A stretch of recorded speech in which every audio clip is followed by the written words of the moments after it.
no picture. Where's the picture? It's really buzzing. Really buzzing. Buzzing. There's no camera.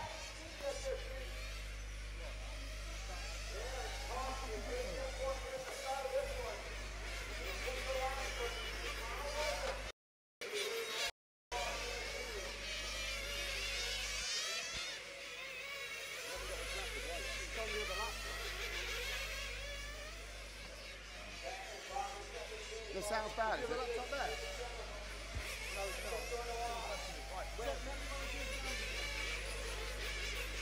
Hello and welcome.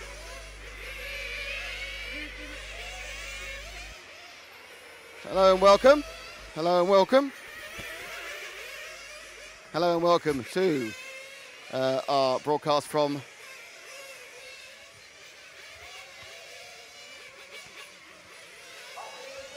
Hello everybody, and here we are live at the IFMAR.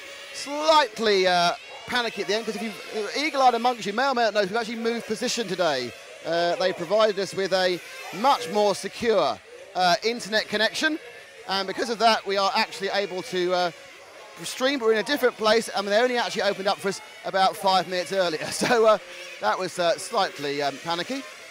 On track at the moment is the 1/8 B on this damp track, and we'll keep you up to speed with what's happening in the race any second now. I'm sure Matt will start showing some cars and running around, and we'll pick up that one pretty soon. And I'll also wander across to the live timing as soon as I can.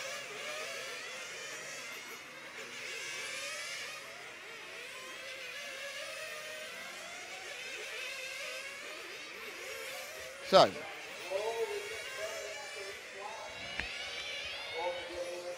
apologies for being a bit short on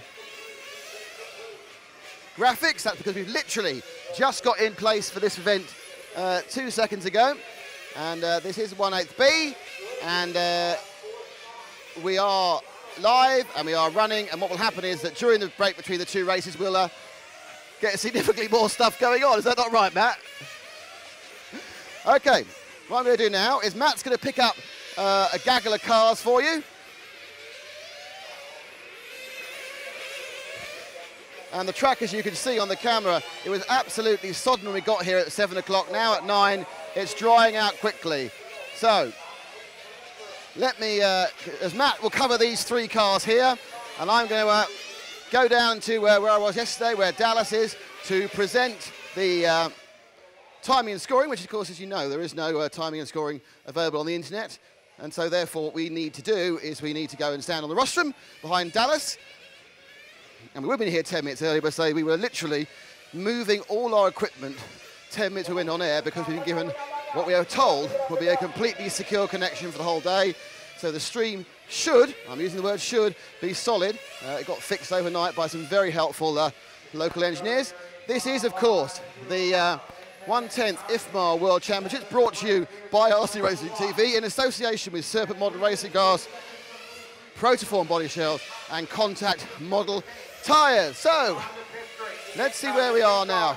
This is the 1/8 B, and we are now 3 minutes and 50 seconds in, and leading at the moment is car 8 of Giuseppe D'Angelo. Second is car 2 of Ronald Volker. Third, Tanik K of Thailand. Fourth, Francesco Tironi, car 1. Fifth is Suzuki, car 3. 10th, Masaya Tanaka in car 10. Gerhard Ebenhardt is 6. And so the leader is car number 8. And he is the white car, just going around the touring car turn now, and over start finish. That's the white car. Here's from Tanik T behind him. So Tanik T, so 1, 2 and 3. That white car is leading. The pink car is behind. That's Tanik T looking to go past him. The all green car is Ronald Volker. One, that's the leader going past already. That's Tanik T. Oh, carnage in the corner. And the result of that is Tanik T in the pinky car. Car 5 is now in the lead. Behind him is Ronald Volker in second. Remember, 1, 2 and 3 will bump up to the 1/4. This is a very damp track. Lap times, 80.5, 17.7, so a second and a half off we'd expect to see in this 20-minute final. But 1, 2 and 3 all together now. That orange car in front is a lap vehicle as 2 of them come in for fuel. So let's take out the leader, and there are the first after show. So we have there Tanik T and Volker we're with. So there you are, T, Volker, D'Angelo. D'Angelo should be leading. So it's now D'Angelo, who on different fuel strategy is leading. Volker comes in again. Volker comes in immediately again. What's going on here? The car too. So Volker stopped twice there. Now, obviously he had a problem with the refuel. He's come back out again. So it's D'Angelo leading in car number 8. And there's a lot of sliding around. But it's Sonic T, Volker, Tironi, and Sahashai. 1, 2, 3 is the key bit. Our leader, car 8, on a different fuel strategy, is in fact now out right. So first and second are now underneath Matt, the pinky car and the white car. First and second, Sonic T and D'Angelo. Every lap, of course, is an exploration as the track is quite quickly drying. Into the lead goes Giuseppe again. Sonic just going wide. D'Angelo had a wobble as we came live, but now looking much better. 6 minutes down, 14 to go. Very, very wet here this morning. A lot of work done by the team here. They were squeegeing it, they were shammying it, they were just trying to dry the track. And now the rules are that the 1/8 will take place whatever the conditions, but it must be dry for the quarters, semis and finals. And a mistake there, another mistake for the leader. He's quick, but he's having problems. Once you get off the line, it's a bit damp and too much power as he goes back with 4. 4's a lap down. And he's been told by Dallas to let him through. So we're still with a second place man, Ronald. After that extra stop, must have been a fuel problem. Had to stop twice, didn't get the fuel in, came in too up. But now, 8 trying to get lap 4. And he's let him go, second warning. And now number 8, Giuseppe D'Angelo will go off after Tanit K. Tironi now in 3rd, Volker in 4th. Tironi is the car. So Volker, the little green car. A lot of plain shells here. Must explain, not watched this before. A lot of shells were deemed illegal just before the meeting. So a lot of people had to repaint new ones. And therefore they haven't got their fancy 10-colour jobs. We have a lot of plain shells in these finals. 7:10 gone, 12:40 to go, or 12:50 to go. It's Tanit from D'Angelo, from Tironi, from Volker. All of them within about 8 seconds. And there's a problem there for getting involved. So, and now, already D'Angelo has swept past Tanit K. When he runs, he's got a lot more speed in the Italian's car.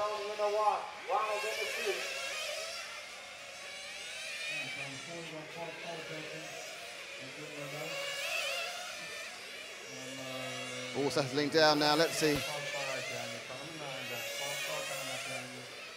Volker, 2 seconds behind Tironi and the general qualification. Everyone currently has made the same number of stops. How many they'll need to make, I don't know. And now, first and second are very, very, very close again. D'Angelo and Tanit K running almost together as they go down the main straight. Second gear engages. Coast it through the corner, down the bottom bend there. Down the tricky left, through the inner kink, round the touring car turn. Overtiming and scoring in front of the pit, sweeping to the inner loop. Bottom bend, outer kink, and down the straight again. That's a lap of this RC Addict track. Flowing, tight, difficult to overtake, and as we saw yesterday, not often do you need that second gear. It does help with the extra oomph down the straight. As I'll engage it now, bang. Oh, Tanit getting a big wobble as he came out the straight there. 8.5 gone. Tironi and Volker are very close now, so let's move back to the yellow and the green car, Matt, going through the touring car turn now. And that is Tironi and Volker. Tironi, who started this on pole. None of them run these damp conditions. Volker behind him, and this is the battle for the bump up. Volker's car doesn't look as quick down the straight. 11 minutes to go. Volker Left to go. needs to put all his experience of lower grip cars, rubber tyre cars, the multiple European champion indoors and out electric touring cars. Shepherd driver. Tironi holding a good line. Volker eating into the lead. The lead now down to, they cross the line, down to something in the region of about half a second.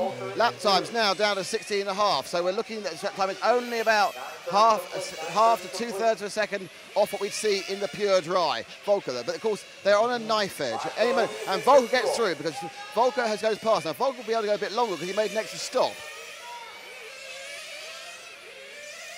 Tironi out already. Volker now in splendid isolation, but he needs to push. Where is he overall? D'Angelo, Tanit K. We come to halfway now. Volker will come out. Let's see how far he is ahead of Tironi, if he has at all when he comes out. Volker with Tironi's gone, and Volker's lost some time in that pit stop. The pit work really not working for Ronald at the moment. The green car went in right behind Tironi. He's coming out. Well, it was half a second when they went in. And now a lap on. And after those pit stops, the distance is 2.4 seconds. So 2 seconds thrown up already. Volker's made up a massive amount. He's eaten into the lead of Tironi. Tironi must have had a mistake in that last lap because Volker's taken at least a second and a half in one go. Tironi comes through. And Volker. Tironi's time is a 17.7. So yeah, minor mistake by Tironi there. Volker put up 7/10 second. He's now hunting down this important bump up. We are now over halfway, just coming up now to 11. It's still D'Angelo out in front by 3 seconds from Tanit K. But of course, in these bump up, it's all about the bump up places. And the third and final bump up to the 1 quarterfinals is this battle here between Tironi and Volker. Volker taking down, I'm sure, on the wider shots. Matt's got both the cars in as he gets used to this new position. But Tironi now has actually slightly eked the lead about. Now, it's staying quite static at 1.3 seconds. Ronald. Oh, bit of oversteer there for the touring car turn, but I think both of them made a small mistake in that race. That lap was a small mistake from both of them, and they both did 3/10 off their best. Traffic now in front of Volker. That's the bright orange car, is the number 6 car of Gerhard Kandelhardt, running down in 8th position. He'll need to let Ronald go. Hopefully he'll know that Ronald's there. There he goes, excellent work by Dallas there, supporting it, letting the battle commences. 2 cars in front of Tironi now.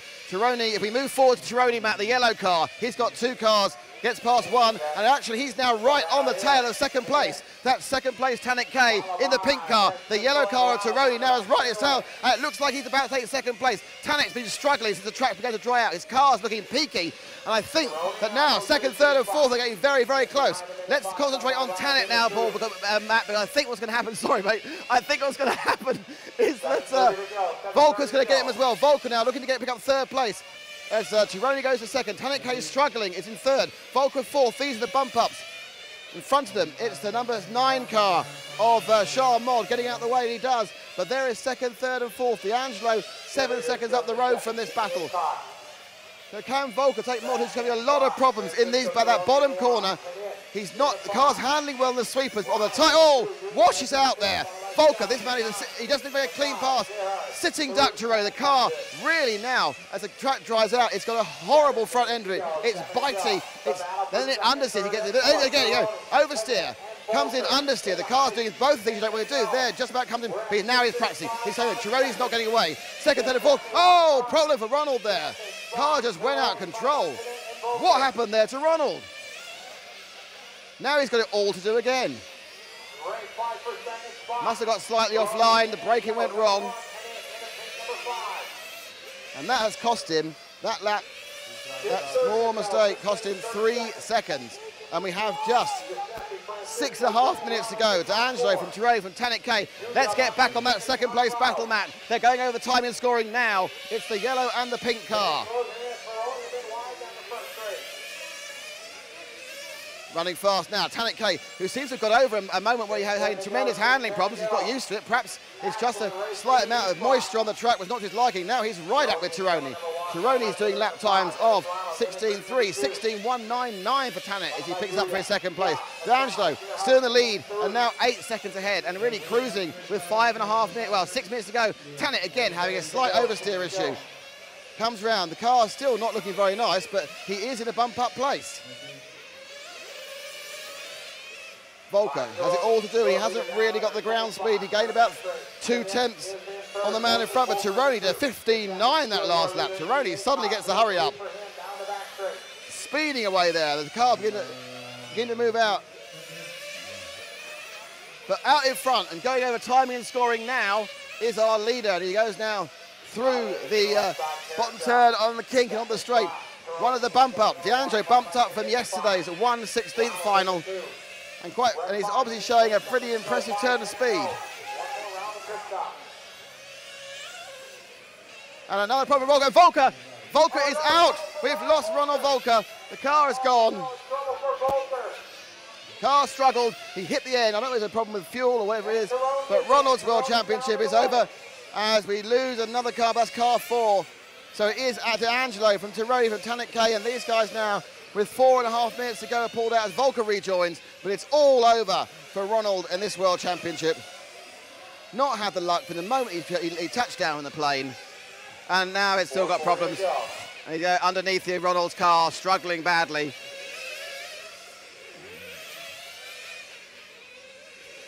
I think he probably bring this into the pits at the end. No, he's carrying on going as Tanit K. And Tanit in second place. Matt, the pink car there's in second. He ran out of gas as he came in the pit lane. It's the pink car that's going to come back in a second. He was in second place, but he's got a problem. The second place man has gone. That's Tanit K. We've lost the second place man as well. That throws a whole into action. So now it's Sasuya who may be moving through, or Tanaka. It's great news for the Japanese. And the man now is going to inherit third place is car number 3. We've lost the second place man. It's car number 3 who's now in third. Where is he on the track? He's the green and white car just there, going round now through the touring car turn. An over start finish. And Sahashi has picked up for the bump up. We've lost 2 bump up drivers. Ronald and Tanit have both dropped out. I'm not sure Tanit's not running yet either, but it's Angelo from Tironi from Sahashi. Tanit run out of fuel, and he's now running again, and he's in 4th place. But he is something in the region of 13 seconds behind Sahashi. I think he's a bit closer now. I think he's actually gained slightly, and he's now... So Tanit K has 3 minutes to make up 13 seconds, and I don't think he's going to do it. So 1, D'Angelo, 2, Tironi, 3, Sahashi, 4, Tanit K, 5, Sharmode, 6, Masaya Tanaka, 7, Gerhard Kandelhard, 8th, Ronald Volker, 9th is Surith Vanna something or other, and 10th is Punit Pong Chitarian. 3 minutes to go, 3 to go. Oh, no problem there for somebody who's not qualified, but D'Angelo, so with 2 minutes and 40 seconds, there's 20 minutes to go. Our leader is 2 cars behind the car we're following. It's the white number 8 car. In fact, the car behind now is in fact that number 8 car going onto the main straight. He's our leader. Seppi D'Angelo bumped up from yesterday, and things just getting better for him. If we now look at the leader, Matt, who's about to go over the timing and scoring now. Looks like trouble for the 9 car. Stop. 2:15 to go. 2:15 to go. So with a couple of minutes to go, let's see these cars in action as the track has basically dried out now.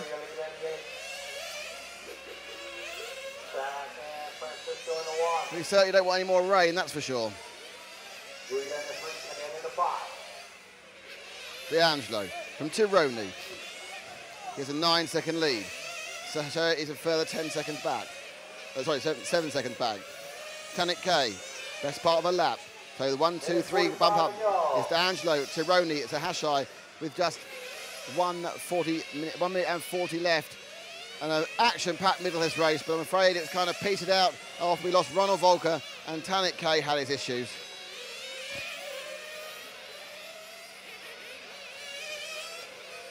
We're at 1:30 to go. Minute and a half.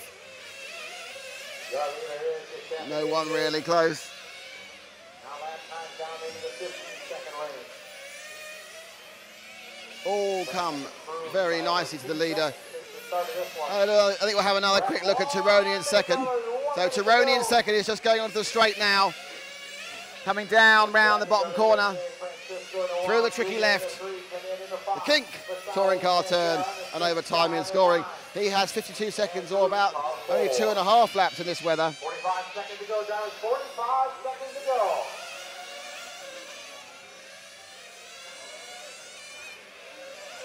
There goes Tironi. To Hashai, Tanit K. But this one's going to peter out to a superb result for D'Angelo Italian, bumping up already. Tironi is going to pick from pole, is picking up second. Sashai from third. Commiserations to Ronald Volker and Tanit K, who are both going really, really well. But with 20 seconds left, there's a case just praying you're not going to run out of fuel, which is not obviously a given. 10 seconds down, 10 seconds to go. Last 5 seconds. 3, 2, 1, and that'll be finished. Anyone comes around is finished, and that's it. And Tironi has already finished, so Tironi has already got a bump up. So was Yusuf, sorry, to say. And Tippett Anders. D'Angelo first, Gironi second, Teshai third, Tanike fourth, Masaya Tanaka fifth, and Gerhard Engel All cars are finished, all stop, all cars are finished. Winning that one, bumping off, is going to be Giuseppe, Francisco, and Yuya. Okay, so we now need to go and, before the next final, sort out a couple of things. I'm sure Matt's going to lock the camera off and we're going to try and get some more equipment.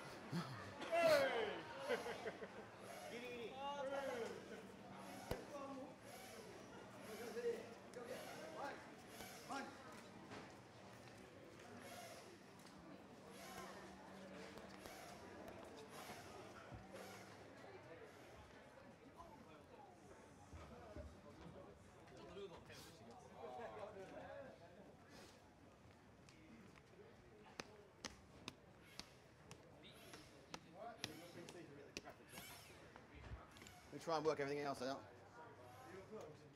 What?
Is that going to be there or not?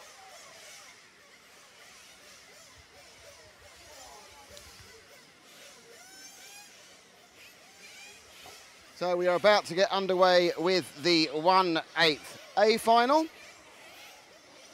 Just the A half.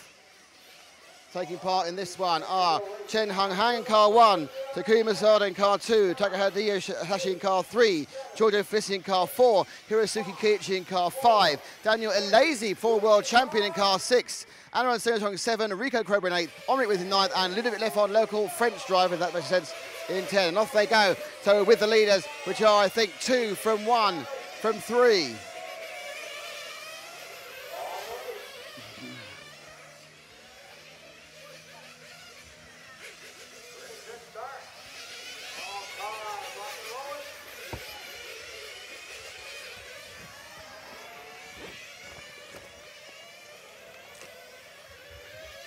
So cleanish start, a few bumps and balls there.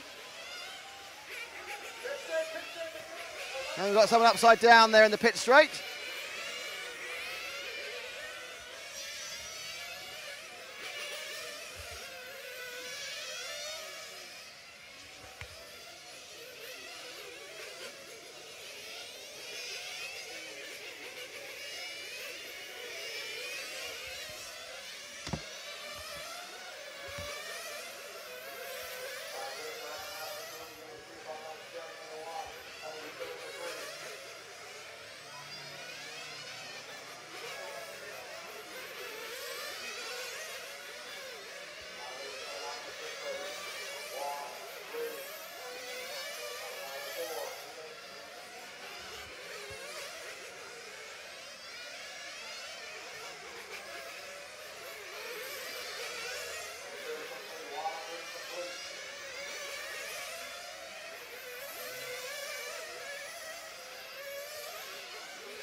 So, with our ever-changing position, I hope you're enjoying the new times. It looks pretty good, the shots are coming. I think you're certainly all enjoying our rather more reliable stream. Thank you for the organisers sorting that out for us. It took a couple of days, but and they've done it now.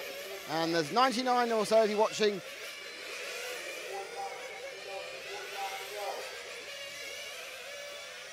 And let's see what's going on. Right. We are now, there was no sound for a second because we had the sound disconnected. There's now lots of sound. And we are a couple of minutes in here, so I'm going to go and rejoin Dallas downstairs. And we pick up from there. But we are now coming in, just to explain to you, sorry, we've got the opportunity literally with 10 minutes before we went on air to move to a place with a completely separate wide internet link. And you know the problems we've been having with broadcasts over the couple of days with the fritzing out. So far, so good. Seems reliable. And we also thought the camera view was a bit better because obviously it gets a view of the pits for these longer races. So, order is 3-1-4-7. 3-1-4-7 is the order here in the 1/8 B with the track rapidly dry, which means I don't think they're going to delay the quarters. Officially, according to the rules, there should be, the quarters have to be run in dry conditions. They cannot be run in anything other than dry conditions. So they were going to be held up by a tippy toe behind the drivers.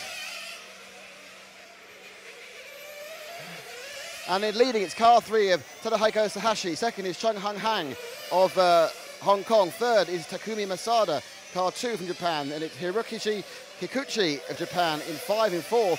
Rico Grober is in 5th. Giorgio Felici is in 6th. Daniel Lazy, former world champion, is just moving at 6 as well. Slightly off the pace of Lazy, just hasn't been able to get the car working since he started. Let's see if he can pick up a Lazy, his car number 6.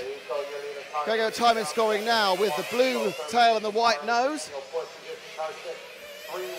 Down the straight now, a Lazy currently trying to push forward. We have 4.5 minutes down, 15.5 to go. A Lazy behind car 8, that's Rico Krober, who bumped up by Will. Oh, and they come together, and they come together again, and Lacy ends up dropping back a whole heap of times, but then unfortunately Krober may take as well. So let's see how that winds out, but my feeling is that a Lazy, who we're looking at, Krober, who we're looking at. So with a Lazy, as the pit stop sequence starts, and he goes in, plunks it hard. Not the sort, oh, and he almost gets taken out by 2 cars coming out. Bit of a slow pickup there, some problems in the pit lane. As a Lazy leaves, but he's a long, long way down, and it's really not helping anybody. So at the moment, it is car number 3 from car number 1. They're 2 seconds apart. Car number 2 is a further 5 seconds back, and he has an 11-second lead over 4. So the 1, 2, 3 have already made a break, and we're only 5.5 minutes down of this 20-minute race. So let's see, we've got the car that's fighting through.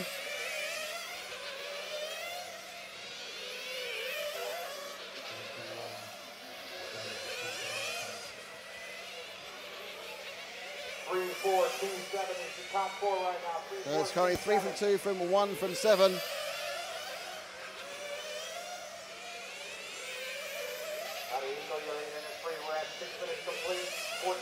$13.40 left. Still with the Lazy, seeing what he can do. And basically the world champion's having a nightmare. So the leader is car number 3, and car number 3 is actually the car behind a Lazy. Matt coming in the touring car turn now. The Japanese driver, lots of shouting going on for not much escape. But the leader going his merry way, really. The car looking much nicer. Track producing times pretty close to, and Felici's got a ridiculously fast time there, so I think our timing's gone out slightly. But we'll find out in a minute. He may have lost the lap, I don't know. Altering the time as you speak. So there's some timing scoring glitch at the moment being sorted out. But it is currently Sahashi, who we're watching, in the lead. Takuma Masada in second. Chen Hang Hung in third. Giorgio Felizzi in fourth.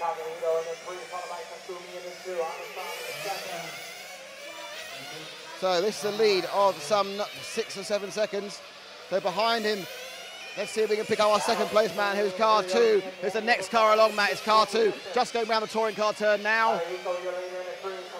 Behind him is a lap car, Anson Surisong, and the rest of the team as well. Battle for the transfer spot between the 7 and the 1 car. 7 and the 1. The 1 and the 4.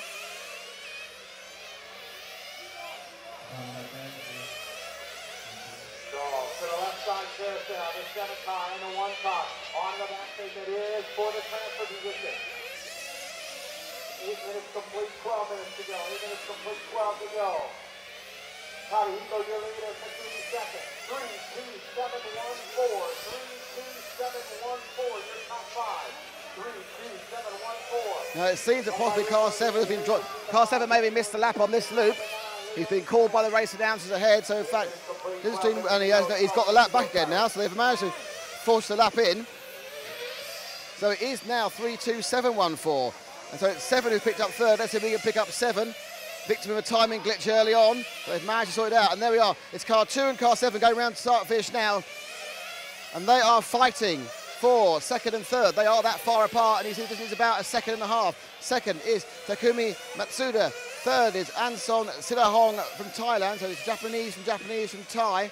And behind them is Chen Hung Hung. So second, third and fourth are 3 cars together, all sort of greeny or bluey and white, going round bottom bend, through the outer kink and down the straight.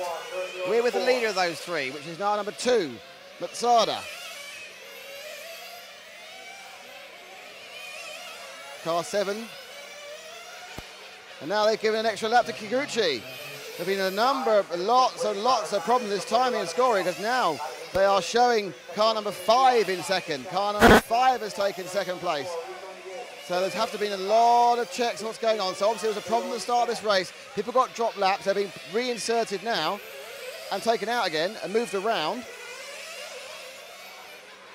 But it is 3 from 2 from 7 from 1. So even though we've got a timing screen, it's not telling us the truth. And we are half a minute from being at halfway. 3, 2, 7, 1. The distance now between 7 and 1 is down to a few tenths of a second, and that's what you're seeing on your screen now. That's the bump-up battle. 7 and 1, Sirahong and Chen Hung Hung in the last lap. Chen Hung picked up 3/10 of a second there. And he tries to get past. This lap seems better for Sirahong, but we have exactly 10 minutes to go. We're half down, very slow around the corner on the one car. And it's why he's coming in pits. Fuel's up, lots of shouting.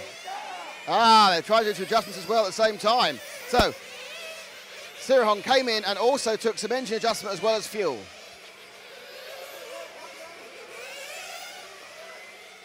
Was that Chen Hung Hung?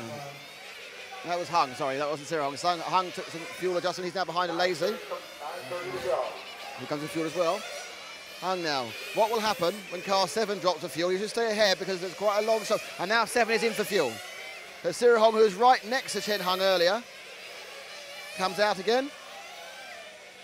And yes, that fuel adjustment has meant that the car 1 is going past many, many seconds later. His lap times were a long way behind, but he had that engine adjustment. Car 2 has a body shell issue though. So Takumi Matsuda, who's currently running in second, let's see if we can pick Takumi up. He's going around the bottom bend now through the kink and down the straight. Car 2, he has got a lifted body shell on the front left. So one of his body clips has come out. Most of them use a central stay in the middle, so it won't come off, but it's going to be giving him some handling issues. He's losing a lot of front downforce. Air getting under the car. Not optimum for car 2. Not affecting his lap times too much, so Chen Hung took half a second out of him that last lap. Felici currently now in 4th, but a good 3 seconds behind, and Chen Hung Hung has come out of this with an absolutely flying. That engine tune has obviously done some good because he's picked up about 3/10. 15.7, 15.9, that's sort of the fastest laps we've seen recently. 16.1 for the man in front and 16.4 for the man behind.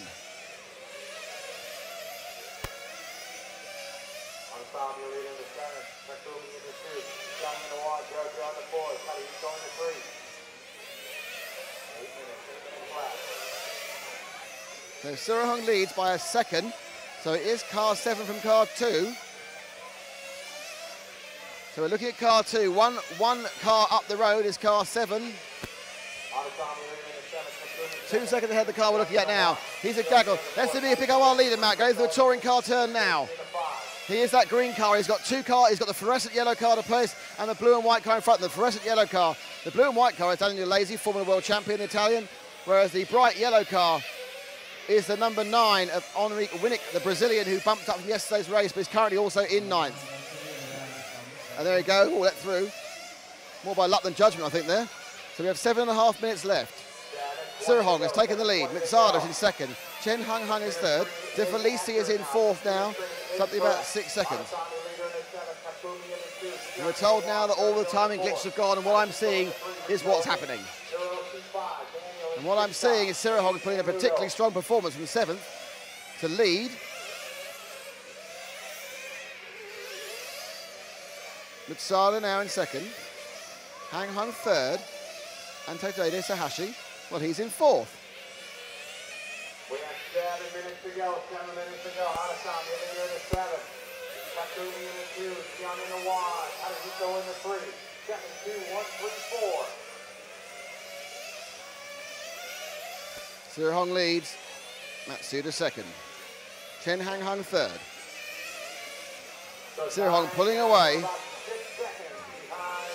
6.5 minutes to go. So, with this one very close, let's go and see if we can find a battle on the pit. And the closest battle is between 5th and 6th, Felici and Grober. That's car 4 and car 8, who are just about to go around the touring car turn now. And there they are, both orange and white. The orange and white car in the front is Giorgio Felici in 5th, and the orange and white car behind is Rico Grober. Grober, who bumped up as a winner of yesterday's 1/16th final. Huge amount of shouting from engineers beneath me. The driver completely ignores him and then shouts back. I'm not sure. I don't think they could have pits to radio, wouldn't you, really? So, if you look at this battle, Grober kind of right up the backside. 4th and 5th here, 4 and 8. Similar looking cars by colour scheme and body shell. And we've lost Henrik Winnick. He's come off the car now. Watch out, Marshall. Oh, dear. Look left and right, Marshall. But now, they go past the back markers. 8 and 4. Krober now getting impatient to pass to Felici. He wants to get into 4th because obviously, whilst that's not a bump-up place, we've already seen 3 different cars fail in the last minute or so and pass bump-up places over. So finishing high as possible is really key. Yesterday, Juraj Hoodie bumped up despite finishing 4th because someone was just moved out. So Felici lost it at the wide then. Krober now seems to have the speed, but he is something in the region of 10 seconds behind Tadeko Sahashi.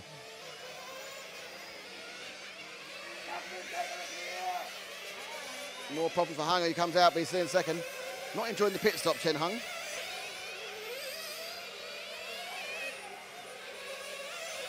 But Ansel Sirahong has just really found some pace in the second half of the race. Car 7, who I think actually probably just, who's actually, they're coming for fuel. This battle for 4th. Both came in at the same time. Both come out at the same time. Little melee in the pits as ever.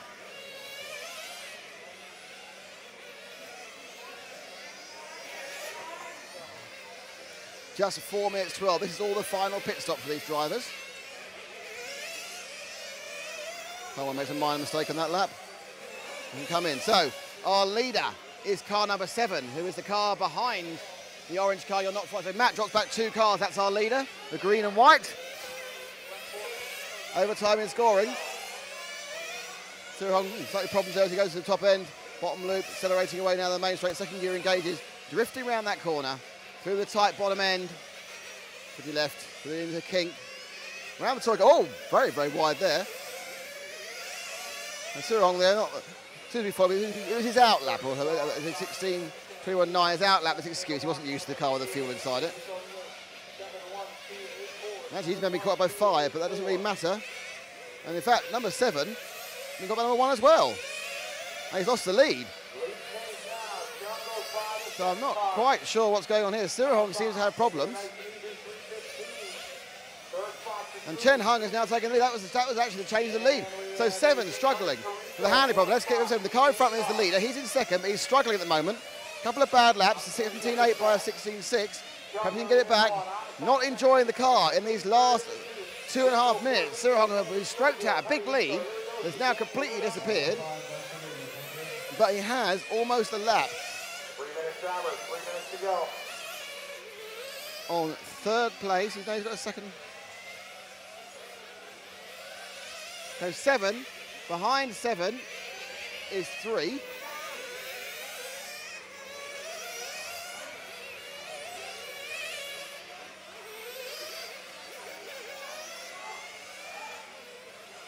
And Sirahong has now dropped back to 3rd, so more problems for him.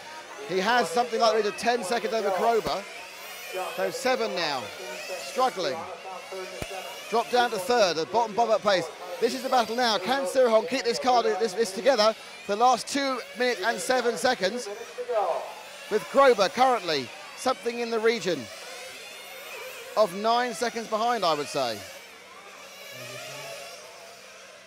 Krober's 5 back. So Sirahong in 7, Krober in 4. And he's got big problems, Singer. This could be it, because Krober is at car 8, and Rico Krober in the orange car is catching up the green car. This is going to be Sirahong, a nightmare the last couple of minutes. Krober now coming down the straight. He is sitting duck. Poor old Sirahong, who is so far ahead, he can't resist. Krober's going to get through. The bump-up place is gone. He's got him, Krober there. 1.5 minutes ago, the bump-up's gone. Sirahong went from a half-lap lead to half lap behind, and the end of his dream in just 3 minutes as a handling imbalance just took the car out of contention. Krober leaped past him and takes his second bump up as long as he can keep going for 1 minute and 14 seconds. And Krober will bump for the second time as car 8. This time it'll be car 10. So it's Chen Hung, and someone's dropped their fuel pipe, which isn't going to do any good.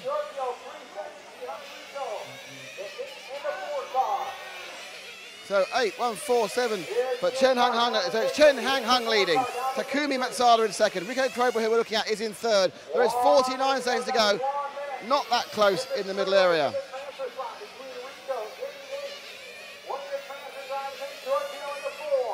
Krober very slow around that corner. He's got 40 seconds to go. He has a lead, though, on Felici of 2 seconds. I think he's just taking it, he's probably just taking it calm, but it's looking, no, Krober's in trouble, but he's got to stroke it through for 2 more laps. Krober lost a couple of tenths. So Rico, car's looking bad, but luckily all the cars are looking bad now. There's 5 seconds to go. He's on the last lap. If he can get round this one, he'll get into the bump up. He'll bump up with Chen Hang Hong and Takumi Matsuda. They'll both bump with him. Rico Krober looking like 3rd place. Time is expired in those 20 minutes. And Krober gets in for 3rd. So it's Chen Hang Hong, Takumi Matsuda, Rico Krober carried up. Giorgio Felici 4th in case any of those fail. Ritsi Kiyochi's 5th. Daniel Lazy, the world champion, is out in 6th. Ludovic Levon is in 7th. And Tahadi Sahashi is in 8th.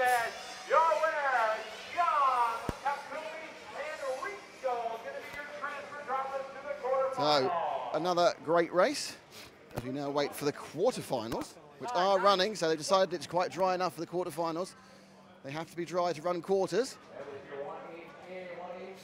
And you are, of course, with RC Racing TV at the 2012 IFMAR 1/10th IC World Championships, brought to you in association with Serpent, brought to you in association with Protoform, and brought to you in association with Contract Racing Tyres.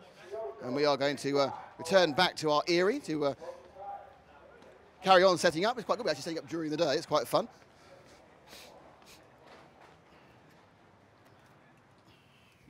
And we now have 2 quarterfinals for you. They were both 20 minutes as well. After the quarterfinals, there will be effectively a 2-hour break. There's half an hour of practice for the people who've gone straight through the A final, 4 of them. Then there is a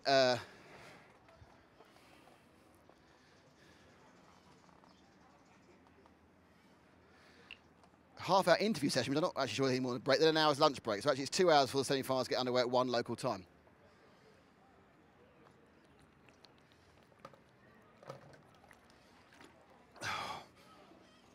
And Matt Harrison sitting up behind me. So exciting things will be happening pretty soon. We'll have a second camera up in a minute. Well, probably not in a minute, probably an hour. But obviously, because we've moved, we haven't got our pit cam anymore, so we can't hunt the pits. We do have a view of the rostrum and the quarter-final drivers. So who can we see on the rostrum? I don't know. We can see Paul Lemieux. I can see Paul Lemieux in this race. So, for the 1/8, the 1/4 final B.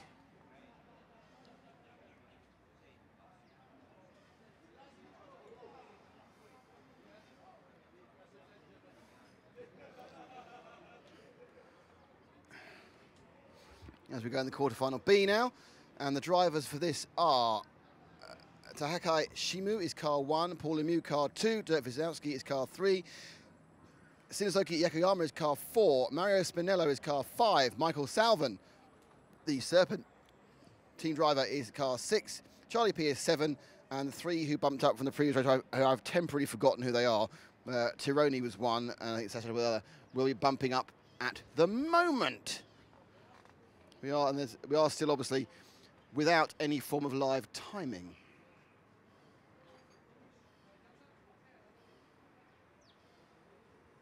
So, what I am liking is that we had a little glitch on the stream at one point. That obviously recovered. That's all right from about 15 minutes ago. But on the whole, remarkably, it's holding very, very solid, which is a lovely thing to see after the problem we had the last couple of days. Matt's doing some white balancing, I think. That's what he's doing. I don't know much about cameras. I try to pretend I do. So I'll say things like, oh, white balance, yeah, that'll be it. Probably isn't. So we've got a towel. I was running around this morning, and in the humidity, which is about 120%, if that's possible, is quite tiring. So.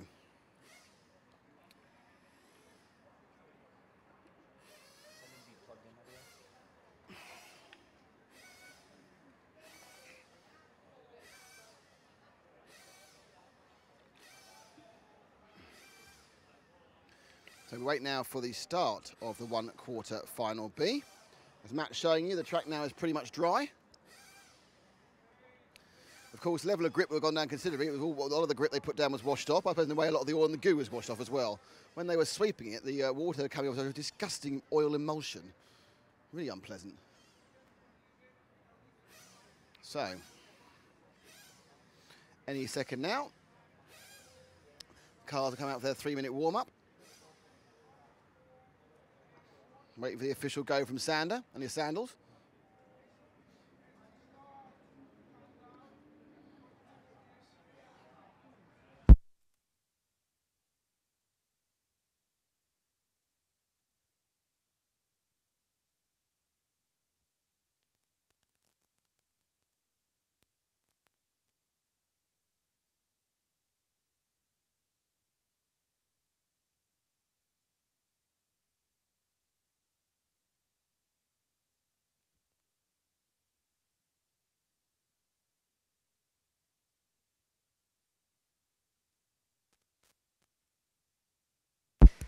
Right, I've got a bit of a treat for you all now. We need to excite adjustment on the camera. So if we haven't got our second camera, I'm going to let you see me.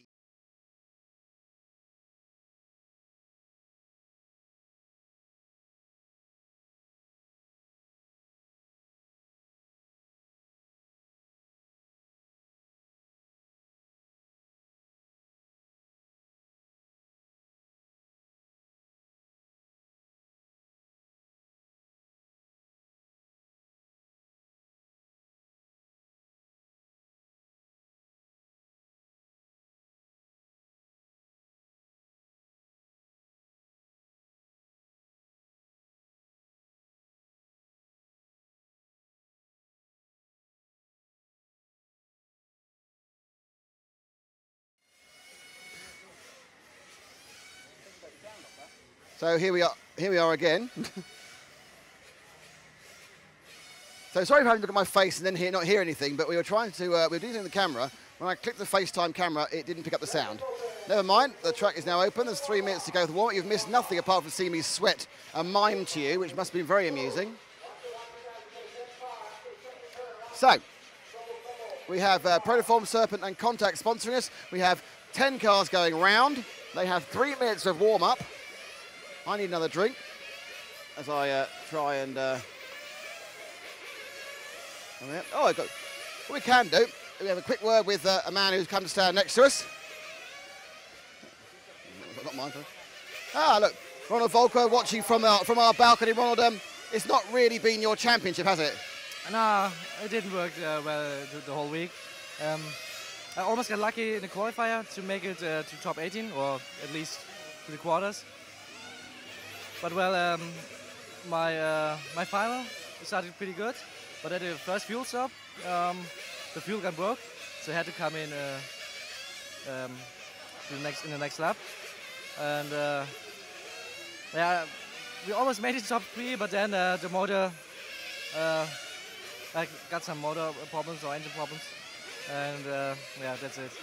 I mean, we can't win more. Is it back to electric cars next? Yeah, I fly to Japan tonight for some electric testing, and looking forward to that. Thanks, Torches. Well, bad luck for the week so far. So, oh, can you see me? Oh, spun round. What are you looking at there? Oh, hello. Right. I'm going to take the massive advantage of actually walking around in advance of the start of the race. I am going to need a towel of some sort, Matt. I am beginning to not be able to touch the screen because my fingers are too wet. That's a horrible face you just did.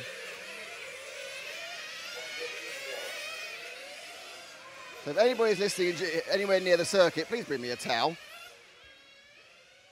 So we now take the, rather than the walk of shame, the walk of slight enlightenment.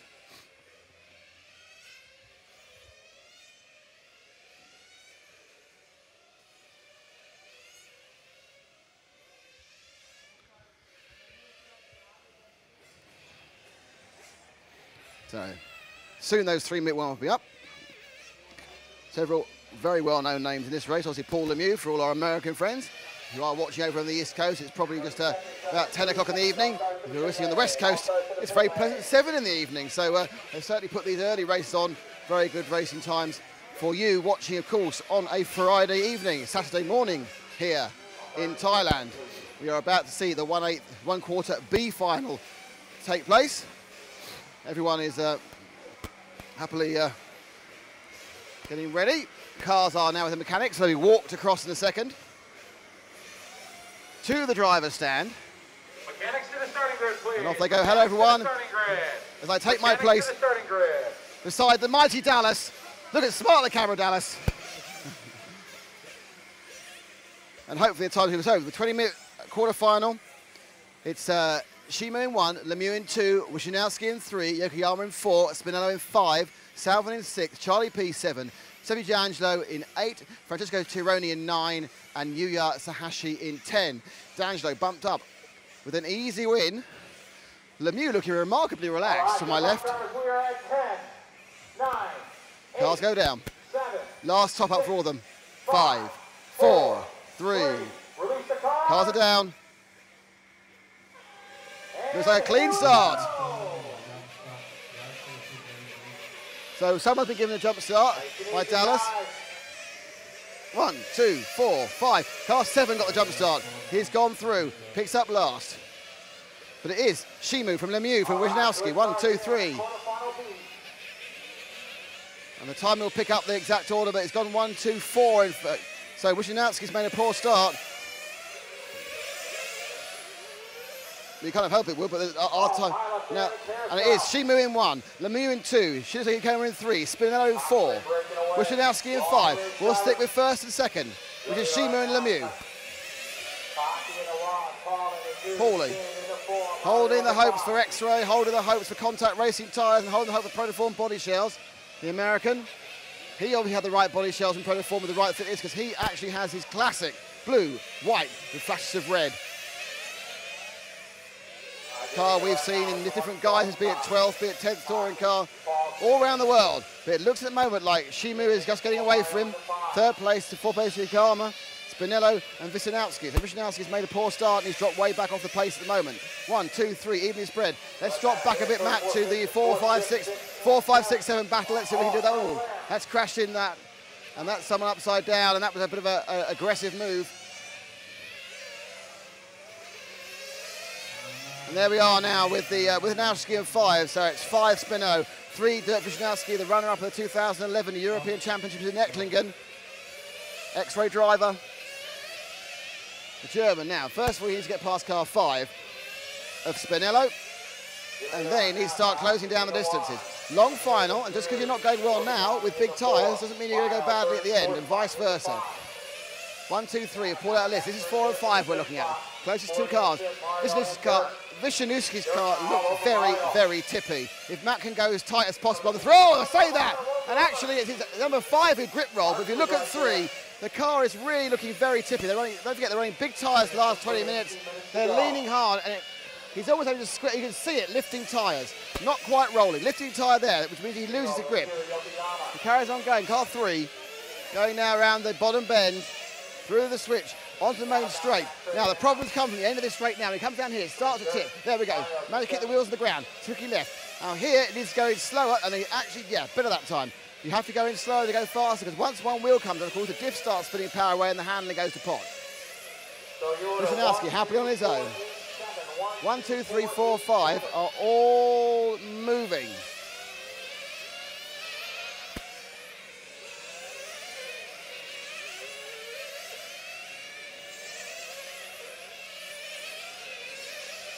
Wisniewski in 3rd.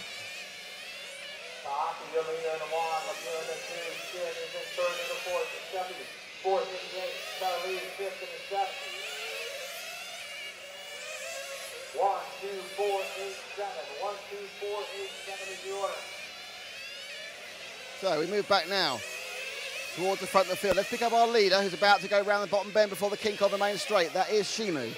Shimu has built up a lead of just under a second on Lemieux, who you can see behind him. So Lemieux is matching the pace. The 1, 2, 3 are all matching each other about a second apart. Lap times now are 15.8 to 15.9. So with the speed is back in the truck and the speed is back in the drivers this quarter final. 3 minutes, just shy of 4 minutes gone, so 16 to go. West 4 minutes complete, guys. 4 minutes complete.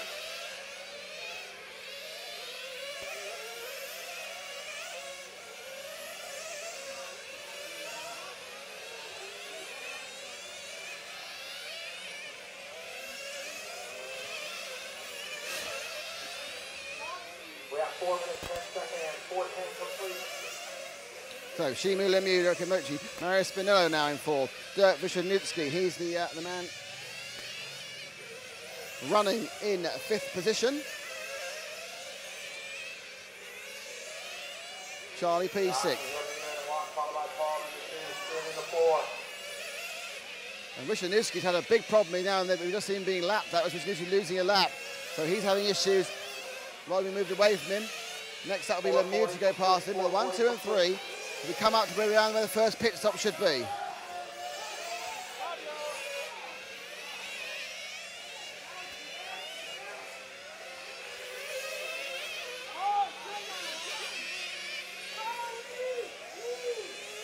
Lots of shouting now. They're coming to their first set of pit stops. 5 minutes complete. We are 5 minutes down, 15 to go. Our leader stroking it through. Vishnitsky more probably in front of us.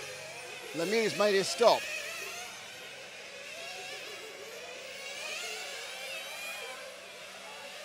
So Shimu's made his stop.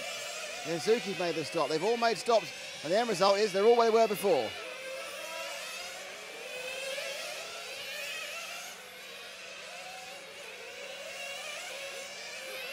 We're at 5:40 complete, 5:40 complete. So your leader is Takahashi Shimu. If we drop back one, we can see Paul Lemieux again. And behind him is car 10, who's several laps down. Third place man is Shoki Yokoyama, car 4. Mario Spinello 5, is in car 8. And has bumped up. Car 5 made a big mistake there. So, in fact, 1 and 2 are getting slightly closer. So Lemieux now in the second phase of the race, after the first bit of beginning to just eke a little gain. They had to ease off there as he came on the straight. The car in front of him, that green car, or yellowy green car, that is the leader. The car behind him is lap traffic. Distance between the two now is down to about 0.9 of a second. Now, 2, very, very careful, needs to move out. Well done there, heads up driving. Now, number 10 zipped through 5. 5, which is Spinello, having a problem the last couple of laps. But now, Lemieux hunting down and getting ever closer to Shimu. The gap now is just 0.4 of a second as first and second circulate together. Coming up to 7 minutes gone, 13 to go. Now, will Shimu let him go? It's bump up. It's not. It doesn't matter. First, second, or third. The difference is only 2 metres at the start. Paul, not as fast onto the straight as many of the other cars. Car 10, Yuha Sahashi, able to keep pace, but he lost time early on. So 1 and 2, nose to tail, fast at different points. First half of the circuit seems to belong to Shimu. Second part of the circuit belongs to Lemieux. Perhaps his touring car expertise becomes to this tight left, and the touring car turn is where he picks up. Shimu looks faster off the turn, Lemieux faster through it. Oh, mistake by Shimu, he loses the lead. No major damage, no contact. That was a purely he was psyched out, and Lemieux takes the lead. So the American moves into pole position for a bump up to the semi-final.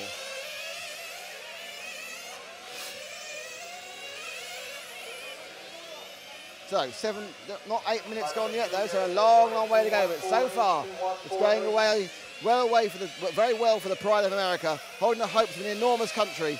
But it is Lemieux from Shimu, from Yokoyama. Spinello being still shown in 4th. D'Angelo in 5th. Your leader is the 2. Lemieux, second. Yokoyama third. So the next battle is in fact the battle for 5th, which is between the orange and the yellow cars. Spinelli and D'Angelo and Tironi. So Spinelli and Tironi now are 4th and 5th, and they are going down the bottom bend now. And in fact, wow, Tironi was just let through by Spinelli. So Tironi easily bumps to 4th. I know that was a mistake, and now he's going, hang on, no, I need to get you back. And so we now have a battle of the 4th, the first out of the bump ups, but with a long way to go. It looks like Spinello's got a gearbox issue. I don't think the orange car's engaged in second gear. Let's stick with him at number 5, Matt. Let's see him down the straight. He looked slow last time, car 5. Have we got another car with the failed second gear? Happened to one of the drivers yesterday. Picks up. Yeah, he's lost second gear as well. So the orange car is a sitting duck. Car number 5. Mario Espinosa's second gear gone, and also his chance as well. So, at the front, it's Lemieux, 2 seconds ahead of Shimu. Suzuki Yokoyama, he's in 3rd. Tironi's in 4th. De Anto's in 5th. Michael Salva, not mentioned him before, he's in 6th in car number 6. And so car number 6, which is going to the pits right now, the bright yellow car, that's Salvan, about to come out the pits. And there he goes, Michael Salvan, the Serpent owner, designer, manager, King of Durban. He's in 6th, but he's still in with a chance. He'll need a little bit of luck, but he's not far from 5th. And he's certainly not that far from 3rd.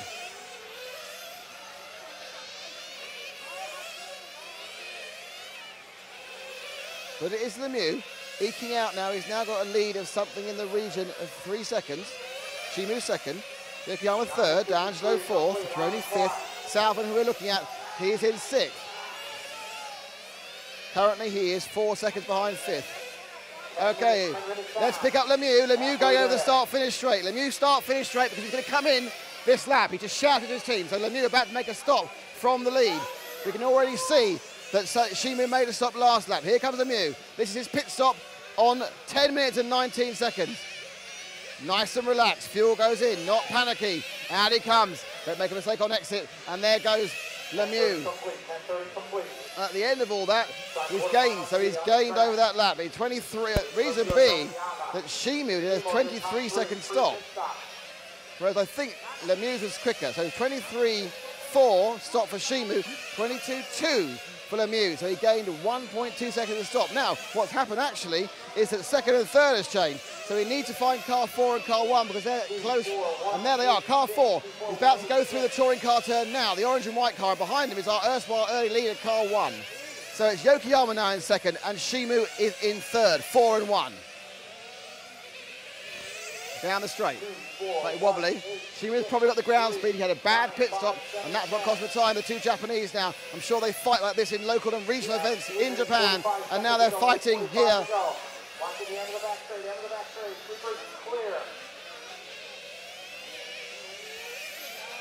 In Thailand for the 110th IFMAR IC World Championships.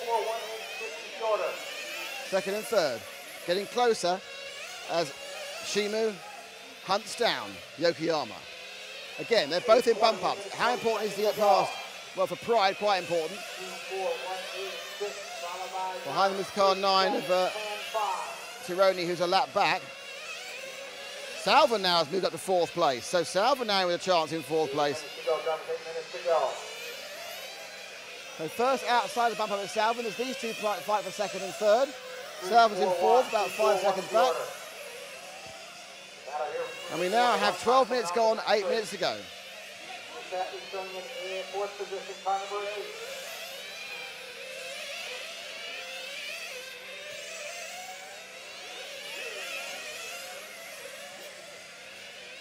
$7:30 to go, $7:30 to go.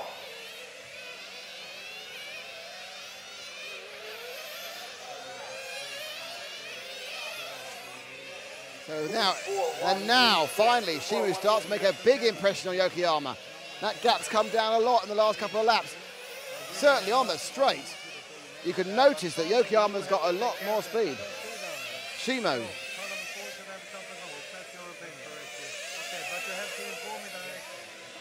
So 4 and 1. There's Shimu.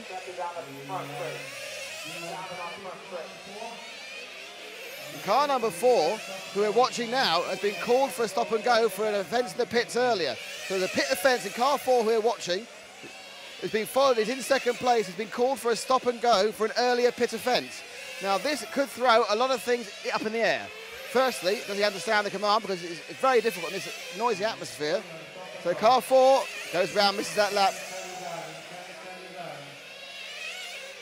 Car 4 needs stop and go. That was called by the pit lane marshal. Let's keep on 4, see what happens. He's only allowed to go past the start finish that many times. He needs to come in the pits this time. He's not. He needs to be told. Salvan is the man who may pick up Lemieux, Yokoyama, Shimu. Yokoyama, who's about to get a stop and go. with 6 minutes to run. He can't fuel. He needs to stop, and he can't fuel. No. They need to find, and this is the problem sometimes. They need to inform car number 4, Yokiyama. He has to stop and go. This may play into Salvan's hurt, because Salvan obviously is running. Yokiyama needs to stop. Car 4. He's in now, and he's gone. So that's been done. Eventually, a bit late, he didn't take on fuel, that's fine. But he'll lose second place. And what we need to look is see where everyone else is in relation to him as he got going. Didn't cost him a lot of time, that was 2 or 3 seconds. Let's see if he comes around here. Last lap time for Yokiyama, 21, lost about 4 seconds on that, 4 or 5 seconds. He'll come in for fuel. There are now about 5 minutes to go, so any stop now will be your last stop. Car 1, sorry, leading is car 2, Paul Lemieux. Car 2, position 2 is car 1, so it's 2 from 1 from 4. Lemieux has a 4-second lead. Shimu is 4 seconds ahead of Yokiyama. Yokiyama is about 6 seconds ahead, is 8 seconds ahead of Michael Salvan. That's 1, 2, 3, 4. Low. Lots of shouting. Lemieux calling for Fabio. I think he's going to come in a minute. So let's get back with the leader again. Paul Lemieux about to start on the start-finish straight. He's going around the main corner now. Bottom bend. Yelling at his driver. This could be the last stop. It should be the last stop for the American. Got a comfortable lead as long as he doesn't cock up this stop. Lots of time. Keeps it revving. Rev, rev, rev. Fuel going. Beautifully calm work. There's no hurry or panic there, but then they know they haven't got to make up time. So Lemieux has made his last stop with 4:20 to go. Shimu is in second. Yokiyama is in third. And Michael Salvan's 4th. 5th place, Giuseppe D'Angelo. 6th, Francesco Tironi. 7th, Charlie P. 8th, Juha Sahashi. Dirk Wishanowski, 9th. And Marius Mello down in 10th with handling issues, but still running. All 10 cars still running to less descent. So we're looking at Lemieux. Proform, contact racing driver's car. Top American this year. Don't forget, American won last time in this championship in 2010. That's Ralph Birch. Can't be here. Broke his hand.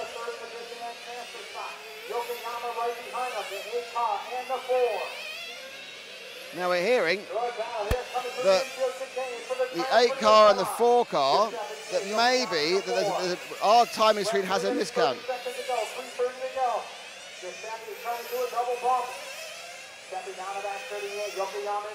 And it might be D'Angelo has an extra lap that's not showing on this timing screen. So let's see if we can find car 8. Where is...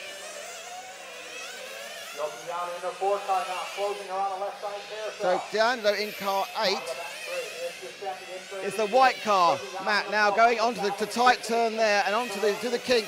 This is the battle for third. It's not showing on our timing screen properly, but the lap's been missed for D'Angelo. So it's 8 and 4. This is the bump up state between D'Angelo and Yokiyama. So Yokiyama and D'Angelo need to fight. This is the battle of the bump up. D'Angelo having some real problems with the switchback there. Bad again, losing time. And with 2.5 minutes to go, you'd have to say that Yokiyama is a big favourite to take him as Salvan comes in with a problem. So this is 3rd and 4th. And they get, oh dear, oh dear, oh dear, oh dear. Lengthening round the corner.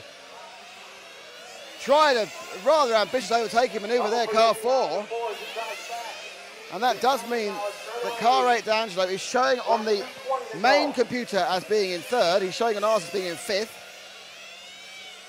But now, Yokiyama has to do it all again in 2 minutes.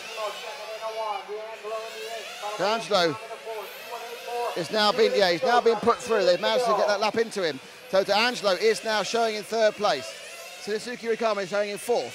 This is the bump up battle. Happily away is Paul Lemieux and Takai Shimo. 150 to go. So let's see if we can pick up the chasing car. The chasing car is 2 cars back, Matt. It's the orange and white car of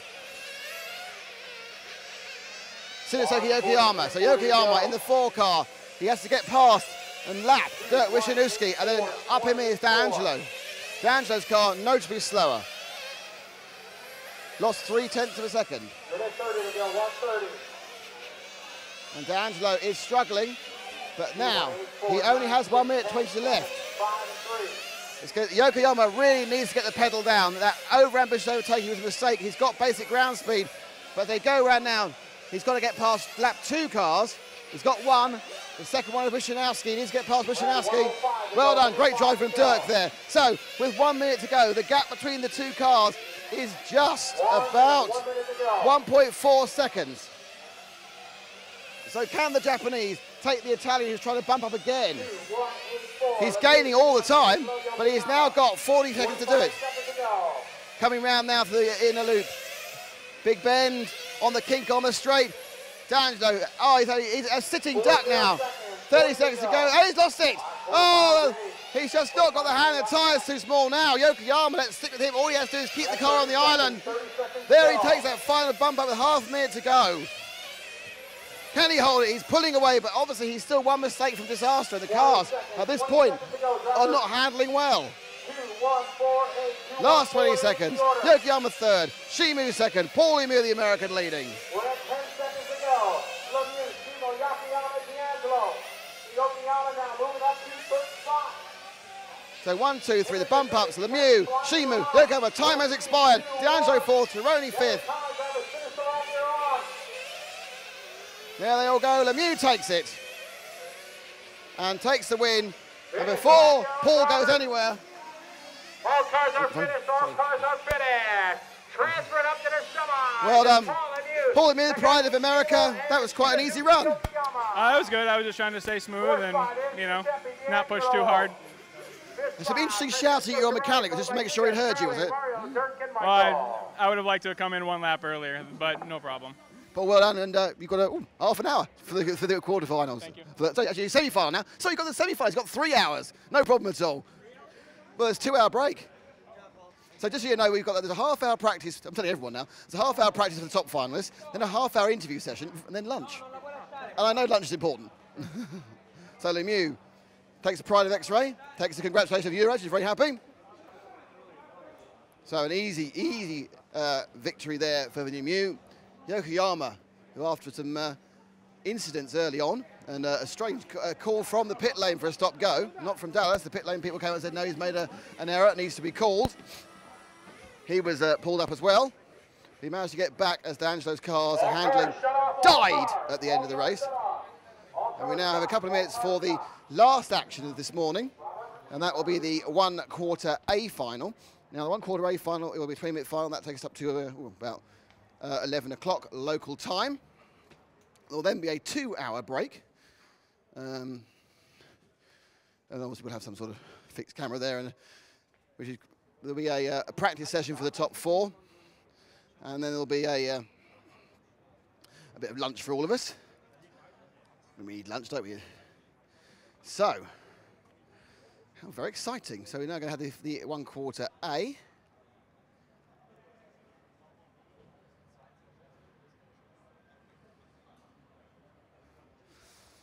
Coming up now, a couple of minutes before it gets going.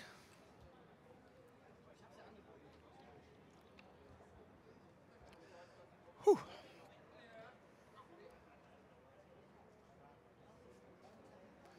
Chris McGee is asking, are we going to the off-road worlds? No, the off-road world will be done by Live RC. So Live RC will be covering the off-road worlds from Argentina with their mixture of sort of ropey free stuff, but you'll have to pay, I'm afraid. If you want to have it free, you have to come to RC Racing TV. Unfortunately, other suppliers appear to want you to pay a vast amount of money to watch their RC action, don't they? Matt's looking at me going, I don't know what you're talking about.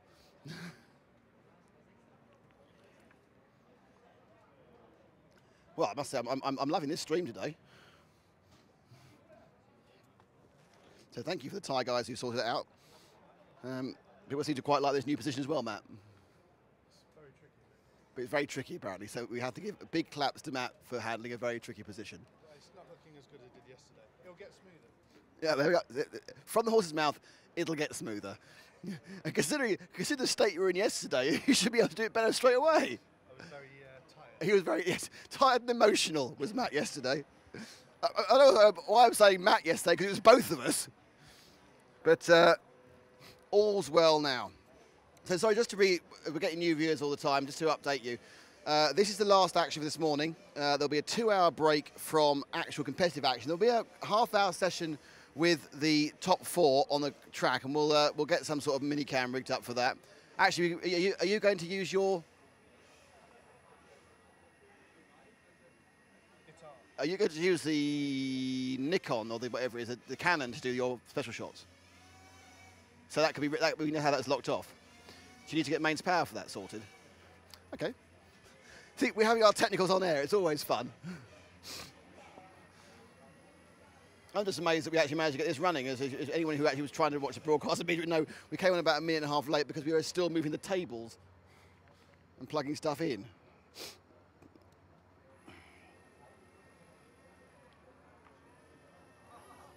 Push that one further in.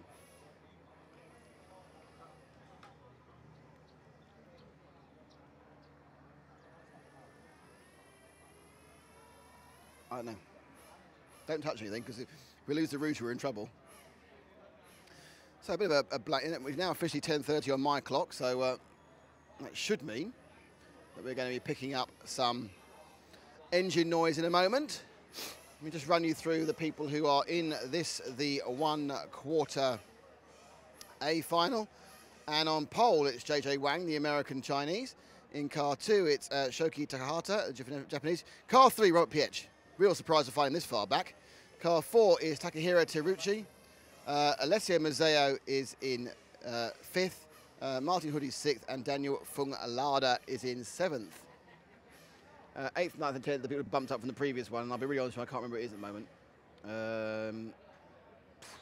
Could be Rico Crow, but I can't remember. And of course, once again, we don't have live timing here on the internet, hence the reason that at the start of the race, I go and stand behind Dallas, because he's got a timing screen that's wired permanently up. So we were greeted this morning by a completely wet track. The humidity is at beyond 100%.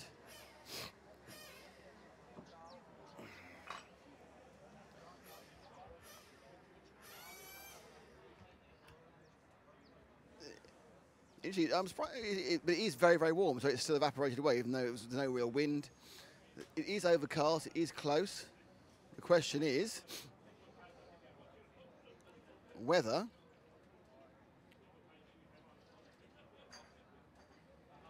we will get any more rain today, and that is in the offing, apparently. There's a good chance of some rain today. They will not run any of the finals here if it rains. There's no finals being run if it rains from now on, so only dry finals will be run. So if we get some more rain, at first there'll be a delay, and after that there is a spare day. Tomorrow is a spare day. Now the thing is, if you look at the weather forecast of Bangkok on the computer, it basically says it's going to be certain degrees temperature in the day, certain temperature at night, always the same, between 33 and 32 in the day, and about 24, 26 at night, and then it always has a thunderstorm. Now, we've had thunderstorms every single day we've been here, and we've only had one. So whether it actually will rain is the question. You see Sander there with the yellow flag, and he's showing how he's going to put it down in stages. I mean, much as I love Sander, I still think the Samurai they used to do this at the Neo event is slightly more exciting. And so Sander is the man there with the yellow flag. The guy in the pink, I don't know his name, but he's from FAMAR. He's the Australian Federation, the 4th area federation representative. He was the guy who called the pit lane infringement on car 4 in the last race.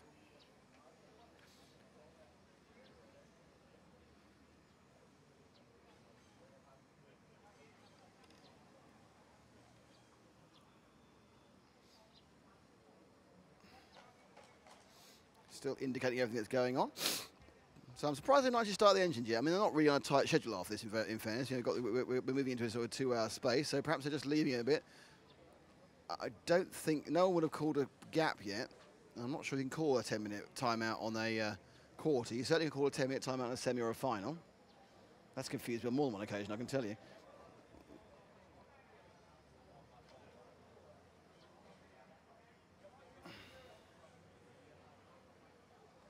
Matt comes back with something. What are you looking for?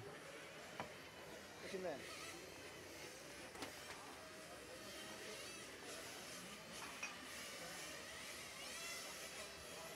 So the engines are warming up.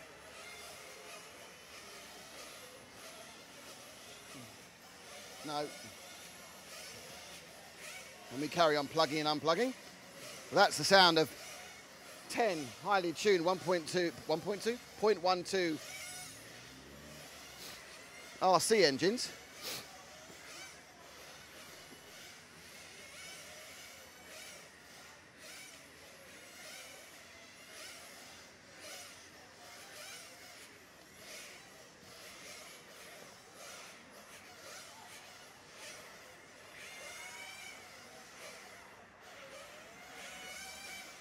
So we're about to get underway with the final race of the morning session, the fourth race of the morning session.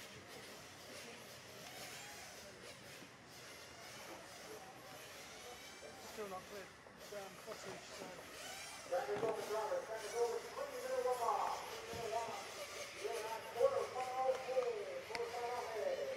So cars are rolling out of the pits, as you can see, for the quarter-final A.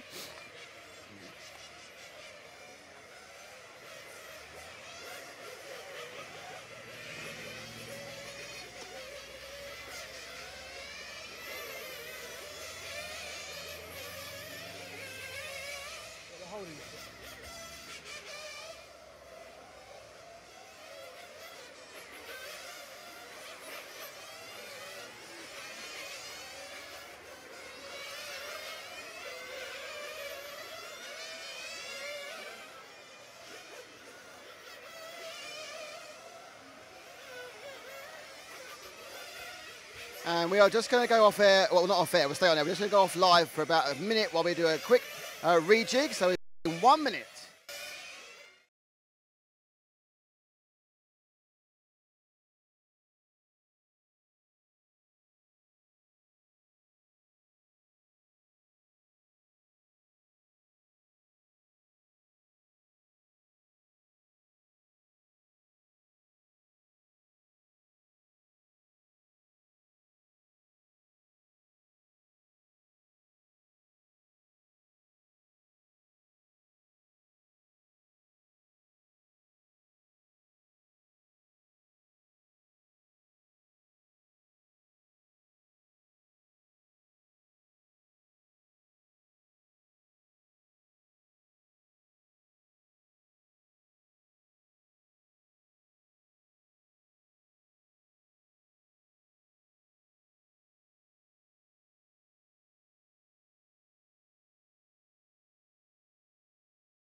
So we are back just as the race starts. And as you can see, the cars are going out to the grid.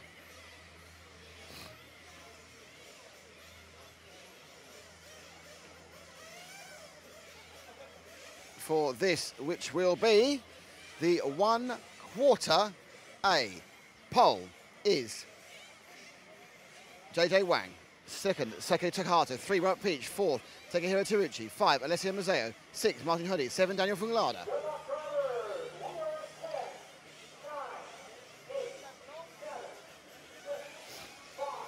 4, 3, look at the leaders. Wang taking them off. Oh, that was a bit of a wonderful one to get called for a stop there. Car 1 seemed to get away, so it must have been car 2. Peach in 3rd, accident behind them. Wang's leading. Let's drop back to 2nd and 3rd, which is more of a battle between 2 and 3, which is Sakato and Pitch. Pitch needs to bump up. This man would expect to be straight in the final. What worse so far, but he's now driving the quarter-final. The German world 1/8 champion and European 1/8 champion. And he slipped through very quickly the second. And if we stick with Pitch, sprinting down the circuit. Down the bottom corner now. To the tricky left, now onto the touring car turn. Puts back now through the start finish. Sweeps now through the inner loop. And bottom bend through the kink and onto the straight. And I'm now going to take my leave of this position. I'm going to walk down to the grid as the car follow. Pietsch is in that second of the 3 bump-up slots. 20 minutes for this, the last race of the morning session.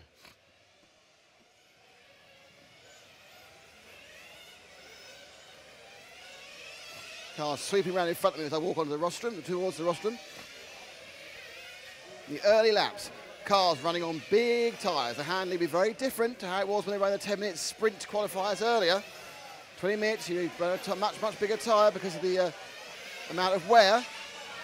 It's a bit of a mystery, and more importantly, it'd be very different from how they're expecting it. That water, the rain, will have taken down a large percentage of the available grip. And so what they have less grip, they might have less tyre wear. Still a huge amount of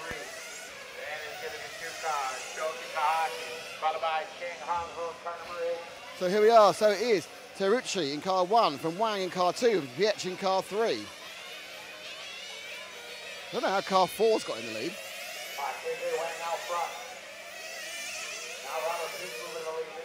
So car 4. So now Pietsch in the lead. That was a miscount again. So Pietsch from Wang, 3 from 1. 3 from 1, Pietsch from Wang. Third place is Takata, 4, Chen Hung Hut. But Chen Hung now picking the third. Takata's in behind him. So Pietsch from Wang. Oh, bit of oversteer for Pietsch there, and Wang gets a chance to pick him up, and he comes to the sweeping turns. The German, Mugen designer and developer. Oh, Wang not taking that corner very well either, so he's lost the time. He gained it and lost it. In fact, he's being hunted down by Chen Hang Hung, the car 8, the man who's already bumped up from the 1/8 to these, the 1/4 finals. Pietsch and Wang.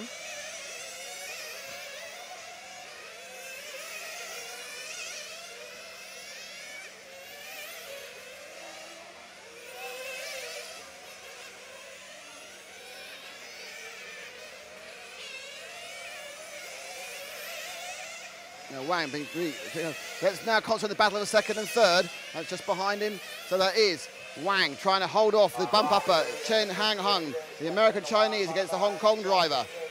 Pietsch had a bad lap there when he caught up, but no.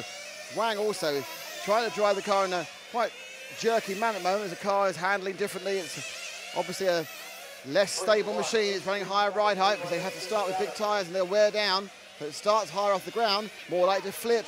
And they want to try and avoid grip roll, because grip roll not only to take time away, it can damage the car. And we see Heng Hang really now flowing in. He has the advantage. He's already done 20 minutes of this track, and that has to help after when conditions have changed so much.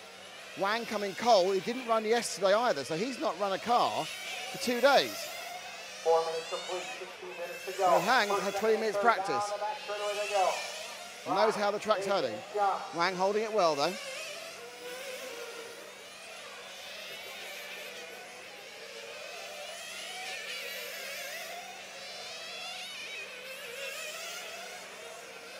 Still getting erroneous times on the timing screen occasionally, unfortunately, but it is still 3 Pietsch from 1 Wang, from 8 Chen Hang Hang, 2 is Shoki Takahata.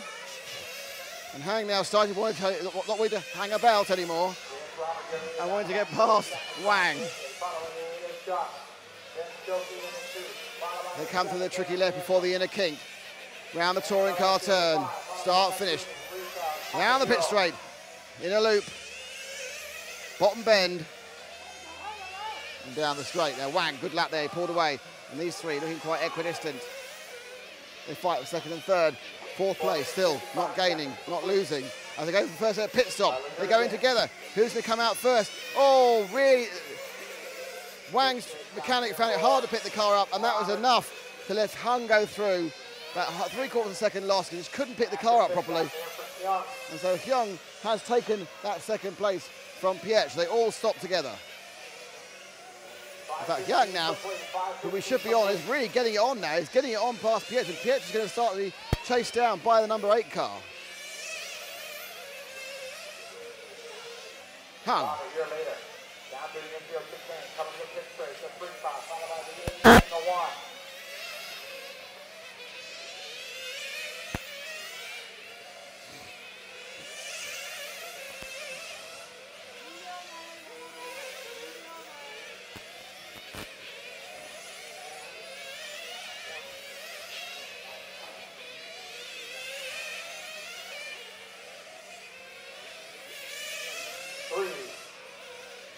So, number 6 really chasing up behind Pietsch, who's leading.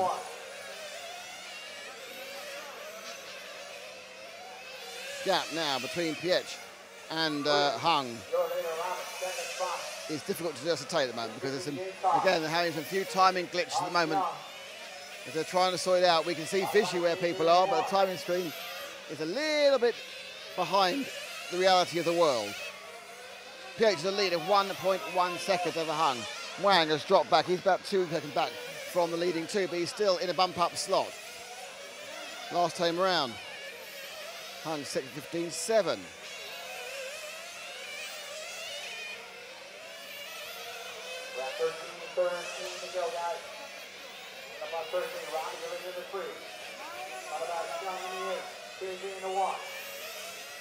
Saunders restoring the timing, please. Saunders restoring the timing.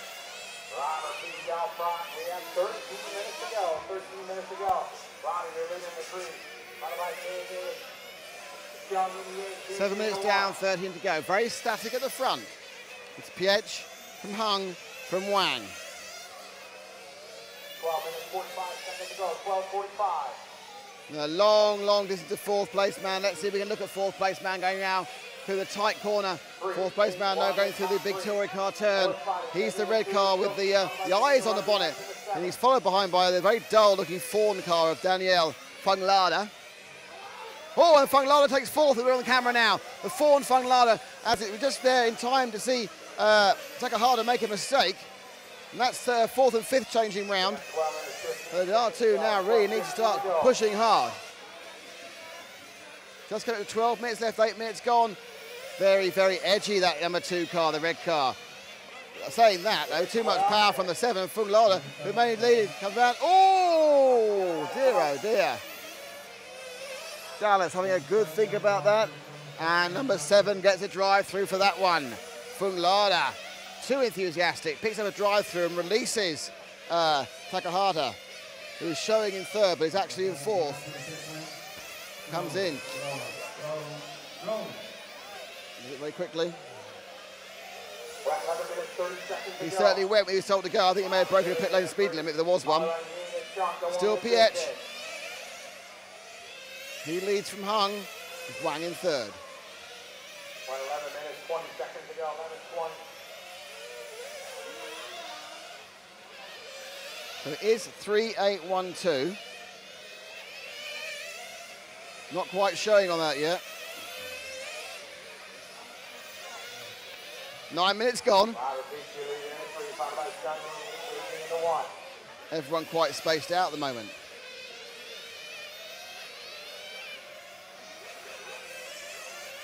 So, it's a very stable part of the race. Let's see if we can pick up our lead as he goes over timing and scoring now. This is Robert Pietsch, German. Really having a struggle. Just couldn't get the car set to his liking during qualifying. The man you would have very much expected one of the 4 direct qualifiers. They are, of course, Mean V at Sushihara, Timolino and Gilles Groskamp. And Pietsch, the slow car release in front of them. Car 6 of Martin Hoodie. Hoodie having a really cataclysmic race. He's already 15 laps off.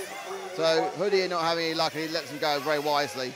So Hoodie, unless everyone breaks down, or several other cars break down, is not going to be going into the semi-finals. Pietsch at the moment is progressing to the semis, as is Hung and as is Wang. And we now reach half-time in this race. 10 minutes down, 10 minutes to go of the 1/4 A at the IFMAR 2012 World Championships. Brought to you by RC Racing TV. All free, all live, all the time, in association with Serpent Model Racing Cars, Contact Racing Tyres, and of course, Protoform Bodies. So the next round of pit stop comes in at 10 minutes. Pietsch now has Hung right over his backside. So Hung now catching this is battle for 1st and 2nd. Can Hung get past Pietsch? And he's got him. So Hung takes the lead. Pietsch almost let him go. Pietsch already playing the long-term thing. I don't need to win this. I can be 2nd. I don't need an accident. Hung currently not showing the right position, but now we're going back again. They come over Funglada, trying to lap him. Funglada needs to let him go. Number 7 holding him up. Pietsch, bit of oversteer now. Is the man suffering? Is the world champion 8th and the European champion 8th? and the previous European champion at 10th having a problem. The car not handling well. Hung is pulling away. Fung Lada sort of getting everyone's way at the moment. Fung Lada needs to let Hung go through, but he's holding the tight car. I don't think he knows where he is. Fung Lada lets, oh, Fung Lada, come on. Daniel needs to let him go. Not very heads-up driving. He was being told by the referee the whole time, and he didn't seem to want to listen. So, Pietsch from Hung, sorry, Hung from Pietsch. Pietsch now having let him go almost. He's getting a bit more position back. Wang has dropped, I think Wang's dropped down to 4th in the last time. I think, yeah, it's very hard to tell. I think Wang's now in 4th, but it could be Takahata. The timing screen's having a terrible time at the moment with dropping laps. And they're being added manually, but of course it gives you a delay while that's done. 8 minutes to go. It's still got a lap down. It's not showing Hung in the lead, and Hung is in the lead. As Hoodie gets out of the way of them again. Martin Hoodie, the X-ray driver, having a nightmare. First and second split by something in the region of about a second. 0.6 of a second last lap. And now suddenly Pietsch is right in his tail again. He's decided to have enough of being let the Hong Kong driver leading him around. And German pride's at stake. And Pietsch, obviously, got over the slight problem he had when he came out, but now he wants to get the lead back again. He's decided that being a number 8 for the 75 rather than number 9 is what he wants to be. Has to be careful though, no damage, or that's the end of his World Championship. He can still bump his way through. And he still is probably one of the most talented foam IC drivers in the world. World champion, of course, at 1/8. Number 10 being a stop and go, Rico Prober. He's out of contention really for anything, so that just makes him more out of contention. 1 and 2. Wang showing in 3rd. Takahata showing in 4th. But I wouldn't necessarily say those are the right runs. It is Hung leading from Pietsch. They are neck and neck as we have now 6.5 minutes to go, 6 minutes 40 seconds to go. Wang, and just watch, he's got a huge oversteer issue. I'm not sure that car's working very well. So 5 from 3. Sorry, 8 from 3, sorry. Hung is 8, has bumped up already. And now Pietsch is really following around. Now, whether he just wants to be as close as possible, or whether he actually wants to take the lead, that's the question. Again, the car's looking very edgy, very on the nose. Suddenly the rears, the grip now levels are getting, it's getting pretty good. They're doing 15.7s, 15.8s. 30 to go.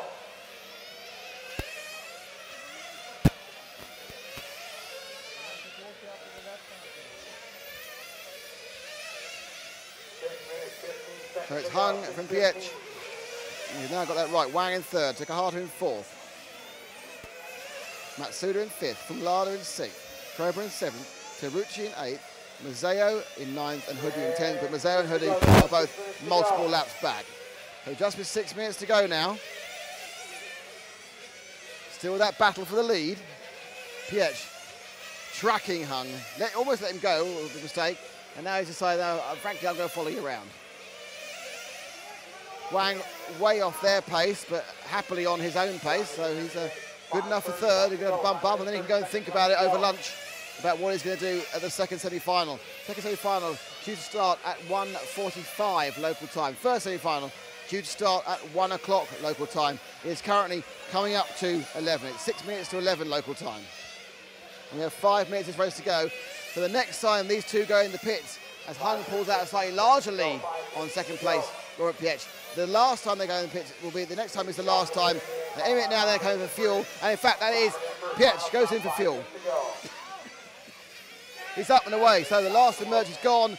He now has 5 minutes on a tired car and tired tyres. So when will his, Hung spun out of view as he goes in, so this will be interesting. I think if we have Pietsch may well be able to pick up the lead as he comes out of here. Hung had a poor in lap. And indeed he does. Pietsch gets him in the air, gets him during the pit stop. Hung had a poor in-lap, spun on the touring car turn, and Pietsch picks up the lead courtesy of that classic methodology in any sort of motorsport, where you get yourself a much better in-lap and out-lap, and you haven't got to get past the guy on the track. You just do him on the pits. So will Hung sit there and go, no, I'm happy now. I'll sit for 5 minutes. I've qualified. Or is he going to go for the win? Oh, Krober really in the wrong place there, but Hung has already got the bit between his teeth, and he's trying to close down Pietsch. He's obviously decided that he does actually want to win this, not just qualify. 1, 2 and 3 go to the semi-final A. We've already seen how running is an advantage in Hung. Looking very, very quick again. Oh, that's a little bit wild. Needs to be careful. It's all very well going for the win, but the one thing you don't want to do is damage either car. 3 minutes and 40 seconds to go. 3:40 to go. 3:40 to go. 1 and 2 tight together, both qualifying. JJ Wang in third. Oh, almost a lap behind now. 3:30. Well, 8 seconds. No, he's 2/3 of a lap behind as it clicked through then. And Wang, Hung has taken the lead so well through the timing screen. Hung swept through past Pietsch again for the lead. Luckily, Matt was watching and camera, forgot the camera while I was trying to work out the timing. And with a little cheeky little Hung there, went past and hung me out to dry. My commentary. So Hung from Pietsch, from Wang, and Pietsch now, again, letting go, had a bit of a bad period, and now appears, quite frankly, to have not really bothered. Catching him back up again.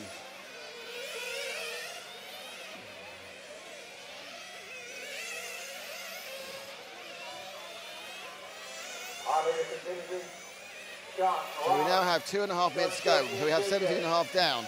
It is 8 from 1, 8 from 3 from 1. Wang has almost a lap lead over the man who's in fourth. So this race has very much melted down. See if we can pick up JJ Wang for a bit. He's currently in third and he's going around the bottom corner now onto the tight left, and he's going in the touring car turn now. The multicoloured car, mainly pink on the nose, orange on the tail. And the man ahead of him is the guy in fourth who's a lap behind, which is Takahata. So it's Wang following Takahata, but there's a lap between them. Wang's car not looking particularly good. And as you can see there, as he misses the apex by a mile, seems quite quick, but doesn't seem to be turning very well. So he's got a car that's set well for speed. He's got a nice bit of motive power in that thing. Oh! Huge mistake for Wang! Huge mistake for Wang. Is that the end, or can he get going? What can he do? No! Oh, no, this could be the end. It's the end for Wang! Oh, no! He's got it rolling again. He had a long lead. No, he's got something wrong with the rear of the car. And Takahata comes past him now. The next car to go past him will be Takahata, who will be taking that position. And there it goes. Car 2 has taken third place. He's taken the bump up. Oh, tragedy for JJ. One mistake, went wide, probably picked up a stone. He's probably picked up a stone, and that was it. And that has ended his chance of anything at all. Well, as we were watching, curse of the camera, but back at the front again, it is Hung for Pietsch and Takahata. So with just 59 seconds to go, let's watch our leader, Hung, who's bumped up from the previous race. He's going down the straight. A brilliant performance. He won his 1/8 final. He's now won his quarter final as well. Well, he has done in 45 seconds. Hung, Pietsch stroking it down. I think we'll try and worry Robert. He's right at the wrong end of the pit lane. That's a pit zone. So I may have to walk down before the race is finished. Has Pietsch just waited and bade his time there with just 29 seconds left. Hung from Peach and Takahata from Mutsada, Fungalada, Rico Krober, JJ Wang still showing in 7th as Terucci, Hoodie and Mazzara a long number of laps behind. But in fact, he's back out again, Hung, but unfortunately the problems he had when he just lost it in that corner are too much. So we're now on the last lap for every driver. There's the leader going down the straight. About 10 yards behind him, it's Robert Pietsch. But they will both come over the line now to finish, and they will both make it. And if Matt spins to me when he gets past here, any second now I'm going to work with Robert Pietsch, who's just doing an extra lap he doesn't need to do, which is very much showing off. And he comes down, he's actually finished. He's finished in 2nd place. He's qualified through. And there's a bit of consternation here as some of our drivers look around. And let's see if I can just have a quick word. Robert, that's the first part of your mission accomplished. You got through the quarters. Did you decide not to bother winning? No, I just watched to get into the semi. And yeah, I think I have started with a little small tires. But I think it's good for the semi to know a little bit more. Well, it's interesting. The guy who won that, Hung, had won the 8th final as well. Do you think you're going to have a big advantage having had 20 minutes of the track compared to the other guys who are coming cold from 2 days? Yeah, definitely. I think so. He has an advantage from the 20 minutes 8th final. and so he know better how to deal with the tires again. And now you have an advantage. Yes, hopefully. Thanks very much. So actually now coming on the roster, you'll see thank you very much, Rukisi Tsuchihara, who's going to be doing the half-hour warm-up session. So next on track is the half-hour warm-up session for the 4 qualifying A finalists. Then we have a half-hour interview session, but I think it's just a break really, and an hour's break. So the actual next live track action will be at 1 o'clock local time, which I'm going to work out is 5 o'clock in the UK, 6 o'clock in Central Europe, midnight in the Eastern Coast, 9 p.m. at the Western Coast of the USA, sometime in the afternoon in Australia. Sorry, it's a big country. What we're going to do is we'll lock the camera off so you can watch the boys' top 4 go round, because Matt's going to take some arty pictures of them. And then we'll be back with you live with the semi-finals at 1 o'clock local time.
1, 2, 1, 2, 1, 2. Oh, for fuck's sake.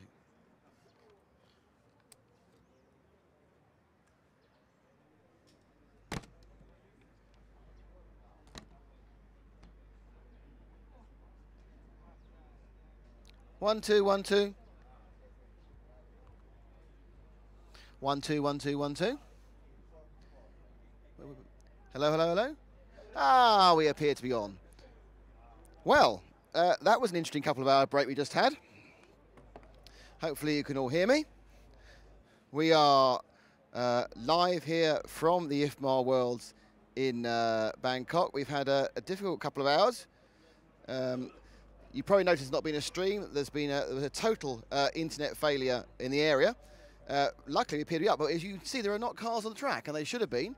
There were a number of timing problems in both the semi-finals, and there are protests still being sorted out, but both of them concern bump-ups as to who gets into the final semi-final. So semi-final A, which should be off now, or should be off a couple of minutes ago, is still being held because I think they still aren't quite sure who should be in it, which is never a good thing.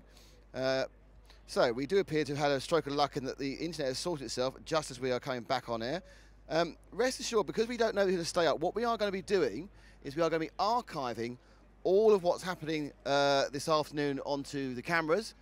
And if it fritzes out again, we will actually, when we get to the end of the day, we'll actually play out the whole day or the whole afternoon from now as live, so you can enjoy it as a live event if we do lose again for a large chunk of time. We had literally 2 hours of no internet.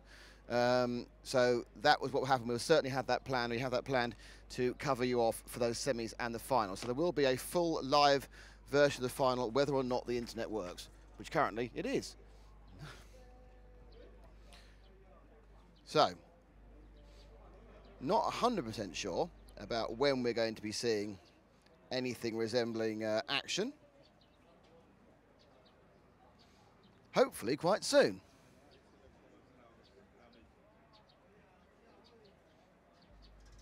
Consternation there. Dallas on the rostrum. That's the other referee as well. These semi-finals will be half an hour. Car number 1 in this will be Alexander Hagberg. Car number 1 Alexander Hagberg. Car 2 Mark Green. Car 3 will be Dario Balestri. Car 4 PJ from Australia. Car 5 Dan Jacobs. Car 6 Mon Leplan Lomerose, and car 7 Mark Reinhardt. 3 bump ups yet to be decided, and they are of course subject to question as we speak. And you can see there Martin Hoodie. Martin had a belt pulley, the belt come off the pulleys in his quarter-final. Hasn't been a bump up, so it's the first time he'd seen that problem. So, where are we now? Cameramen down there want to take pictures of the first semi-final, but no semi-final because there's still an era of protests about who should be in this one. It's the conversation, the issues centers around Francesco Tironi, who bumped up from the 8th to the quarter, and he also thinks he should have been 3rd, and he's classed as 4th in the quarters. He thinks he's dropped and missed a lap. The problem is the timing screen timing data is not particularly conclusive one way or the other, and it's rather.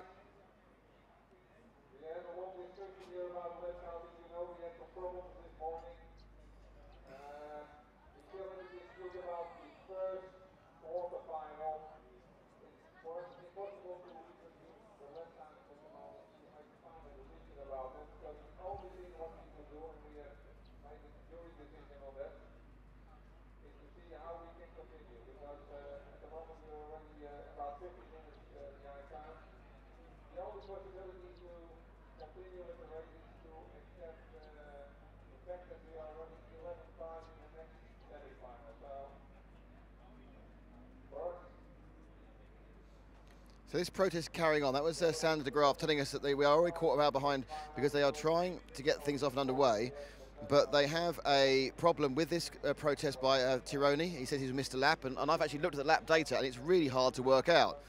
It's not conclusive on the video because we're not looking at we're concentrating on cars at the front of the grid. We're not looking at cars to see it further down, see they're going round. But that's why we have the hold. The thing I'm very pleased about is that 126 of you so far can actually hear us, and hopefully more of you will, when you realise we're back on, will come through. But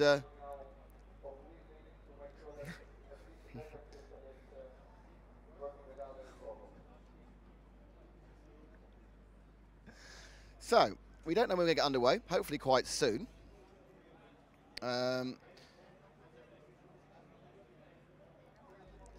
big issues we have are we may well now have 11 cars in the semi-final.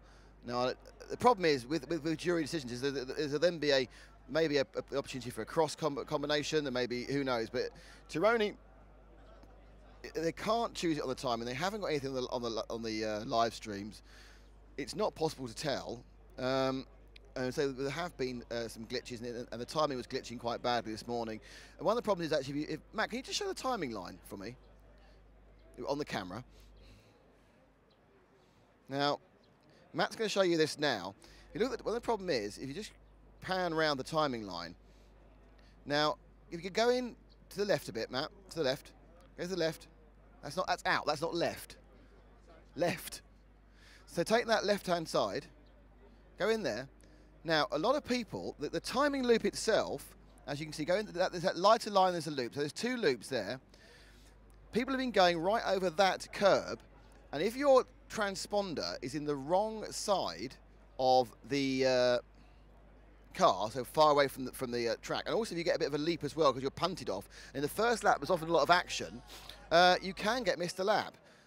I mean, you should say, well, you shouldn't be there. That's not where you should be on the track at the time. But obviously, you're not always entirely master your own destiny. When people are coming up behind you, and as you've seen, there's been a bit of carnage on there. Thank you, Matt. You can get a nice wide vista again now. In fact, Matt, do you want to show sky? Yes, it is a very good call there from Matt. It is clouding over. So the other thing, of course, if it rains, it gets wet, they won't run it anyway. So we're all up in a oh, look at that. He's changed the filter, and suddenly you can see how grey the clouds are. But in fairness, the clouds have looked like this for most of the week, and we've not had any rain. So who knows, is the question I have to say. Daniel wants to know what Robert Peach did. Robert was second in his quarter-final, so he will be going straight into the semi-final 2, and with this he'll go straight to semi-final A, and it looks like the semi-finals going to get underway, which is 11 or 10 of us. I just need to have a little word with Matt, so I'm going to go cans for a second.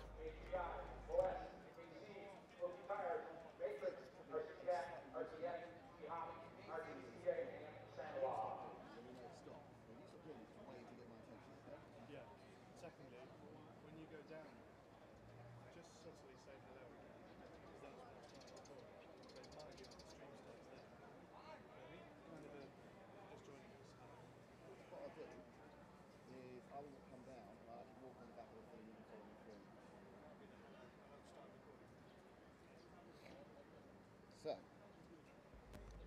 Matt and I are making plans to cover for all eventualities. So it's the eventuality of things running smoothly and the eventuality of things going TU on a number of different levels.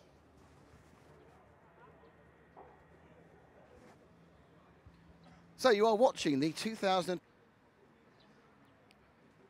Someone called Ben Edwards. I can't remember if it's the real Ben Edwards. It's the commentary for F1 on the BBC. But so far, we appear to have struck lucky with the stream. So who knows what's going to happen next? But we will start. We are going to record everything from the time the cars are running for the race, so we have it backed up for you if there is a problem. So you will get a live version because we do record with the proper sound. Well, I say proper sound, it's me actually. So that's a definition of proper sound I don't know. What's Matt doing?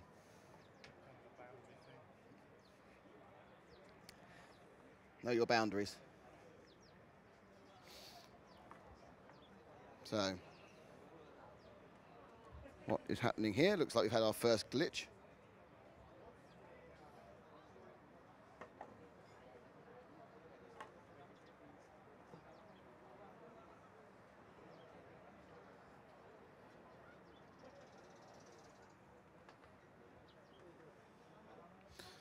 Some of the cars in the background you may hear are starting. And indeed, we're losing people. Okay, we're in trouble already.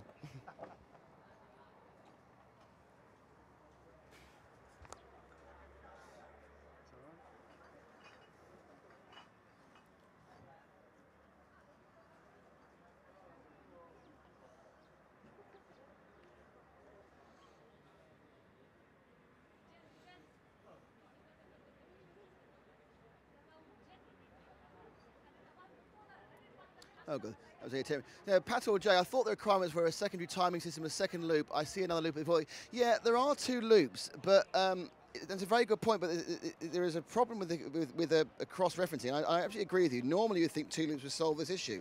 I think the problem they have is they can't actually work it out. And the other thing is, of course, when someone's being told you're safely in third for an entire race, because they aren't counting, they're going to be running their race to that speed. They won't be running their race to who may or may not be in there. They run their speed to who is actually in there. So an interesting situation has been occurring.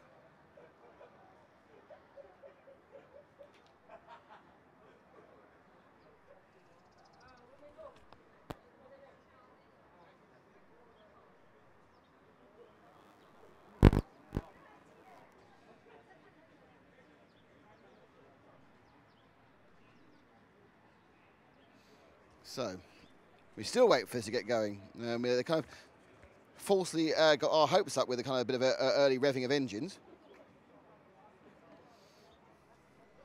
Any of you have minor problems on the stream, please refresh. I don't think there's anything major happening at the moment. I think it is slightly throwing people off, but please refresh. It's not as it was for the 2 hours earlier. It's dead. It's just having a little bit of a wobble, which can happen in region-based.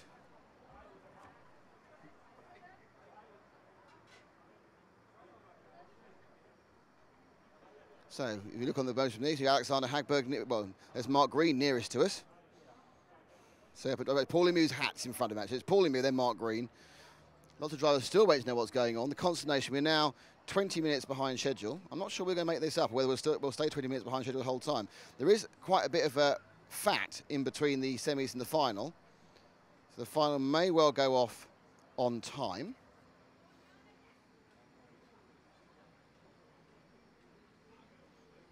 You can never tell, obviously. So, let's see what next is. Another message seems to come in. Let's see what it is. PJ with his shade. So let's see if I can identify. Let's have a look and see if we can find a man with shades. Apparently that's PJ. There's more Aussies putting through. I've got a no sound from Mr. Christie. Have you got sound, Matt? That's all right. There is sound. That's just you this time. Well, perhaps I wasn't saying anything. It might be, which is quite rare for me not to say anything. As we look to get into the meat of this. So we are hearing we're going to have the first semi-final any second now. So let's see. I'm just going to give a little bit more of volume into the stream. Just so that's a bit louder for everyone. Hopefully that is now easier for you to hear without having the speakers turn up too loud. Matt panning to show you the vista of the track. Great speed. Make everyone sick if you do that. That's a lap. Very quick lap, in fact, that one was. So.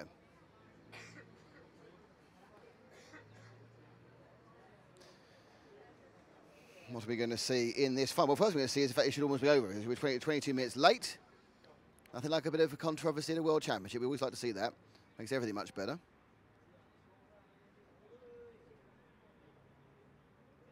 Matt continues his attempt to show us the entire circuit in 3 seconds.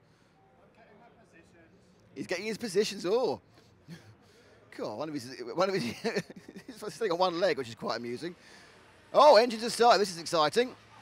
We are go, go, go is semi-final B. So we are starting about 20, we're going to end up starting half an hour late.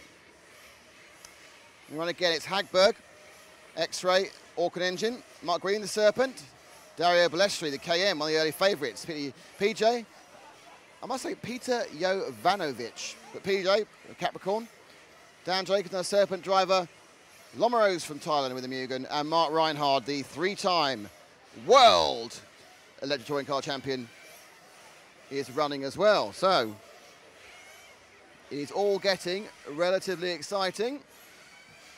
It all seems that things are actually working. So let's just check we have sound. We do.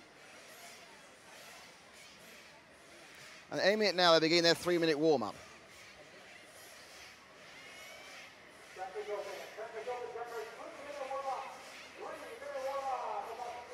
And out it goes for the 3-minute warm-up. The track has clouded over. The humidity has gone to beyond 100%, which I know isn't possible, but it just feels that way. And as Andre Moore to say, go, go, go, go, go, go, go. Ambient temperatures, Ben Edwards, bloody hot. That's the ambient temperature. Actually, it's not massively, it's about probably 30, 31, but it's the humidity that's the problem more than anything else. So, with a couple minutes to go, I'm going to take my position on the rostrum for this race in advance. So I'll leave you with Matt and some coloration.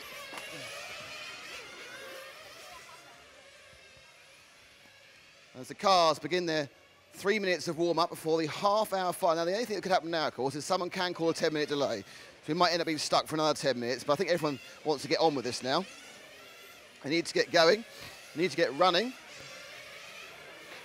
All this will be archived, and if it doesn't go out live, as I said before, it'll go out live on a repeat stream later today. So if you are a big fan of PJ in Australia, you will see this race regardless. And the crowds are gathering as everyone's now beginning to watch the track, which should help. It means they won't be on the internet. And here I am at the back of the track. And then we'll start. So I'd like to welcome you all to the finals day and the semi-finals of the 2012 IFMAR World IC Championship from here at RC Addict in Thailand. We're about to see the start of semi-final B. And of course, this is RC Racing TV. We're brought to you in association with Serpent Model Racing Cars, Contact Model Racing Tyres, and Protoform. And standing here with Dallas, who's going to call this race. And he's got that kind of look of a man who's thinking, oh God, what's going to happen? So, are we having 11 cars? Sorry, are we having? We're having 11 cars going. Oh yes, oh yes. It seems like it was a problem to define exactly what happened during that. So it was a jury decision, and the decision was to have 11 cars on this. I think that's a fair solution because the guy in third was pacing himself to come third, so he didn't know the guy was fast. I think it's a good decision by you guys. It's the only fair way. So that means we have 11 cars. So it will be car 1, Alexander Hagberg, car 2, Mark Green, car 3, Dario Balestri, car 4, PJ, car 5, Dan Jacobs, car 6 is Ko-Laplan Lomarose from Thailand. Everyone's worrying about rain now. Car 7 is Mark Reinhardt, car 8, Paul Lemieux bumped up, car 9, Tahaki Shimo, car 10, Shinizuki Hirokamar, and there are 11ers because Francesco Tironi makes up that 11, and they will be taken out to start in just a few seconds. Hans de Graaf, the man there with the yellow flag, we're walking them all across for half an hour for the B semi-final. Scotty gets really, really overexcited. Will this race stay dry? Paul Lemieux takes off his Protoform hat, takes a deep breath, tries to relax. Hagberg also looking at the two X-ray drivers looking very relaxed. Mark Green, British favourite, stick radio, leading Serpent, but also Dan Jacobs of Serpent as well. In the middle, Dario Balestri, early favourite. The Italian looks just like a real racing driver. He's tiny, and you could easily see him hopping out of an F1 car, having come fourth. Here we go! We are at 10, 9, 8, 7, 6, 5, 4, 3, release the cars! And the car's ready to go. And there we go. Oh, bad start for 2, bad start for 3. So 2 and 3. Balestri makes an awful start and ends up last. Way out ahead is Hagberg. In second, it's car 2, down with Mark Green. Then it's Lemieux. Lemieux is through to third from 8th already. That's a phenomenal performance. Remember, it's the top 2 who go through by right and the 2 fastest drivers. Who will that be? No idea. So, early leader. As the pack goes through, I'm sure that Matt has us on the pack, which is 4th, 5th, 6th and 7th, with the orange car leading them through.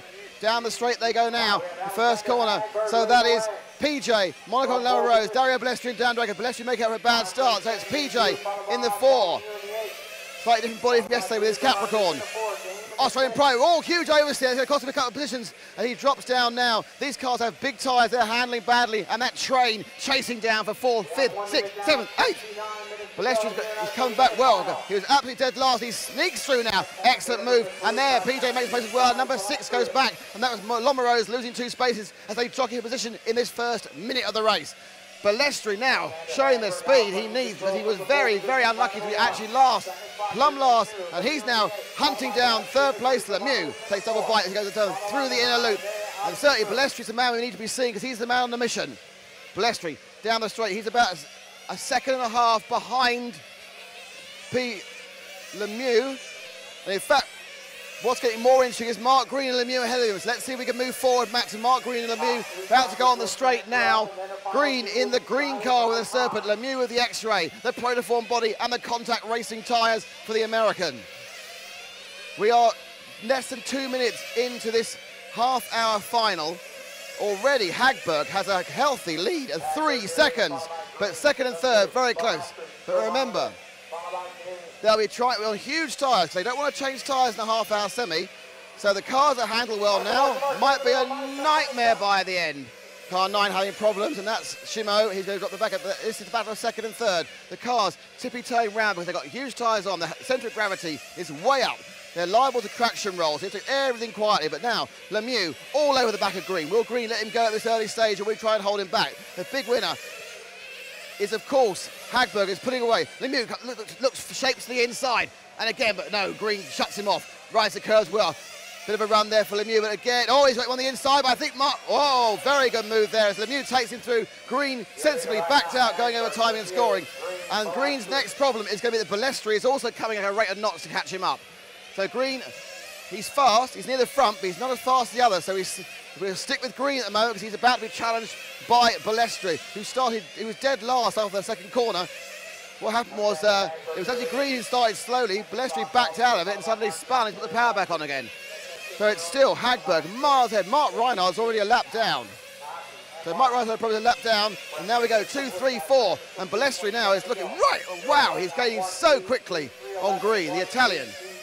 Set the fastest lap of the race of qualifying way back, I think, on Wednesday. Through the touring car turn again. Look at that nose up. And Green certainly hasn't got as much front end as Ballestri. Now Ballestri, be careful. He doesn't need to push here. Green's car, nothing like as pointy as the others. It comes out, oh, trying to get inside. Oh, no. That's, oh, it's been let go. So Green there got eased out by Ballestra. No, Ballestra's been called. Dario's called for that one, so he'll be in for a stop and go. Let's follow him round for the stop and go, Matt. That was too aggressive as he rolled Green out. It's cost Green some time. He's dropped down. Then goes Ballestri. That was a sort of stop and go. Ballestri now has rejoined. 6 minutes to go.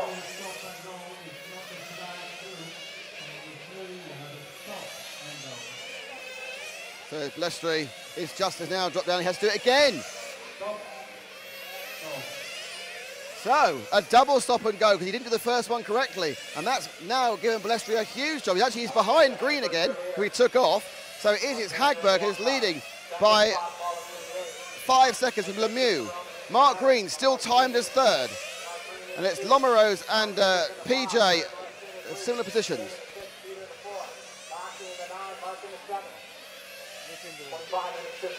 25-15 to go. So we have some timing issues at the moment again on the computer. But definitely leading. It is Alexander Hagberg from Paul Lemieux. And the shouting begins to the first stop back again. Car 4, PJ has a problem as he tries to pit.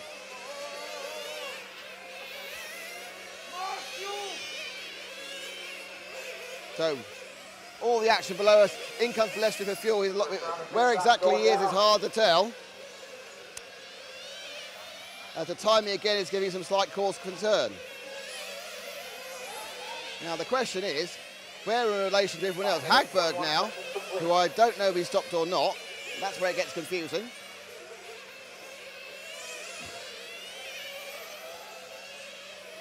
Hagberg, Lemieux, Lomerose, Green, PJ, Dan Jenkins, what it says in the computer. Apparently one or two of those might be slightly wrong. Let's see if we can pick up Paul Lemieux is about to go on the straight now.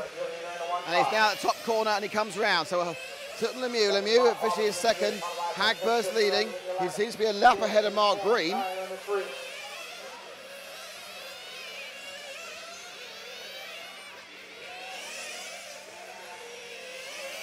So that's not Green, that's actually car 9. There's 2 right there. 6 minutes gone down. So it's Tironi who's officially been scored as third. So Tironi in the 11 is scored as third, not Mark Green. So let's see if we can see where Tironi is. He's car 11.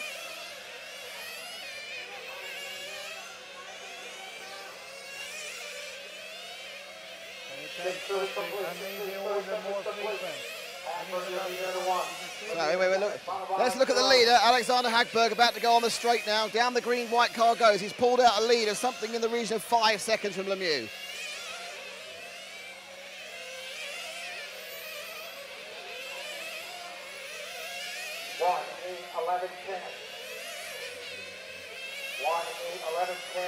And it's the yellow car. So it is Tironi is in the bright yellow car. 1:8:11:10. So Tironi and Sinisuka are both being dropped a lap.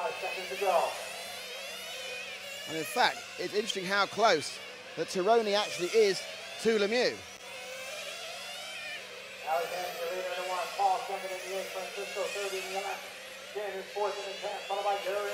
So if we now try and pick up the all-yellow car, Matt is about to go through the inner loop and down the bottom bend and through the outer kink.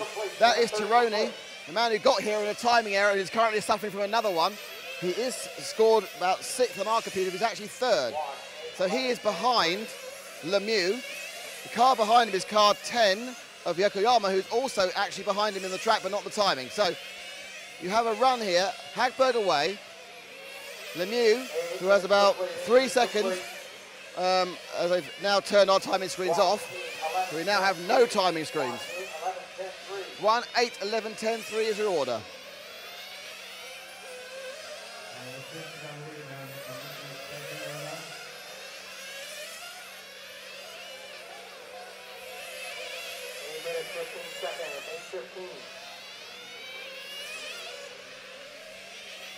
So we now have no signal, we have no timing. So it's 1:8:11:10. We can see visually where the 11 is. We can see where the 10 is. The 11 and 10 are battling overall for 4th. Remember, only 1st and 2nd go through. Only Hagberg and Lemieux at the moment are guaranteed of going through. 11 and 10 are behind them. Then it's Mark Green. Then it's the car 5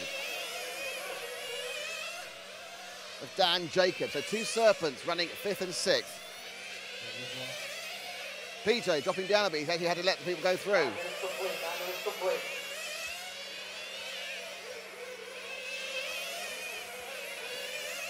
Hagberg is now behind Lemieux, so I think he must have stopped early. So Lemieux and Hagberg now together.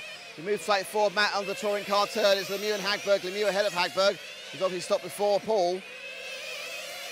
So the Orcan engine on a different fuel strategy. So you got 1 and 2 together, 3 not far behind. I think in a minute you will see Paulie will drop in, pick up some fuel. Paulie spins out a bit there. So in fact, Hagberg gets back in front after Paul's mistake. That puts Tironi closer and closer and closer to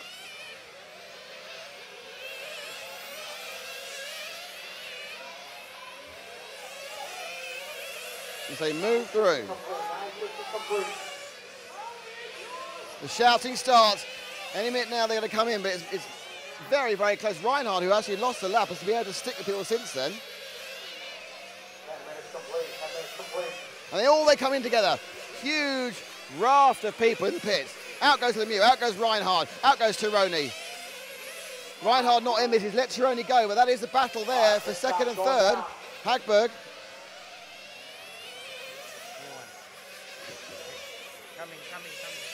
As the timing monitor is being fixed in front of us. More going in, but we are waiting to see where Hagberg is. So Hagberg is a long way ahead, but it looks like he's going to take at least one more stop. But we now follow with someone with Lemieux. Lemieux is in second, and catching him up is Tironi, the man who bumped up. Because the two of them are running together. And Tironi, and this is the automatic position. So don't forget, it's the first two who bump, and then it's the two fastest drivers from either of the semis who will get those last two positions. Lemieux needs to hold second. Third's no good. He'll have to sit and sweat for an hour. Still moving. Tironi looking closer, getting closer again. Tironi closing down Lemieux with every waking second. The yellow car against the yellow Italian car against the blue and white machine of Paul Lemieux. They come in the side there. Again, another look left, a look right. Oh, Tironi, oh, he pushed Paul wide. Now, I think Paul let him go. He decided not to get involved. That's very brave because there's still some time to go of this race. I haven't got the elapsed time. There's 18 minutes to go. 18 minutes to go at 12 down. Hagberg still ahead. Tironi and Lemieux, that's the battle. Oh, big fishtail for Tironi. And Lemieux's back through again. So Lemieux picks up second. Tironi put down, they've got the power wrong, fishtailed out. These cars, of course, the handling is changing all the time as the tyres wear down. And Tironi's car is just going through a period where it's looking slightly uncomfortable, or perhaps Tironi's not having a particularly good time at the moment.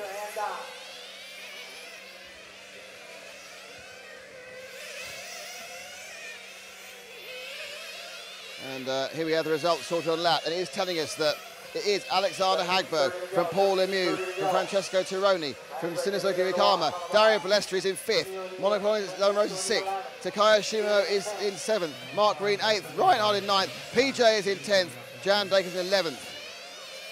Hagberg leading by 6.9 seconds. Half a second behind him is Francesco Tironi, Shinizuki Yasuki. He's back another half a second. So the shouting starting, and that kind of makes me think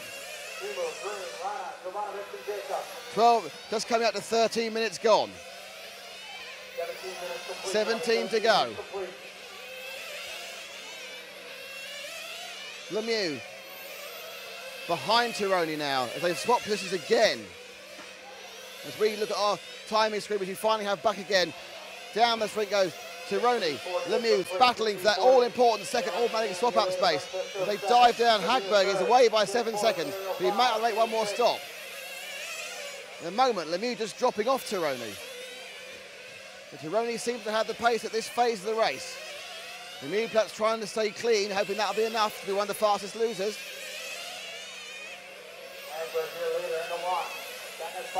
But it's looking pretty good.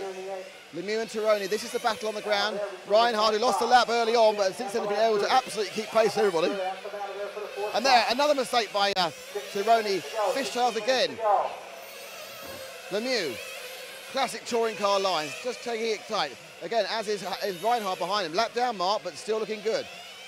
Certainly speeding the straight. Tironi's got more basic grunt, it seems, or he set the car out that way. Lemieux, better around the corners. Now, how that's going to affect the car as the tyres get smaller, but at the moment, Lemieux looking quick, looking good, looking fast, but Tironi is probably finding it's much easier to follow than lead. Both they've been swapping positions for the last 3 or 4 minutes as they race around here for this, the last bump position. Reinhard getting involved in this. My feeling is that at this point in the race, Reinhard can go faster than either of them, but of course he can't get through. This is a lap down. Tironi pulls on the straight again. Lemieux better through this switchback section. Touring car turn, start, finish. Sweeping round again. Once the cars get up to speed, I'd say once the cars are over half speed, Tironi's machine is better. As he comes, I think, to put a lap on Mark Green, who started well but had problems ever since. Oh, and again, Mark lets the two of them go.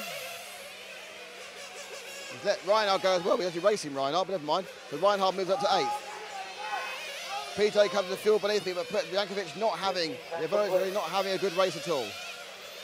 Hagberg now, comfortably ahead as they both go for fuel at the same time again.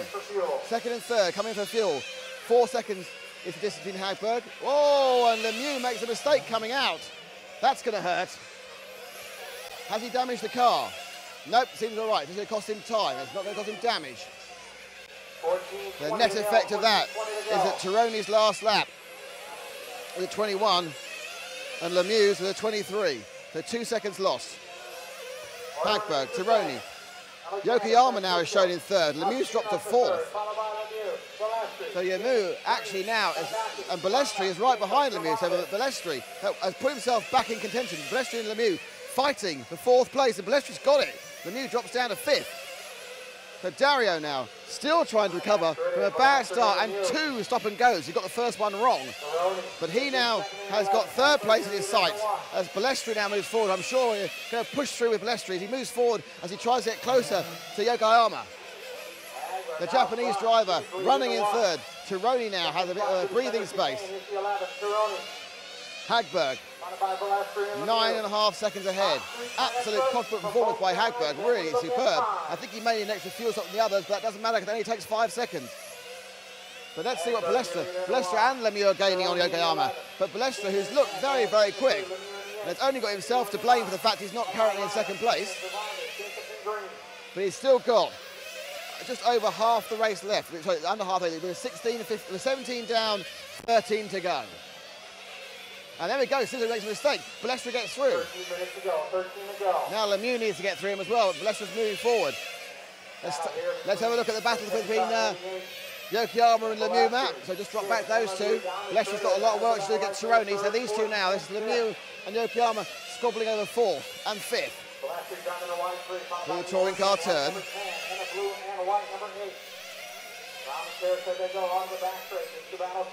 And it's going to be, come on, again, a huge overstick on the road, and that's let Lemieux back through into 4th place. Now, he's lost a couple of places with his accident, it's cost him dearly, and in fairness, his car's not looking brilliant at this stage of the race. With 12.5 to go, 17.5 gone. So it is Hagberg from Tironi. Tironi's 10 seconds back. Then it's Balestri. Balestri is 2.5 seconds behind Tironi. 1.3 seconds further back is Paul Lemieux. Balestri needs to get up to his second qualifying position. He's not had a clean round. He wouldn't be that confident of getting through otherwise. So it's 2 Italians who are battling for the second bump up, which is Tironi and Balestri. Hagberg comes to fuel again. He's coming in earlier than everyone else. Let's take him out. There he goes. There's the leader. Comes in, comes out with the lead. Car running a more conservative strategy or a more thirsty engine. So his lead that was 10.1 seconds will drop probably to about 6, perhaps 5, as he goes around and completes his 68th lap in 18.5 minutes. Tironi now goes across. He's 5.1 seconds behind. Balestra spins a bit, loses some time, still 2.3 seconds back. Lemieux 2 seconds behind Balestri. Yokoyama right on Lemieux's tail, but they are not fighting for anything other than pride at the moment. Reinhard running 7th, Shime running 6th, Lemere's 8th, PJ is 9th, 10th Dan Grakers, and drifting back with some on-demand issues, Mark Green back in 11th. Any minute now will be in the final third of this race. And Tironi's had a good couple of laps. He's managed to put some space on Balestra. Balestra now 3.5 seconds behind after a poor lap. 10:45 to go. Tironi now almost on his best line. Tironi only made this final as 11th car, and he made it because of a timing error in the last race. And at this point, he's justifying that. He's about to bump up to the main final. He's in second. Got a problem there. I think Dan Jacobs has got problems. The car 5. He's out, I'm afraid. So both the Serpents have hit issues in this race. He hit a very, very static point. Hagberg 5 seconds ahead and sort of out of phase fuel stop wise. Tironi is 3 seconds ahead of Balestri and Lemieux is 2 behind. But the last 10 minutes will be completely different from the previous ones, mainly because the tyres are wearing down and the grip's changing. Hagberg gets another lap on another back marker. Balestra has come in for a stop, I think, and he's out of sync. He's dropped out behind them, and then comes Lemieux and Aoki. And let's pick up Lemieux as he comes out of the pits, and there he goes. Carefully now, he is a little bit nearer to Balestra, and he's a lap now. Hagberg has a lap on virtually on down to 4th. A big problem for one of the green cars. I don't think that's Mark Green. It is Mark Green, still suffering. And they've gone over now. Balestri is 9.7 seconds behind Tironi. Lemieux 2 seconds behind him. You think therefore Trey needs to stop soon. 10 minutes to go.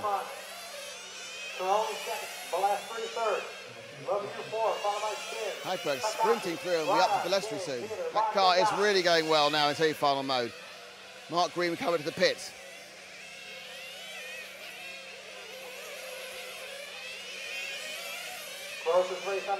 So we move forward now to Alexander Hagberg. Hagberg going round the inner loop, about to go through the bottom bend, around the kick, down the straight, the green and white car. Ahead of him is Dario Balestri, who's actually in third. Hagberg about to lap the third place man, and we have got 8.5 minutes to go. Tironi putting in a superb performance. Has got a massive lead of 5 seconds now after pit stop over Balestri. He's managed to push it out again. Balestri's car looking slightly ticky and ponderous. Hagberg's car still looking perfect.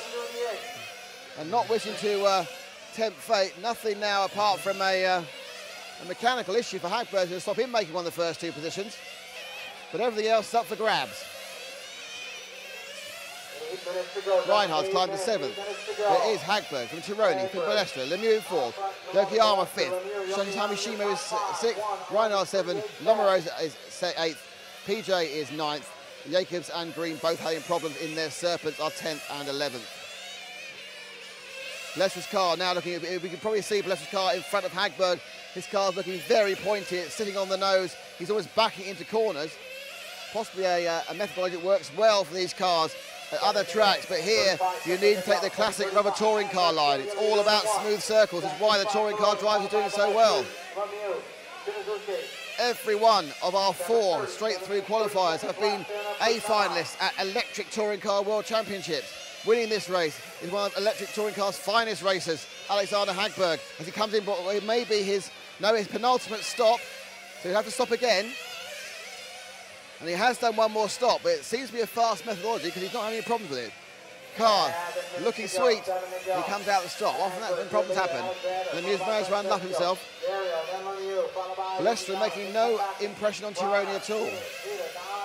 Tironi now is in his final making his own. So Tironi now, pick him up as he goes through the inner loop. Bottom bend, through the keep, the yellow car on the straight. That's Tironi, the yellow car on the straight, gets to the end underneath our camera position. He is in second. He's 4.5 seconds ahead of Balestri. Everyone's got one stop more to make. Lemieux also unable to make anything up on Balestri. So Tironi is 6 seconds behind Hagberg. Balestri is 4 seconds behind Tironi. Lemieux is 3 seconds behind Balestri. Yokiyama is 2 seconds behind Lemieux. And we have just over 6 minutes left. So, to make this final now, as there's a thump as Dan Jacobs crashes again beneath us. Unless somebody starts developing issues, and we've seen this again and again, having problems the last couple of minutes, with 6 minutes to go, this will probably be the way it finishes. But that is tempting fate in what we've had so many massively exciting races.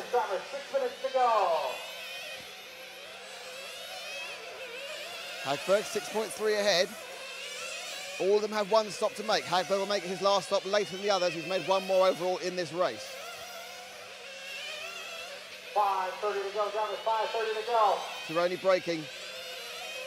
Balestri still trying to catch up. We'll drop now to see Dario Balestri, who's the white car, just going through the inner loop now.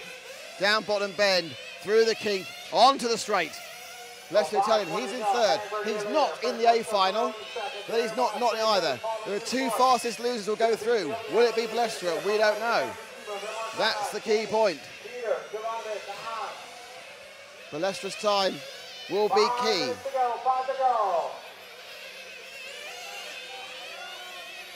He's got a lot of traffic in front of him now. There's 5 minutes left. All the shouting starts, and in he comes for fuel. His last fuel stop. His Novorossi takes a big drink. Out he goes. His problem. Oh, Balestri's got problems. He's waited. Oh, that's very fair driving Balestri at that point, and that has now meant that Lemieux has got past him. So Lemieux has picked up third, and that's third and fourth. Very bad off Balestri. Also waiting was very fair.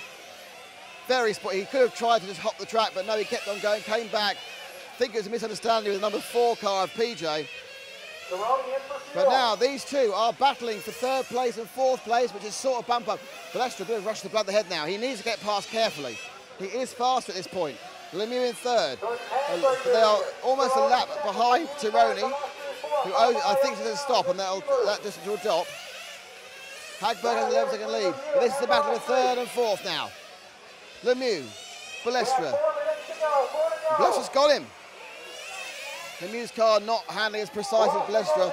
But Balestra really, I find it hard to believe he's going to get through his third, one of the fastest losers, because he's had so many incidents. He's had 2 stop and goes. He's had a big accident. A car that's certainly fast enough for the A final, if you can just get the thing to run properly. And moving forward now on the straight, Balestra pulled away nice. Hagberg crosses for his 98th lap. He has a lead of almost a lap for Tironi.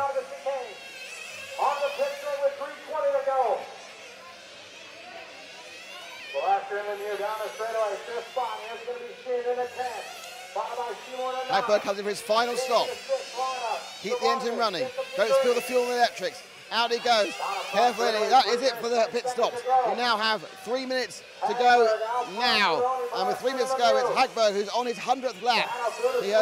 Tironi as well. But when they come around here, I'll give you the actual gap between the cars every lap. There we go. Hagberg is leading. And problem there for Yokohama. Hagberg leads by 6.7 seconds from Tironi. Tironi, on the other hand, is something like 10 seconds ahead of Balestra, who's passing the ground.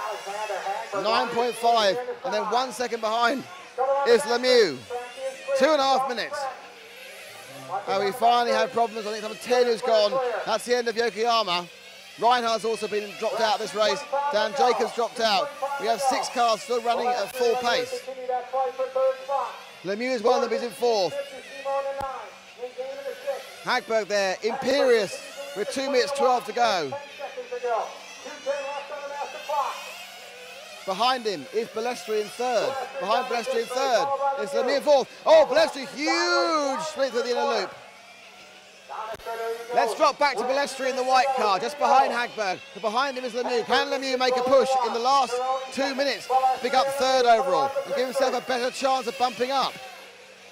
Fourth will require the entire next 75 to be slower. He gets third, perhaps only one car can be faster than him. Car's out of the way. It's Lemieux. He has to try and close down that distance of 0.9 of a second. But Balestra's car is looking faster. And less than a minute to go, but Hagberg is absolutely creaming this one. Tironi bumped up from a jury decision to second. Balestra is in third. Lemieux is in fourth. I think coming around this lap, we're going to see that Paul is further behind. Oh no, he turned round! Oh my God! Lemieux's got through and Balestra's gone. It's broken. Balestra's car has been broken by the accident. The wheels come off. The wheels have literally come off his challenge. His 3 wheels is wagon. Lemieux moves into third place. So he has a chance of bumping up. Balestra is out with 45 to go. So we'll pick up our leader now, who's down the straight. Hagberg, no such problem. Balestra, oh, what incredible bad luck. A great run by Tironi. Takai Shimu is now in fourth and a potential move-up place.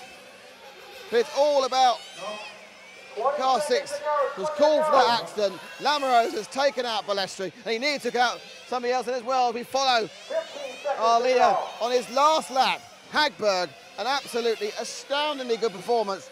Tironi not bad. Lemieux is looking like he's going to be on 110 laps.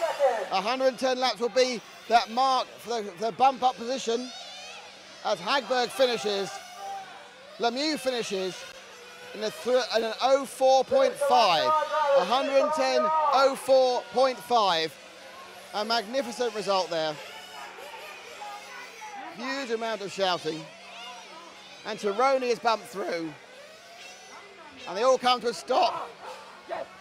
Oh, Alexander, the camera's just up there. And that is time winning this one, Alexander. That was a fantastic performance. Thank you. You had you took an extra stop. Is the car more thirsty, or did you like it tuned more for more power? We just wanted a safe strategy without risking running out of fuel. Well done, thank you indeed. So a great performance there. But the key point really is about Lemieux. Lemieux, 110 laps, 34.5. Will he bump up?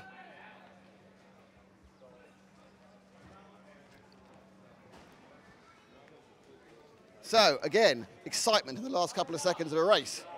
And we're greeted at the bottom of the stairs by the drivers for the next race. Also a lot of cigar smoke for some reason. Capricorn very pleased. Tironi there, excellent performance. So who are the drivers for the semi-final A? They are, he says, in pole it is Keisuke Fukada. Chavit S is second.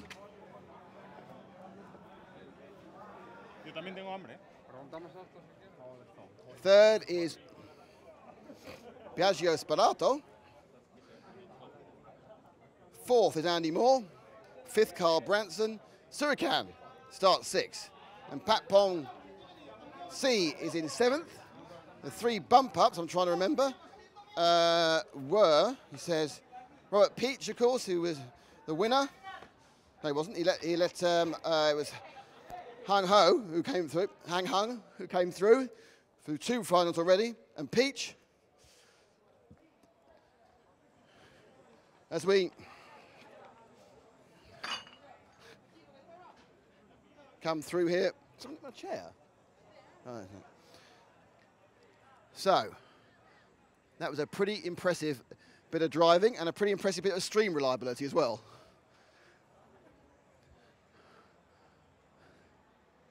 So Hackberg indeed is running the X-Ray.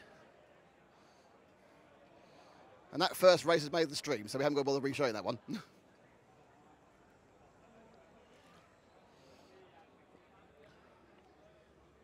Good point. Excellent memory there by Matt to change the graphic. That's what you pay him for. Or we don't pay him. So, a few minutes of calm, whilst I drink some very warm water. Well, the second semi gets underway. My feeling is that the half-hour delay is going to probably put the program back. I'm not sure if that means the final is going to start at 4 or whether it means that the final is going to start at 3:45. As soon as we have a new timetable, we'll obviously tell you about it, but at the moment, of course, they're just getting over the problems they had with the various timing loop issues. That was a good race. Looking very... Bless you really was... Bless you seemed to want to hit everyone, Matt. I mean, he managed to catch most of his accidents, but of course the last one wasn't his fault, was it, when he lost his wheel? Yeah, I captured it within the camera, but I didn't actually see it myself. I just saw the, I just saw the carnage, and I don't know where his wheel ended up. His car was just carried off the track without a wheel. So basically, you're filming in sort of a dreamlike state. Yeah, I'm seeing the kind of peripheral happenings on track. Which is more than you were seeing yesterday. Yeah. When you were just seeing, oh, stars. So anyway, that's how we roll with our team of highly professional people. No, I mean, it is true. Matt's always looking. Matt would actually be looking for the next shot, not the shot he's on.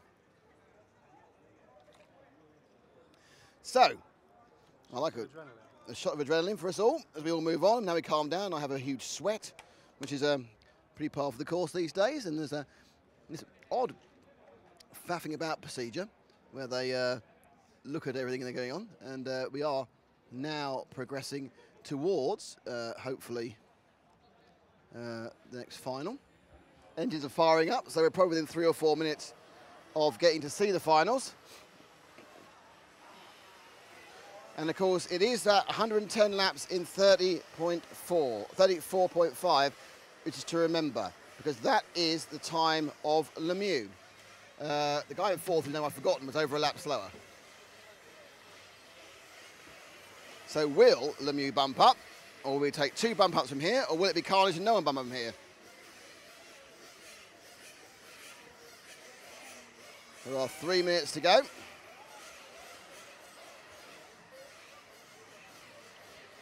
I'd like to thank all of you who are watching us on the stream. I'd also like to thank our sponsors, Protoform, Serpent and Contact Racing Tyres, who I guarantee without whom this would not have been possible. And we are RC Racing TV, and I think it's only fair, whilst we're doing this, to point out that RC Racing TV only exists thanks to the sponsorship we've received over the last 6 years from HPI Racing, and we do appreciate that. And whilst this event has been covered by other sponsors, HPI made it possible for us to get to where we are today. So that's something great. And obviously, therefore, in fairness, we do root a little bit sometimes for the Hot Bodies drivers and the HPI drivers because we've known them for a long time, we've worked in development with them, and we've filmed them. But Serpent, Protoform, and Contact Racing Tyres were our friends. And Ben Edwards has just said Karma caught up with Balestra, which is probably too. But you can now, obviously, that race will be archived on the stream, so we haven't got to bother archive it separately as the cars roll out, so that's quite good news. So it's car 1 is Kasuki Fukada, the Mugen Pico. Car 2, Chavat Singh, Mugen Maxima. Car 3, Piaggio Esperato, X-Ray Gmar. Car 4, Andy Moore, the Hot Bodies Maxima. Carl Branson with the Mugen Ciro. Surikan with the X-Ray, and Popcorn C with an X-Ray as well. Bumping up is Hang Hong. I think he's got an X-Ray, I'm not sure. Robert Pietsch, of course, who is the Mugen driver. I'm now going to try and force my way through the crowds. And, sorry, excuse me, try and get past the rubbish and wander onto the ging as we prepare for another half hour of action. My French friend, Mr. Bollion, passes me by. And then, of course, we need to find at some point, and we'll try and find out what the timetable is for when the final is going to start. I'm just going past Balestra, he looks particularly nonplussed with the world. What the schedule is for the final and where they're going to go on timings. My guess is there's going to be a slight less of a delay. We are half an hour behind approximately, and the idea will be, I would think, to make some of the time up. But I will be very surprised if the final goes off at whenever it's supposed to be, 3:30 local time. Mr. Thurston watching through the door. As we move forward. So hello and welcome to the IFMAR 110th IC World Championships. We are about to see semi-final A here at RC Addict Circuit. This is RC Racing TV, brought to you in association with Contact Racing Tyres, Protoform Body Shells and Serpent Model Racing Cars. Half an hour of action to try and make the A main in a couple of hours' time. First two go through, two fastest losers. The fastest loser so far, Paul Lemieux, 110 laps, 30 minutes, 4.5. Let's have a look at the action.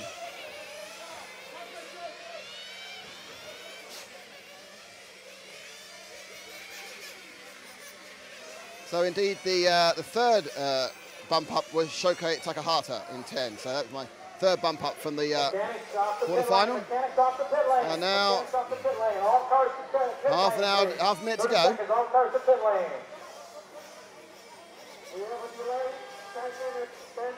We have a 10-minute delay. A 10-minute delay has been called.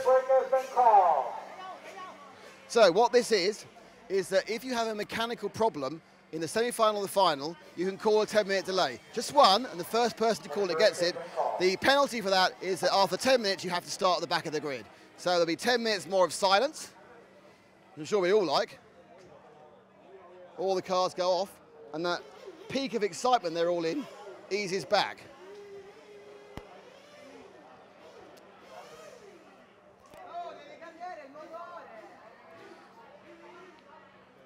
Everyone looking over the edge. 10-minute delay. Who called the delay? Who called the delay? Sander?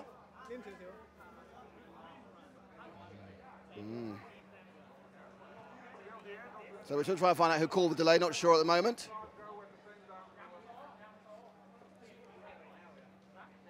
So I can see Harris down there pitting for Andy. I'm not sure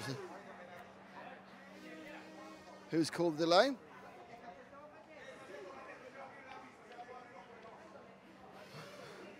So I'm going to take this opportunity whilst we're on a break to talk to, come on here, Scotty, see if we can get a bit of a shot of Scotty. Where are we? We're just up there. Yeah. Scotty, All right. you know, wherever Hi, wherever we go in the world, we always bump into you. I mean, it's amazing. And you come out here, you're doing the good calling for the track, and you're calling for the drivers and officials. Been quite a difficult morning, hasn't it, with the timing issues? And then the guy who got in by a wild card qualifies through. Yeah, that's luck was on his side for sure with the protests and everything. It all worked out, and he had a great semi and did very well. So it's been a great week here. Yeah, the scoring had some timing issues, what always makes it tough. But that's part of our racing world. So, how many air miles have you got this year? Travelling to and from Europe for the OS, travelling to, obviously within the States, to and from Bangkok 2 or 3 times for everything else, everywhere around the world. You keep turning up. This week I'm in the Philippines. I mean, you must have fantastic seats on planes. I wish it was as good as it used to be in the olden days of, you know, guys like me that travel so much. They don't take such good care of us anymore. So I'm still in the back when I'm flying over here, but that's what it is. So obviously you're back home after this, and is your next big event the Worlds, or you got something in between? The 1/8 Rallycross Worlds, you got something in between that? I go to Japan next week for a big race at Utabe, and then. The rain's come down. The rain's come down. This is going to be a big delay. There's now a rain delay on everything else. So this is going to cause a major delay to the program. My favourite Femke official in the pink.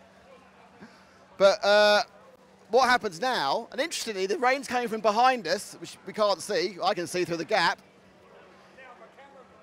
And what's going to happen now is the track's going to get wet, and it's going to have to dry before it gets going again. Did you make the rain delay graphic I asked for, Matt? He did. We got a rain delay graphic. Brilliant. And this would have been during the race. So here's the question, Scotty.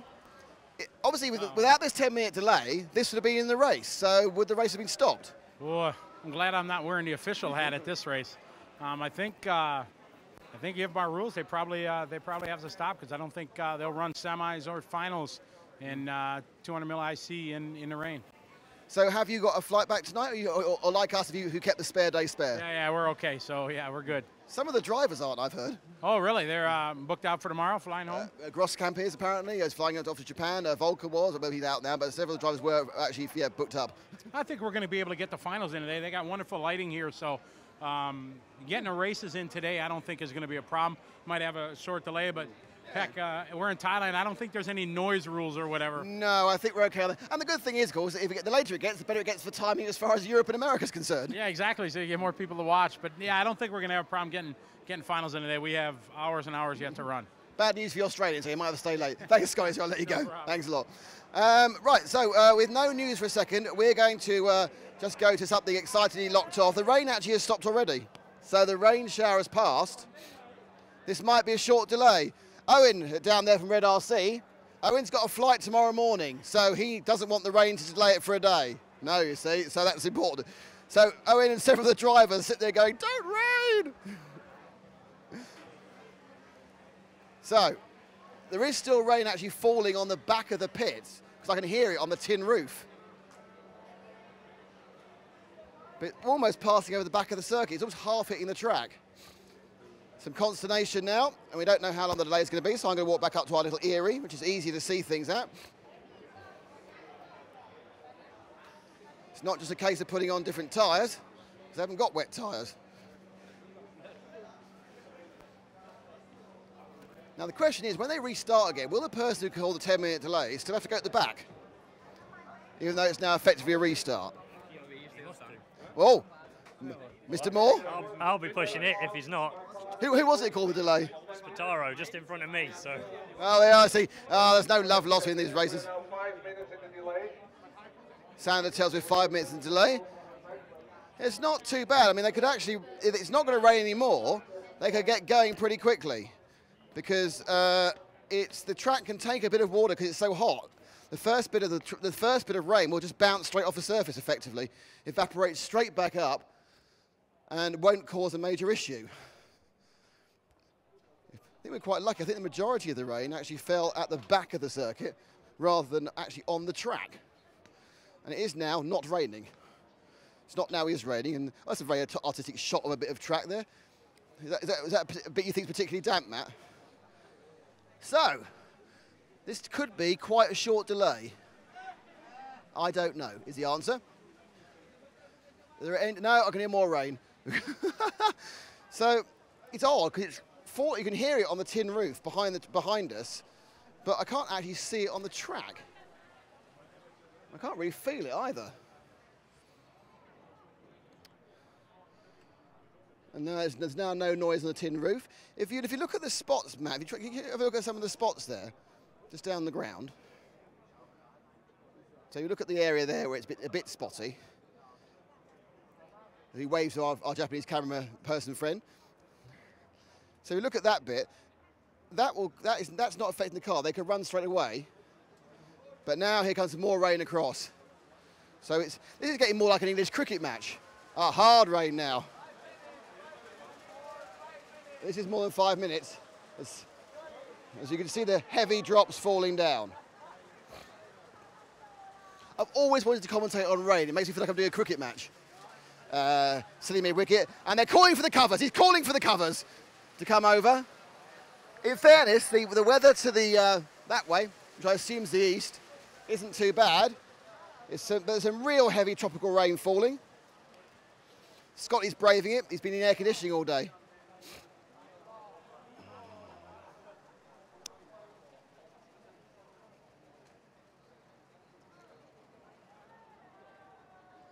And that little flurry of rain stops. Sander Graf looks more at the track.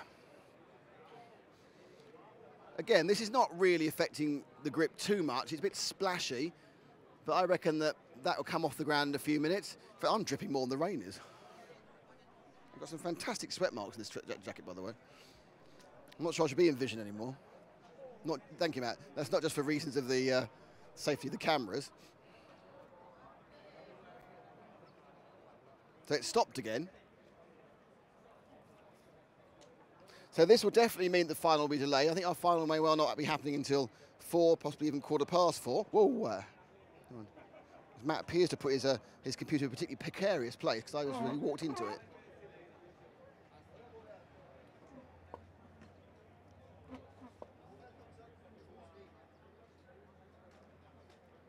So we are on a rain delay, which is always fun, and we've got more viewers than ever, so thank you for stick with us. I don't think it's going to be a long stop. So you can always go and make a cup of tea if you want to, or if you have a different beverage in the country you're watching us in. But I think we're going to be okay. The rain has stopped. It's coming up again. Matt says it's not stopped. All right. Apparently Matt thinks you can see it in the picture. I have no idea if he's correct. I can see an out-of-focus tree.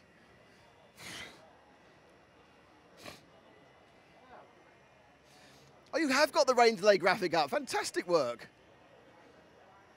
We made that almost as a joke yesterday, what Matt did. And we got to use it. I'm hoping we won't get to use the swarm of locusts one we had done as well. I mean, there are some pretty impressive cockroaches in town, aren't there? Yeah, that's just in McDonald's. That was outside McDonald's. Let's not get any health. It's the health and safety in this country, because let's not get them down, because they was outside. There's a very funny story about Matt being outraged by a child having a really good suntan, which I can't really tell, but it made me laugh.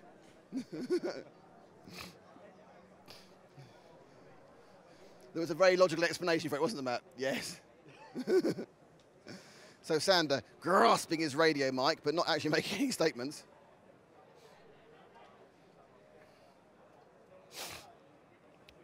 This is what I like. If you go and look at the three guys there, we're seeing the universal "it's raining, what do we do" look on people's minds. Let's look at the sky, let's wave around a bit, because there's not much we can do, really. You know, man can control so much, but we can't do absolutely anything about the weather. So I'm going to wander around, look like I'm busy in stopping the rain in some way.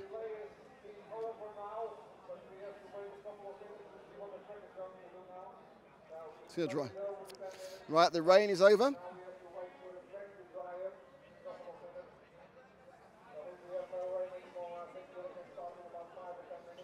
So sound the same, we maybe get going in 5 minutes or so. Scotty doing a very strange dance. He tries to find the grip out in his shoes there. He's actually doing an impression of a duck, I think.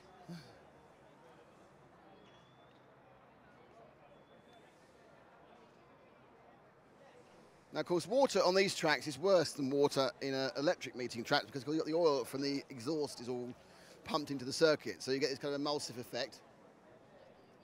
And that brief shower is over, which is lucky because you get a proper shower here, and with this thing, we've been off for hours. But the brief shower means we may only have a few minutes of a delay.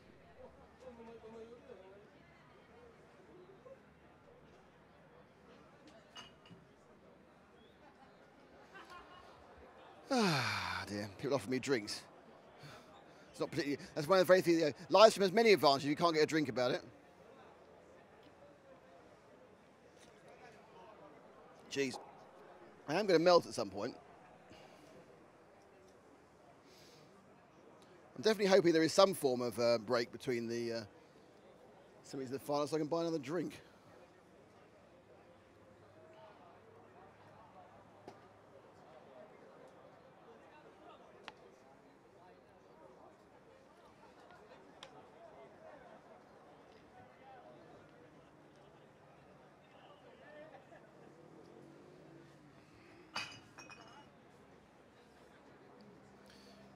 So one thing has proven now, we are lucky because the rain came from that way, all the equipment didn't get wet.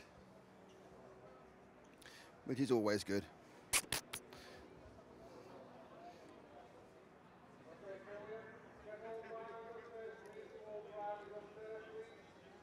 Okay. They are calling the drivers back for this semi-final A. So the semi-final A.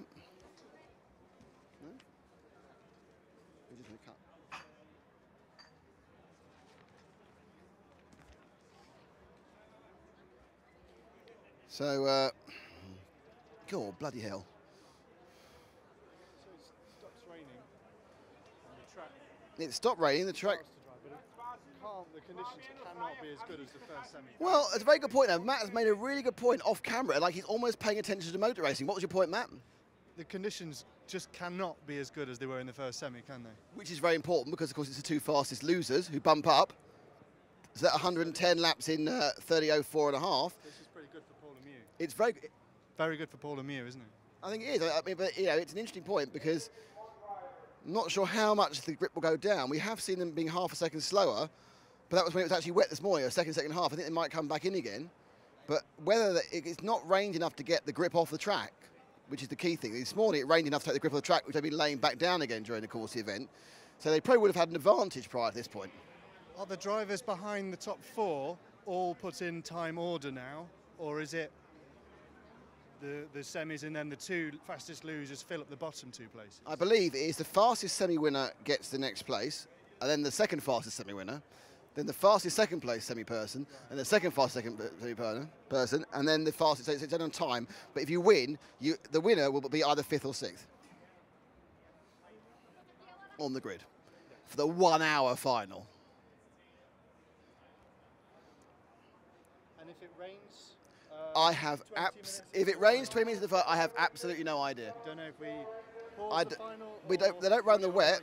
They wouldn't run it again. They might do an aggregate, or they might run a really short. Do you know, I don't know. I don't know. Pontificating. You're just pontificating. You are looking at a man who has no idea. There's, you know, you could, if you told me in a confident voice something, I believe you. Tell me what's going to happen in a confident voice. Basically, they're going to do karaoke instead. So best singer wins. Yeah, best singer wins. Well, there we are. So therefore, if the final is rained off halfway through, it will be karaoke. And the engines are revving.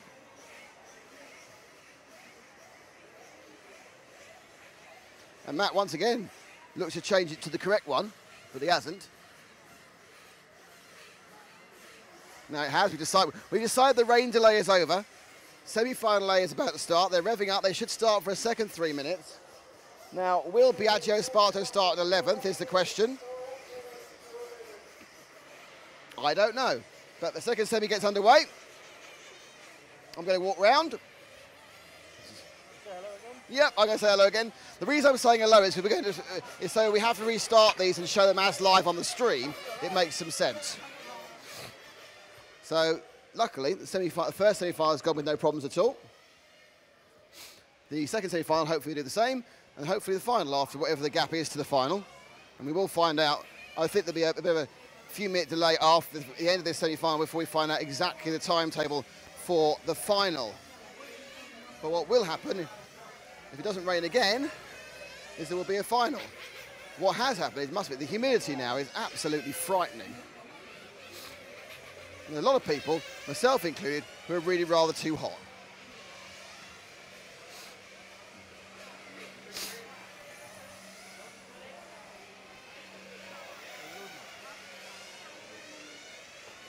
Oh!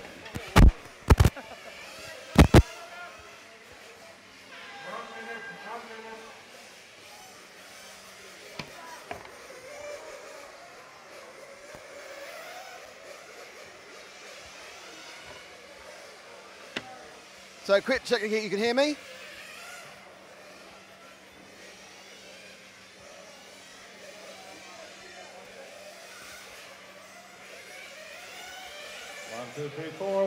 So hello and welcome to this, which is the semi-final A of the 2012 IFMAR World Championships here from the RC Addict Track in Bangkok.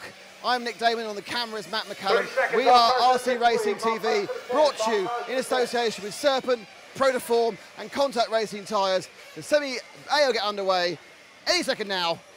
Hope you enjoy it. So, just to refer, it's Kasuki Fukada in car 1, Chavit Singh in car 2. Car 3 is Biagio Sparta, but he may be at the back. Andy Moore car 4, Carl Branson car 5.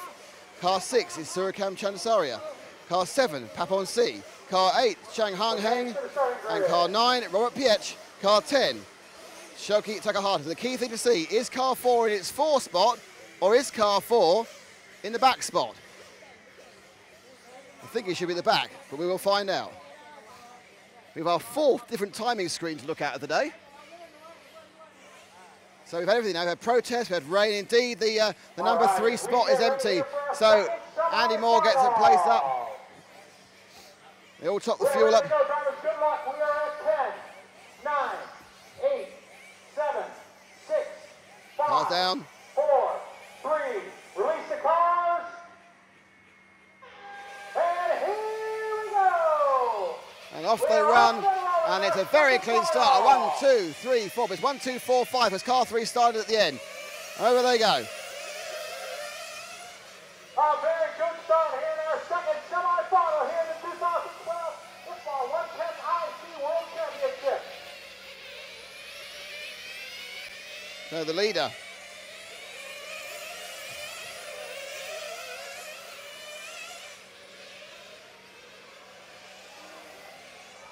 Oh, problem there. Andy Moore had an issue with someone who can run on.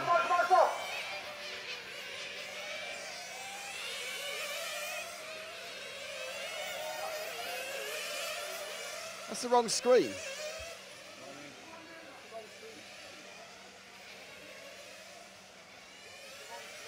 Tatsuki, your leader in the 1.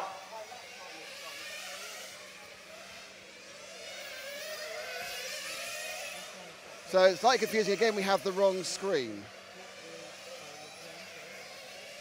So the only thing I know is a minute's gone. And it's 1 from 2, from 8, I think from 7, from 10 and from 4. And the big problem there for Piech. Piech on the floor, in trouble early on. Your leader in the 2, followed by Tatsuki in the 1. Chang in the 8, Papon in the 7. So, apologies for slight confusion. We haven't got those 2 from 1 who go underneath us now. The leader's first and second, up at the inner loop, down the start finish.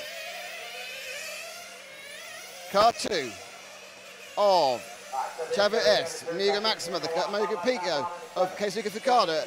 That's 2 from 1 coming out of the start finish. Behind them is car 7, car 8 of Hung, car 10, and then Andy Moore dropping down at the moment. He's going to need to start improving with the car on big tyres, not working well with the HB. 2 minutes, 10 seconds complete, 2:10 complete.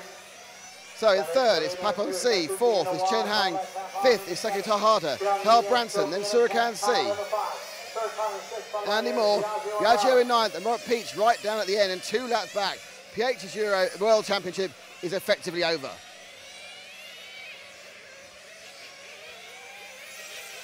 So in third, it's the number 7, Papon C. Chen Hung has bumped up 2 files already in fourth. So we drop back to third, the bronze-coloured car. They'll come into your view right now, Matt. And that's Papon C. Chen Hung, he's won 2 races already today. Bumped up through the 8th, bumped up to the quarter. Now, as I said, he's got a huge amount of track experience. Lap times pretty much on a par with the last race, so that rain's not really affected the overall pace of the track.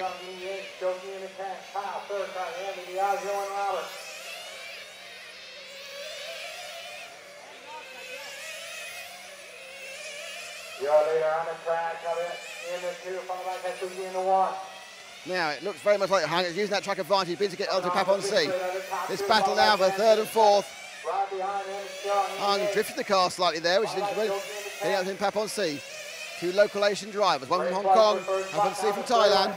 Oh, look at that, a fantastic move there. Trying to get in, going through the red sweeper. Absolutely brilliant way he carried the speed in there. That car is so quick at the moment. He's using the fact that he's done 14 minutes of racing. Papon C's not run the car for 2 days. Robert Pietsch looks at me to say, what has gone wrong with my season?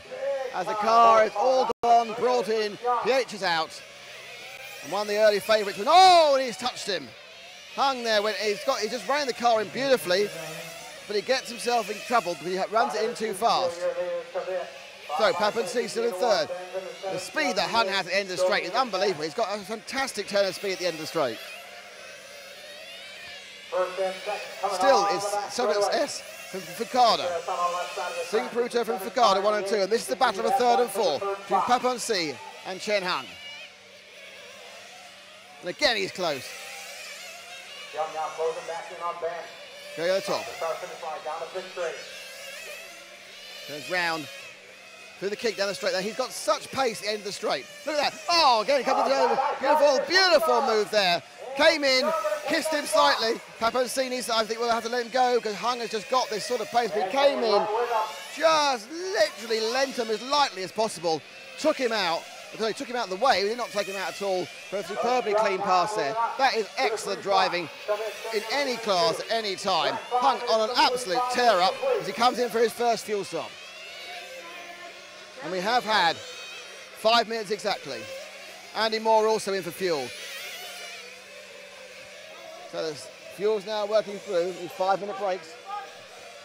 It's Chavat Singh. Singh Pruta. Fukada second. Chen Hung drops down temporarily.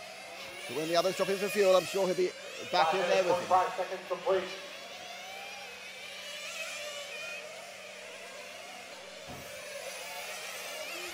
Let's pick up our first and second. They were about to go round the bottom bend. That's first place, white with the yellow tail. They should be in for fuel soon. And that's first and second. Now they're coming in the same lap. Will there be a chance for Fukada to take over the lead? Pietsch, 3 or 4 laps down behind them. Or have they already stopped? Is the other question. But they probably already stopped. We've missed it. They must be going earlier. So first and second. They have Pietsch in between them. And certainly now pulling away. Chavat S pulling away. Third line 60 out, 0 to 3, Robert in the 9. 2, 1, 8, 7, and 5.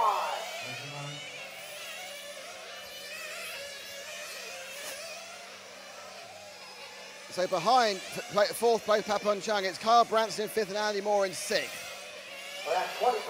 So it's Branson in the white car going around the touring car turn. Over start finish. Up through the inner loop. The white car. Kyle Branson, the Brit. The Mugen driver. Switched down. Oh, bit of a swing off the tail. Andy, he needs to get at least up to 3rd at a reasonable speed. Made a poor start, drifted back. Perhaps the car now, the tyres are where he getting more to his liking. Very fast the first couple of days. Didn't get the rocket round right and hence he's in the semi-final. He was lining all back qualified for 2 days. But now he's got Branson, his fellow countryman. Branson races these IC cars the whole time. This is Andy Moore's 3rd ever meeting.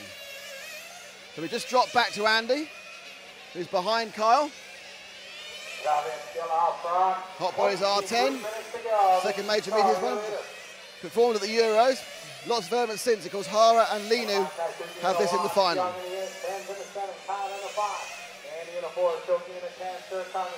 Moore really needs to get a move on now. Lap times, they're good, but he lost a lot of time with him when the car was big time. This thing, Moore hasn't got any experience. He doesn't have any experience of running these longer races. Hasn't got any experience of the way the tyre diameter changes and how that affects the handling of the car. And Branson gets blocked and Moore sweeps through. Branson blocked by another car. Moore swept through and took advantage of coming together. And Moore actually gets two cars there. Moore leaps up to fourth on that lap. So it's fourth and fifth. It's Moore and Branson. There's a problem, I think, by Takahata.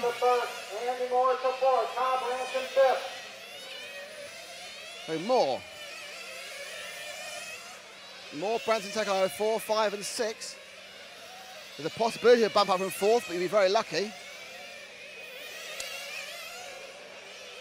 Walking Woody, Robert Peach is still going round. Any more lap times, 15.7. Leaders doing 15.8, 15.9. It's still Charvit Singh from Casey Fukada. Chung Hung in third. Moore fourth. Moore currently 6 seconds behind Hang. He's 4 seconds behind Hang, and Kyle is second behind. There's a Brit battle here between Andy Moore, experienced racer but new hand at this class, and Carl Branson, more than once has been British champion of 1/10 IC.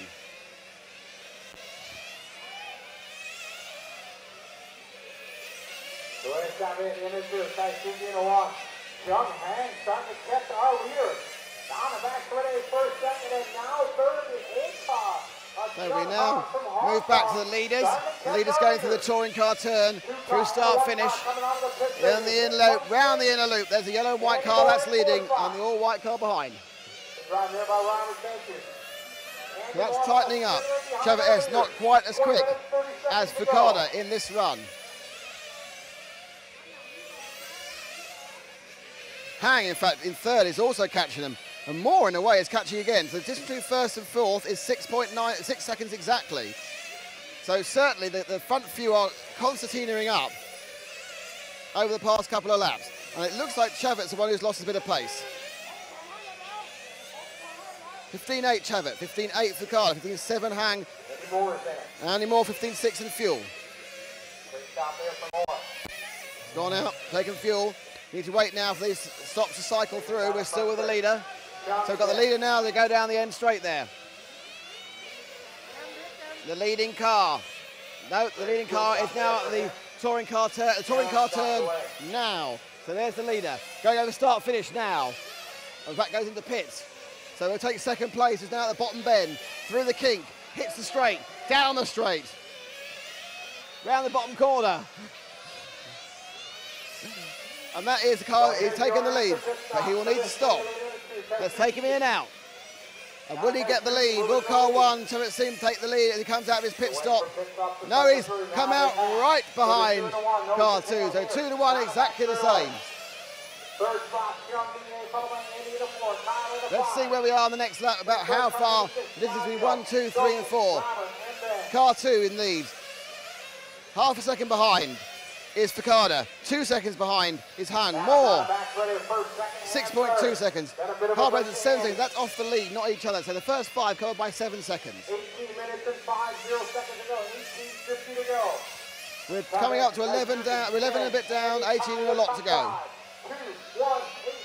Just so you know, the outside 5, it's Surakan C is in 6th. Diageo Esperato in 7th. Takahata in 8th. PH 9th and Papon C. Papon C and PH really out of it already. We're still with our leaders, 1 and 2. Chavit S is doing okay. Hung is catching them up, so we drop back to third place, Matt. Third place is going around the touring car turn now, and he's gaining all the time on the leaders. Hung has already won 2 races today. He's won the 8th, he's won the quarters. That last lap, he picked up another 10th. 2.1 seconds off the leader. Catching all the time by small increments. It'll take him a while to get there, but get there he will. at the current pace. Now a couple of tenths taken off. It's now just 1.88 seconds. Cover the first 3 drivers. First 2 go through by right. Third driver, Hung at the moment, needs to be a fastest loser. It looks like a fast run, this, as PH is another problem. 1 and 2 are also concertinaing up. So I think what's happening is one's going slower and the other's going faster. Indeed, Chavert now, with all this traffic in front of him. PH lets him through. Hung going through as well. 1, 2 and 3. Hung in third.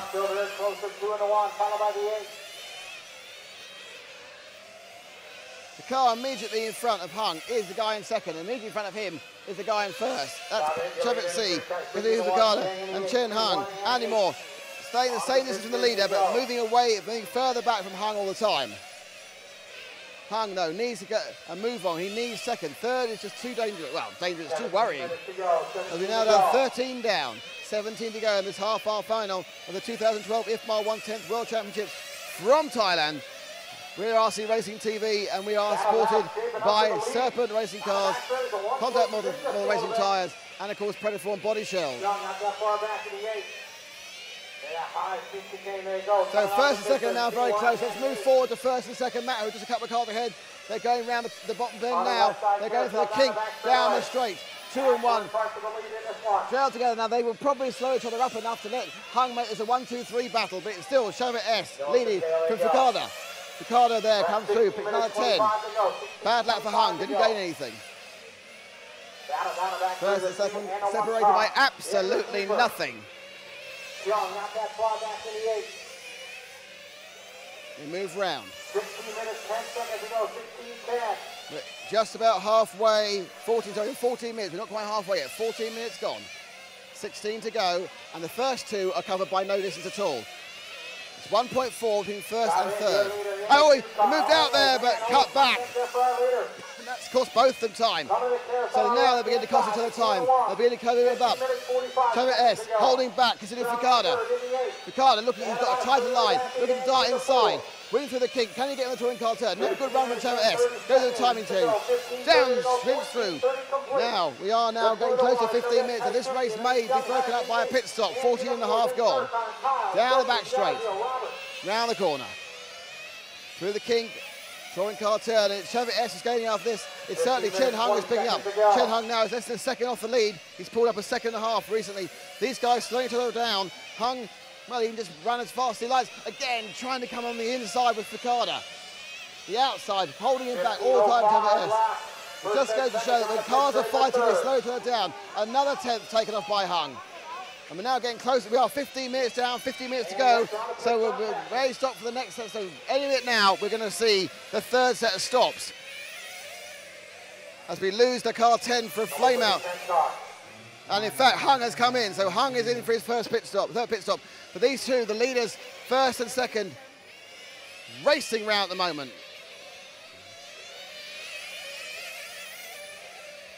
One and two, they come in together. They stop together, they're virtually together. And they're in. In, out, gone. It's like Hung has got a problem. Hung has got stuck in the pits from what I hear. PH has got a problem. That will mean that I think Andy Moore will move into third overall. So Andy and Kyle. Look at no, Hung's all right. He had a problem on the track, but he's okay. So it's still Hung in third. He just lost some time. Later now, good pit stop there from the 1 car. Brings him out in front as he can commit. And so there's changed now the position. He's got through after the pit stop. It's 1 from 2. Just 2 tenths apart from 1 and 2. Hung cuts it, so there's again another timing glitch. Made us all think something else had happened. Hung did lose a second in that overall though. And more problems there as the 2 car makes a mistake and drops back and leaving the 1 ahead. So the 2 car had a very poor lap on that one. Chavert lost over a second and a half. More, 6.5 off the leader, but obviously closer to the second and third than he was. 13 minutes, 25 seconds to go, 13:25. Now the next movement is going to be 2 and 8. So we drop back to cover the second place man, the yellow and white. Oh, huge accident. I think that's Sperato. Sperato's had a huge accident on the straight. That's taken out a tyre. Oh, just managed to be a bit of a disaster. He jumped over. Let's pick up the guy in second place. He goes round the inner loop, down the bottom bend. About to go through the kink and onto the straight. That's our leader. Second behind him is the white and the yellow. Third is Hung. 1, 2, and 3 spread out. Andy Moore, 4. Carl Branson, 5th. They're all on the same lap. Sperato, several laps, but everyone else seems to be really quite out of it. But we do have 5 cars running for 4 places that may or may not give them a bump up. 17 minutes and 20 seconds to go. We have no predicted, so I can't tell you how close they get the Paul Lemieux time of 110.34.045.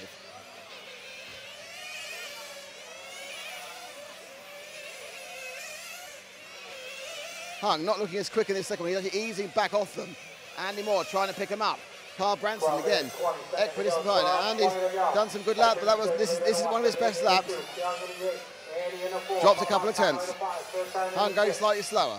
Andy's 7 seconds off the lead. Sing 2 seconds off the lead. So all very even. Let's drop back. We drop back to 3rd place. Car 8 going now round the top turn into the bottom bend through the kink and on the straight. That's car 8. Looked very good prior to the last stop, but he's lost a bit of pace since then. In fairness, everyone's lost a bit of pace since then. All of them now, we're not seeing 15, 16, 15, 7s, we're seeing 15, 9s, 16s. We have 11 minutes, 30 seconds to go. 11:30 left on the master clock. Your leader right now, Suzuki in the 1, Young Hung in the 8, Andy Moore in the 4, followed by Kyle Branson in the 5. Still 2 stops to go, still hours of fun. We lost our in the last semi-final, we lost one of our almost certain qualifiers in that last couple of seconds or couple of minutes, and that could easily happen again. But at the moment, going through, Fukada and Trevor S. Cheng Hung and Andy Moore are in the possible fastest losers position, but that's all up in the air. Hung now actually beginning to make a bit of an inroad into car 2. Bad lap for Singh, good lap for Hung. He's picked up half a second. And they can now see his target. 11 to go, so there's going to be more fuel stops in the next minute, but that's gone from being a bad run for Hung to a good one. He's further off the lead, which doesn't matter because he's close to second, which will make a bump up. And he's still gaining, 3 tenths again. Trevor S's car not doing what he wants it to do at the moment, having a bad couple of laps. There's the various elements of tyre wear, additive change, ride height, and a constantly evolving car they have to deal with. Through the run, the half-hour run, the car's going to completely change. You run from tyre, you're going to lose ride height. 2 or 3 millimeters of ride height will go as you lose 4 or 5 millimeters of tread on these foam tyres. Singh still not going quick. Andy Moore gaining reasonably on these drivers with just 10 minutes to go. Andy seems to be stopping early. And I'm wondering if he's going to make it without a splash and dash at the end. Moore, 4.3 seconds off the lead. No, he's going for fuel now. 7.5 he was actually off the lead. He comes in for fuel now. Hard pick up there. The mechanic, slightly difficult job as Andy goes out. So Moore is in 4th, but he's not going to time. Our leaders come in. And they all come out again. So now what we need to know is when everyone wanders out, what is the order going to be? Branson seems to be slightly close to Moore off this set of stops.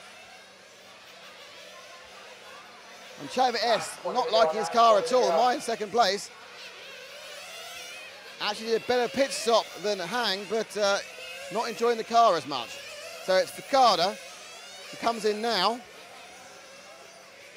So we'll still wait and see what happens. We'll stick with Andy. We'll drop back and pick up Carl Branson, 1 car behind in the white. He's slightly eking towards Andy at the moment. Just between them is just about 0.8 of a second. And now we get all the gaps. 1st to 2nd, 3.5. 2nd to 3rd, 1.5. 3rd to 4th is 3.7 and then 0.9. So the real battle is, can Hung get hold of Chavit? And he's trying the best he can. He was 1.5 behind last time. Now he's 1.5. He was just 100th faster. That's going to take him too long. Now Hung and Chavit S are they're the ones who are fighting for 2nd place. Chavit S now going over start finish and now going through the sweep. Round the corner. Bottom bend. Through the kink. Now, Young dropped back a bit on that one by a 10th. But Chavit is sitting in the automatic qualification place with 8 minutes to go of this second semi-final. So far, all been very simple. What is the time going to be? Carl Branson still right on Andy Moore's tail in 5th place. Andy Moore in 4th. But we're looking currently at 2nd place, Chavit S, who is trying to fight off the attentions of Chen Hang Hung, who's won 2 races already today in the number 8 car. That gap has just come down 0.4 of a second as Chavit has a bad lap and Hung has a good lap. The gap is now 1.3. Hung a bit ponderous around that corner. Chavit comes over the timing and scoring. Hung right behind him. Gap now 1.4.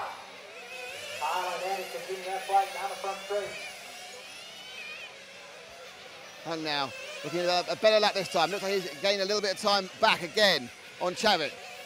Chavit goes across. Hung does. And indeed he's picked up 0.3. So it's just 1.1 second now between 2nd and 3rd. And that's an automatic bump up and hoping for the best. Chavit and Hung. Equally close to Branson and Moore, but they're not really fighting for a bump up at the moment. Well, possibly the 4th place, but this battle of 2nd is more key, I think. But we're keeping our eye on the other one. If it suddenly gets close, we'll tell you. Branson's coming with fuel on a different strategy, I think. But Branson is on a different fuel strategy. He may need to stop one extra time.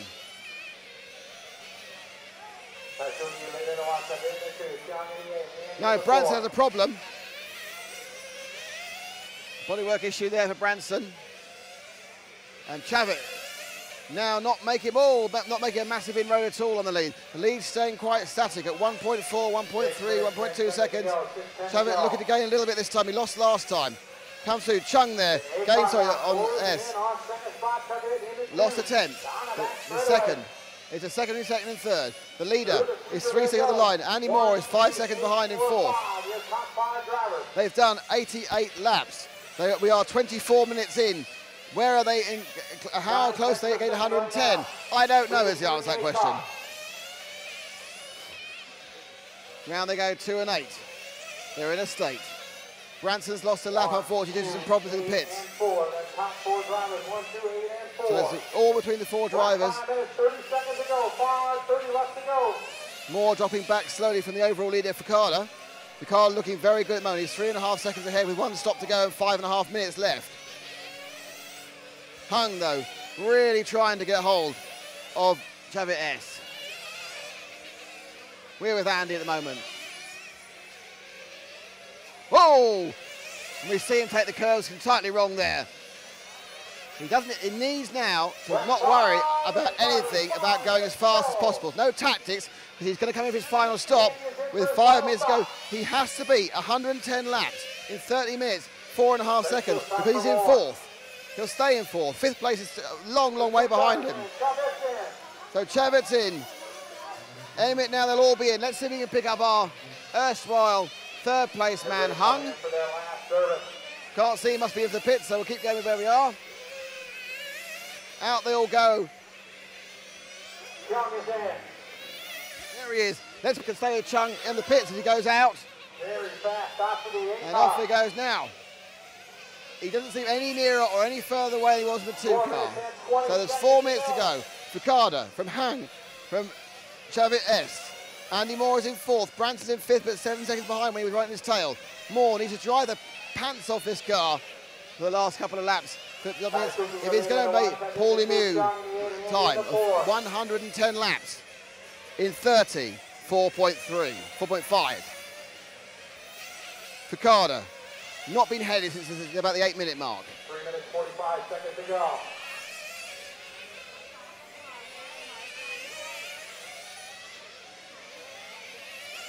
Hung, still not gaining from his 3rd place. In fact, his car's now looking less good. And the lap times, all the lap times are easing out now. They're all in 16s. Ficada looking quite good, but they're all doing 16 laps now. Second laps. As the cars are now as far off their optimum way as they were at the start. They were too big to begin with and they're too small now. So in the middle was the best bit, and then the additive. Hung, though, as he comes down the straight, having problems with the fast, sweepy sections. As the car gets more with 3 minutes to go of the 30. He is 1.4 seconds away from picking up a decent result. As they all now, with 3 minutes to go, are about to click up 100 laps. Any second now, Fukada will do his 100 laps. So there are 2 minutes and 47 to do 10 laps. I don't think that's enough. But we will see, that's for sure. 2 minutes, 35 seconds to go. Tyson, the leader to watch on this second, and it's Young in the 8th. That fight continues here. They can do in 2.5 minutes, they can do about 17 laps. So actually, it looks like this is a faster run. It may be that this is going to see Andy Moore in the final. As they go through, he's done 101 laps, he has to 110. And he has 2 minutes and 13 seconds to do 9 laps. And it's going to be absolutely touch and go. Can he get 110, 304? Lemieux is willing him not to do it. As Hung now gets close to Chavit. This is now really building up. 0.8 of a second as Hung close down Chavit to try and take what could be second and a guaranteed qualifying slot. Moore has traffic in front of him. We're watching though, Hung trying to close up on Chavit there. That gap now has just gone on out slightly again to a second. They're having good laps and bad laps. They're swapping laps with 140 left. They've done 104, all of them. 1, 2, 3, 4 of them, 104 laps. But it's 5 from 8. Double bump up. Chavit, I'm sure he'll get, in third, I'm sure he's good enough. The 4th place man in the last race was way off a lap further back from Lemieux. But the thing is now, don't drop it, don't make a mistake.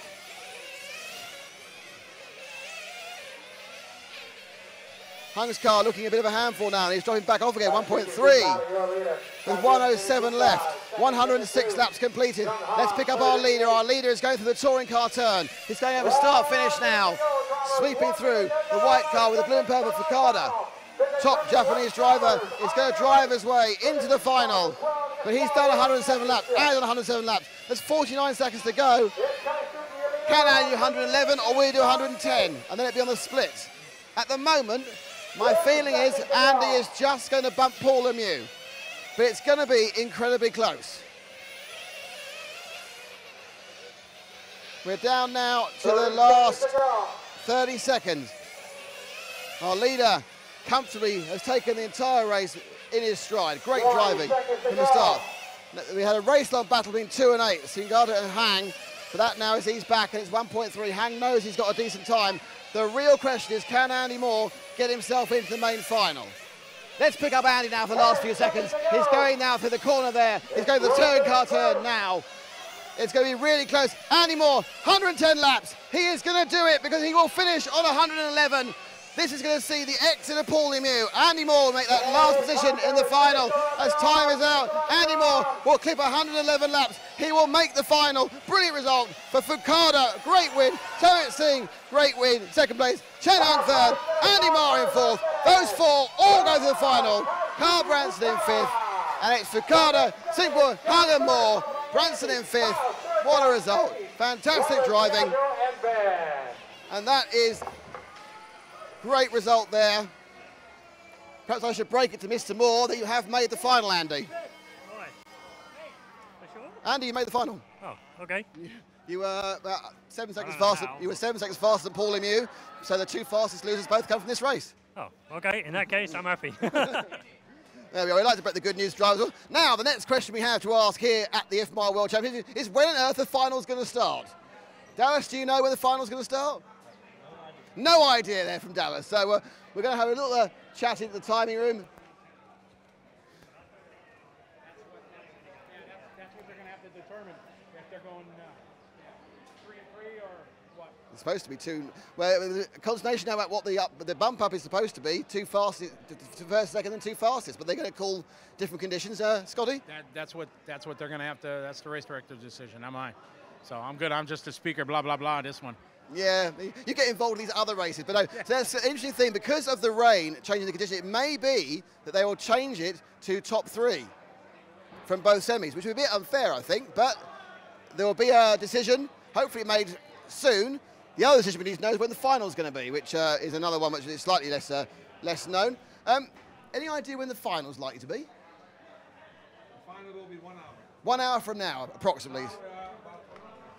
Sander there saying about 1 hour. I think Sander knows there's a protest or two coming up. So about 1 hour for the final, which would mean the final will be going off at 4 o'clock local time, which will be 9 o'clock in the morning in the UK, 10 o'clock in Europe, and very early in the morning in parts of America, and very quite nicely in the evening for you Australians. So 1 hour at least now of GV static cameras. I need to go and have a shower, I think, which I can't get. 2 exciting finals. As soon as we know the makeup of the final, whether it is going to be Paul Lemieux or Andy Moore, because that's the choice, two of our favourite drivers, really. We win either way. Then we will tell you on the stream and we'll tell you live. But for now, I'm going to walk this way.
Hello again, everybody. So I think a few of you are still listening to the stream and watching the thing while you're doing something else, probably. If you are listening, a couple of quick updates for you.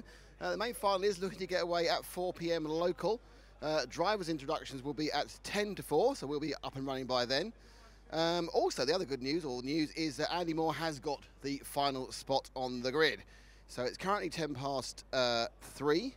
We back up with moving cameras and that sort of thing at about 10 to 4. So, but for the next half an hour, we have to go and set up all our mini cameras for the RC Racing TV show, and this will feature on in a few months' time. So bear with us, and we'll be doing that in the next few minutes, and we'll see you in about half an hour, 40 minutes.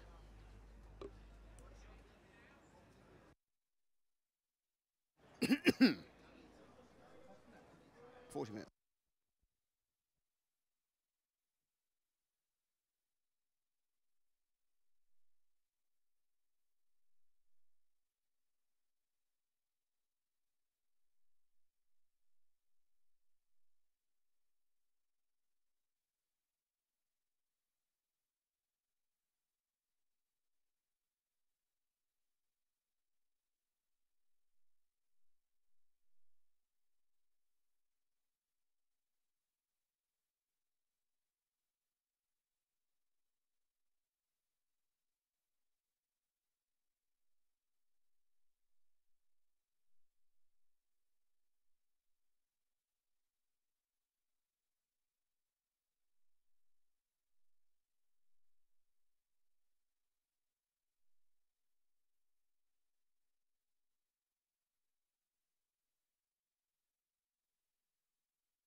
Well, hello and welcome back. We are now at 10 to 4. The final will be underway in about 10 minutes or so. The main final here, the 2012 IFMAR World Championships. IFMAR World Championships. Brought to you by Protoform, Serpent and Contact. And we are, of course, RC Racing TV. Thank you all for joining us on the stream. We have a few minutes now of driver introductions, and the warm-up, and the 1 hour race will get underway, hopefully, without anybody calling a timeout for problems. We've been having a good time in the intervening time. We've managed to set up some cameras for the edit that'll be an RC Racing TV, our TV show. And we're setting them up now, and Matt's as we speak. Any second now, the dulcet tones of Scotty Ernst, who we talked to just a while ago, will be coming on air with the information we all need. That's my camera set up. And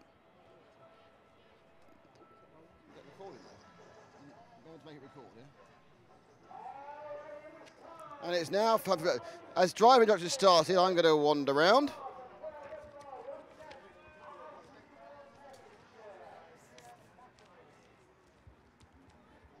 The important thing to remember is it was Andy Moore who made the A-main. As the 10th place qualifier.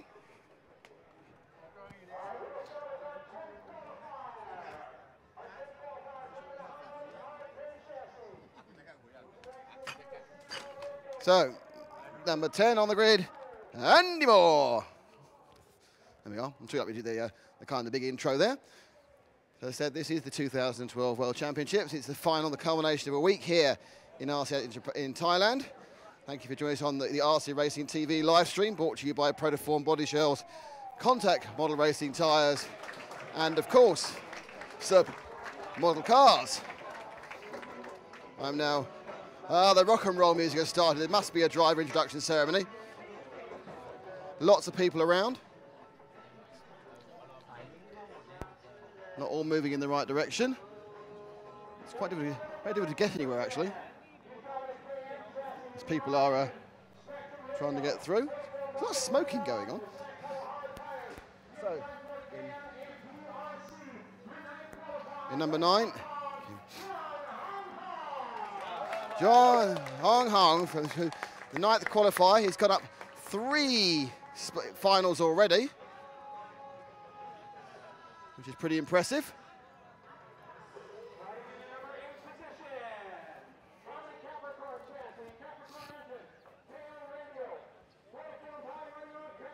Number 8th person in the grid.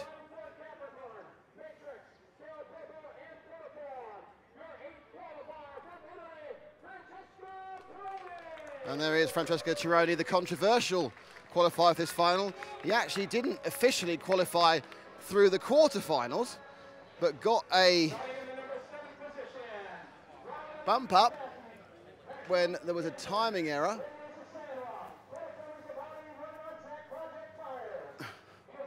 And he then bumped the semi, but the semi he was imperious and was 2nd overall. And Chariot S, local man, gets a big cheer.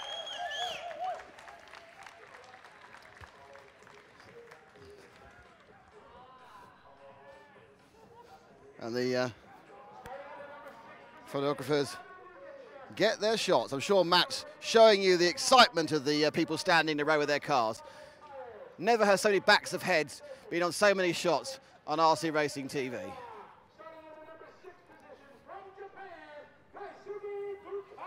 And in 6th on the grid, it's Kaisuke Fukada.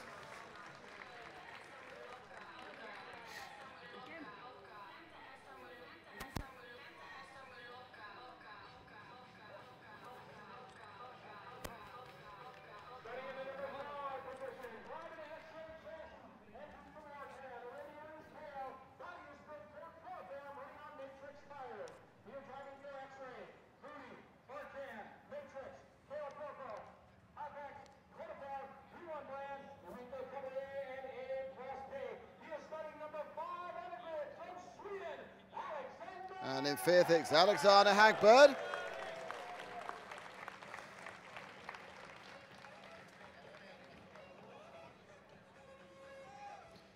So Hagberg, winner of the first semi-final, really rather easily, qualifies in 5th, so he's the fastest of the semi-final winners. So the first person, the automatic qualifiers, which of course is Mean V, another local Thai driver.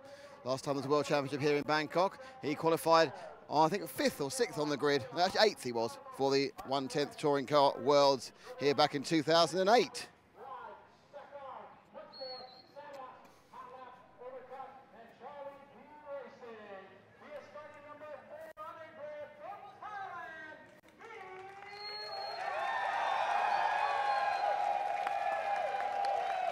They love a local round here. Well, we have local most places, I think, actually.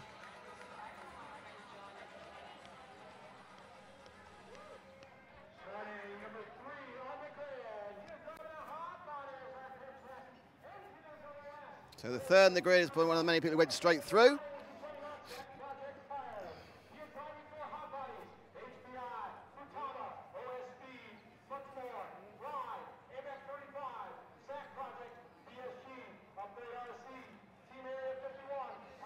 And probably one of the 2 favourites going into this event.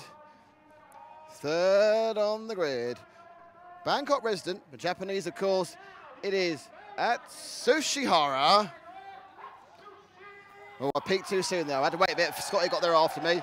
Hara also popular being a man who lives in the town, so lots of local people. So third on the grid with the new Hot Bodies car. As we tick through this often interminable driver's presentation, how often can you hear a list of sponsors? Well, the answer is 10 times this race.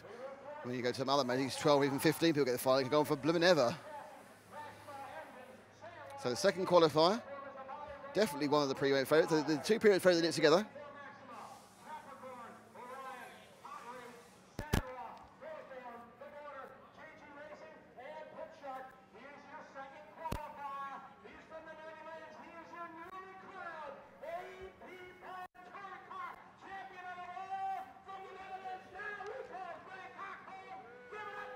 I think Scotty might explode on this one. He had so much to say. He started too high and he couldn't go any higher.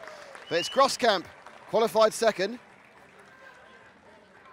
None of them showing any real nerves. And the man on pole, and surprisingly on pole, as we all know, he's driving the new Hot Bodies R10. Doesn't live in Bangkok. Doesn't come to Bangkok very often. But it is. Now, start a bit lower, Scotty. You know we might explode. Here he goes. Higher. I think Scotty obviously in a previous life was doing boxing announcing. Undefeated.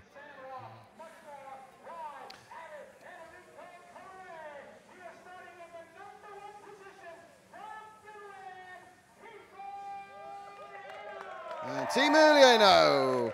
Timu, a Finn in pole. So your top 10 is now lined up, showing the back of the heads. Now, some of the cars on there, they've got their fully painted bodies up. And I wonder whether they're actually going to use in the race, because there's been some consternation about body allowances. So they had these lovely, super painted up bodies, and they couldn't end up using them. So lots more photographs for the photographers. Gathering together. How many other options can you have? I have 2, I'll have 7. Let's have 3 in a bit. 4 to the left, 1 to the right. Oops.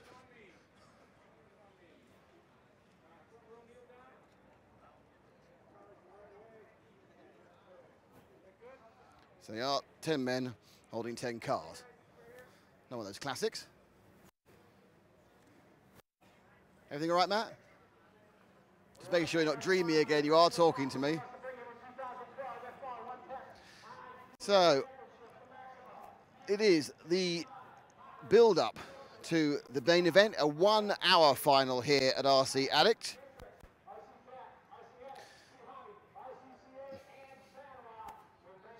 And we'd like to thank our sponsors, Contact Racing Tyres, 7 Model Racing Cars, and Predaform Body Shells. As Matt takes a well-earned drink. He's no idea where I am. I don't think he's even listening to me. So what we're doing, I'm doing here, is I'm actually waiting to turn on our mini cameras on the track, because we have that for the RC Racing TV show, where this program has a multi-camera edit. We've got some really quite interesting angles, we think. That there is danger that any one of them might get hit by a car. So halfway through, what you actually see is someone panicking because they've just seen 600 quid of camera go down the road, and more importantly, they might have taken someone's race out. So let's get these cameras on before I get run over, really, would be a good idea. Where is it? Ah, it's there.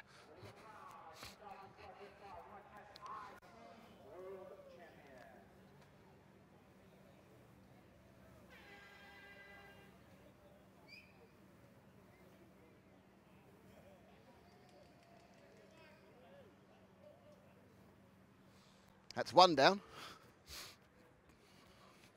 That's a dangerous one. That's one which I couldn't do while the cars were running around. Driver's now on the rostrum. Cars will be started. There'll be a 3-minute run. There's also going to be a 2-minute... there's going to be a practice start, apparently, we're going to see as well, which is interesting.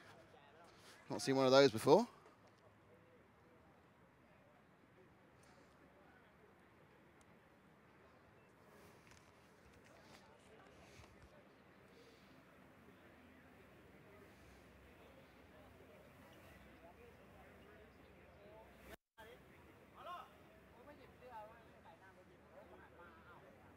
So we're still waiting now for the engine to be fired up. The mechanics now brought the cars into the area beneath us.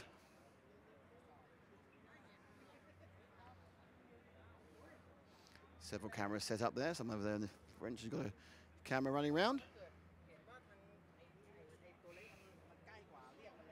Stream all right, Matt? So this is the calm before the storm. The starter box is delivered. Some cars are beginning to fire up. Marshals are walking out.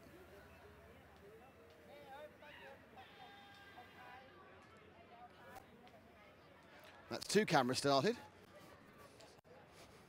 I can't remember where the other cameras are. 1, 2, 3. That one's there. And I got my rostrum camera as well. So all looking reasonably good. The last camera, which we're about to do. Oh, it's been fiddled with. Let's fiddle with that one. It's not good.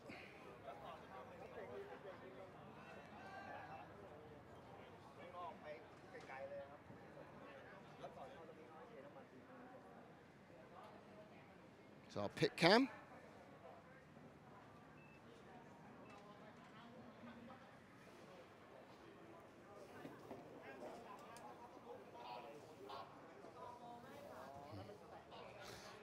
So, camera's ready. Fight it. Ooh, stuck on the track now, that's not good. More people taking pictures.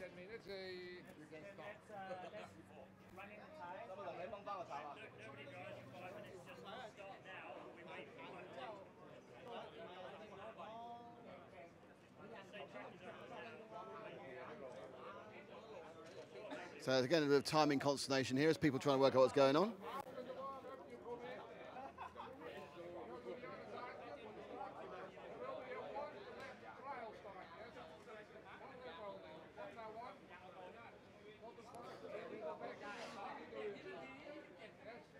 So there is going to be a trial start of 1 lap, Sanders telling them all. Waiting to see when the racing gets underway. Getting very close to it now. We are 4:05 local time. I'm not sure whether we want to start at 10 past or 1/4 past. But it's 4:05 local time.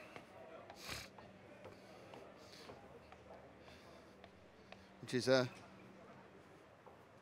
quite late enough, past my bedtime, I think. So the people asking for their luck. For 5 minutes for warm up, then everybody comes in and we go to the other side for the 1 lap trial start. You can hear this. And then we do the real trial start. And then a real start. So just enough Start your engine. to really let. Thank you. Everyone get overly excited about it all. Sounded they're missing the chance to say, gentlemen, start your engine, just say start your engine, which is always the anticlimax.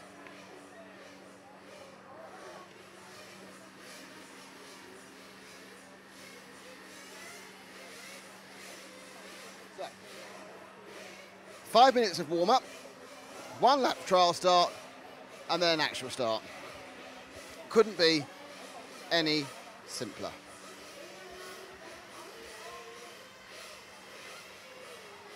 And so we all take pictures of ourselves. Thanks, Dallas. Looking good. 5-minute warm-up, then a trial start, and then say hello. No, I'll say hello now. Oh, I've forgotten that entirely. I get told off about this in front of the camera. A couple of drivers coming back from the fumes.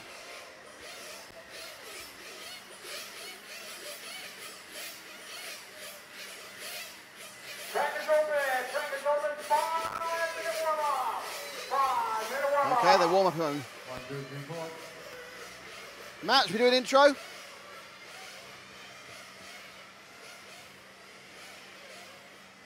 Hello and welcome to RC Racing TV's live stream here from RC Addict Track in Bangkok of the IFMAR 2012 1/10th IC World Championships, brought to you in association with Serpent Contact Racing Tyres and all falling over there, Protoform Body Shells. You're watching Nick Damon, you're watching Wes, you're watching what Matt McCallum is producing. This should be an hour of great final action. Matt, show us the cars warming up.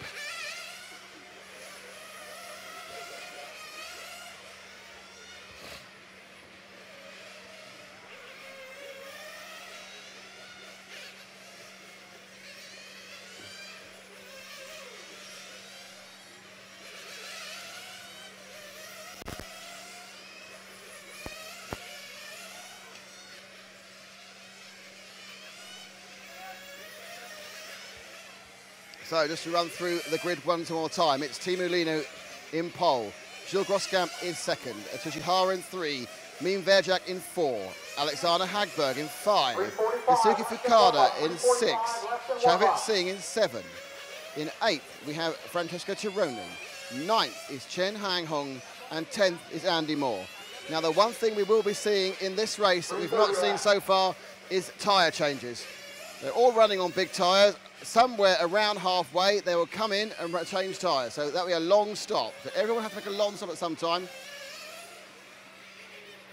as they come in and change tyres. Cars at the start will have the biggest tyres they've had on the entire time they've been here. Apart perhaps some practice runs they may have done on the first 2 days, Sunday or Monday. Even looking at Andy Moore's car, it seems to be mostly tyre and not much car. Easy guys, Marshall. 2 cars have come together. It's never a good idea. And that's resulted in the flame out of car number 6. Car 6 has flamed. 245. It's just going to need if you can't get it started, we need a 10-minute delay. Let's find out, or will it just start really easily?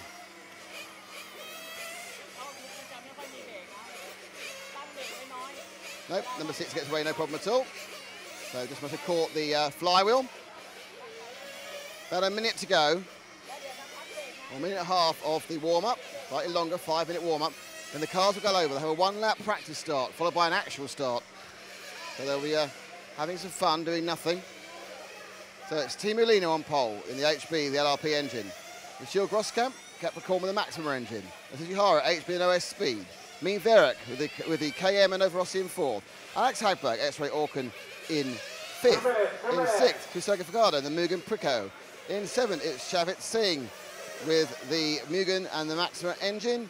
In 8th, it is, just losing it very slightly there, the car 8 is Francesco Tironi. Team car 9 is Chen Hung, and car 10 is Andy Moore with the HB. Caution on the front straight, guys. Caution on the front straight. Weather conditions here, we've got sunny actually in the gap between the semis and the final. It's now clouded over again. No one knows the rules if it rains during the final. I think they'll postpone it, stop, well, they'll delay it. Whether they then start again from scratch or they do something else, I have no idea. Big crowd here.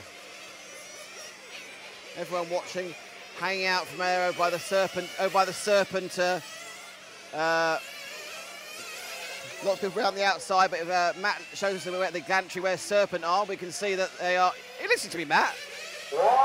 Serpent gantry. I'm talking about people. No, I'm not allowed to.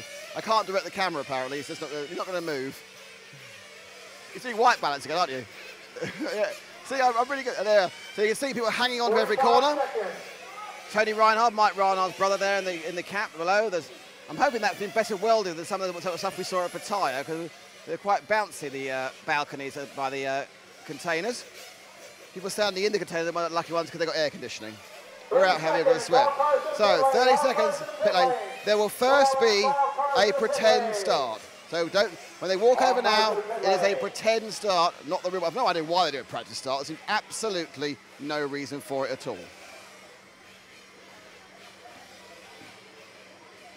At this point, the driver's nerves are starting to get worse. Some of the drivers don't think they got a chance of winning, and so are just going for the best possible position. Certainly, the top 4, and possibly others within there, have every hope that they will be the new world champion in just 1 hour's time. Saunders, take control. As the drivers are taken over there.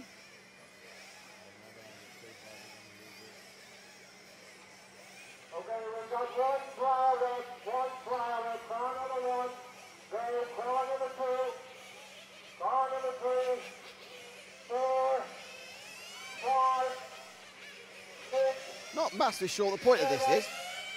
8, 9, and 10. So they've all now started, and they're all doing one lap, and they come back to their drivers again. Okay, about to have the start. Let's get ready to rumble. Am I loud enough in your ears, Matt? Am I loud enough in your ears at home? Well, you can't answer, because I don't know, because I'm standing on the podium and I can't see what's going on. So car 6 has managed to miss his starting position in a what am I supposed to be doing here situation. Okay, this is the real start after... It has been a fantastic week here at RC Addict, and it all comes down to this moment. We are ready to go race. And here we go, Sander has the flag.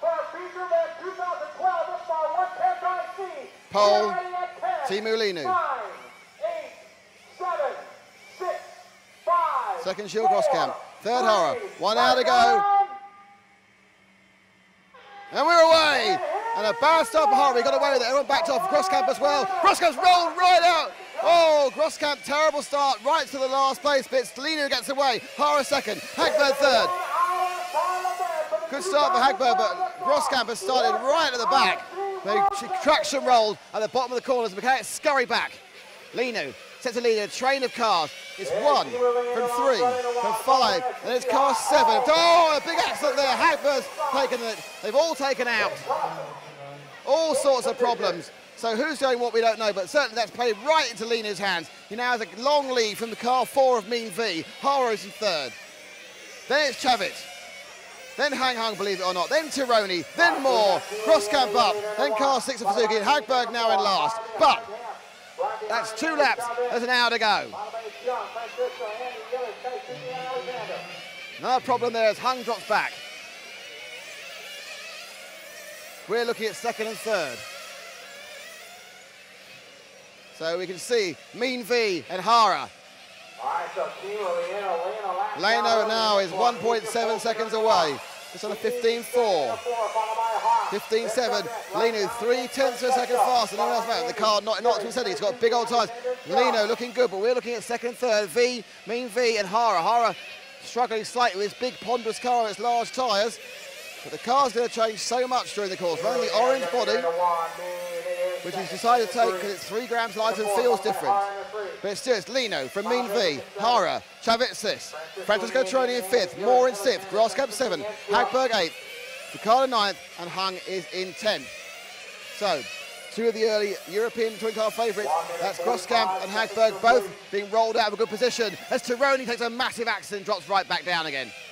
Let's drop back now, the battle behind them. Let's see if we can pick up car number 10 of Andy Moore, who's pushed his way now through to 5th place. So it's Andy Moore in 5th, then it's Groskamp, and then it's Hagberg. Moore, Groskamp, Hagberg. How many times have we talked about these guys? Indoors electric, outdoor electric, but never outdoor with IC engines, and they're now running nose to tail. Moore, Groskamp, Hagberg. 1, 2, 3.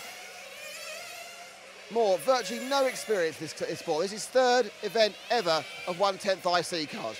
Groskamp, many thousands of laps at this track practicing. Terrible start, and certainly seems to have the speed of Andy if he can get through. Hagberg, perhaps his confidence after a great semi-final knocked by that early accident. These guys are the guys in 4, 5, 6. Leinu now 2.2 ahead. Hara a further 1.6 back. So Mean V a further 1.6 back from Mean V. So it's Teemu Mean V, Hara. As Groskamp looks to take Andy Moore. Groskamp followed by Hagberg. I think the INM Young and Francisco. But they're only now in last place by the accident, but everybody's still on the same lap. No one being lapped yet, and we are 3 minutes into a 1 hour final, still in the embryonic stages of what may well become an epic event. Moore now settling into the rhythm, managing to change the distance. In fact, Groskamp's had a poor lap because he's further away from Moore and Hagberg's nearer to him. They get used to these cars and the big tyres.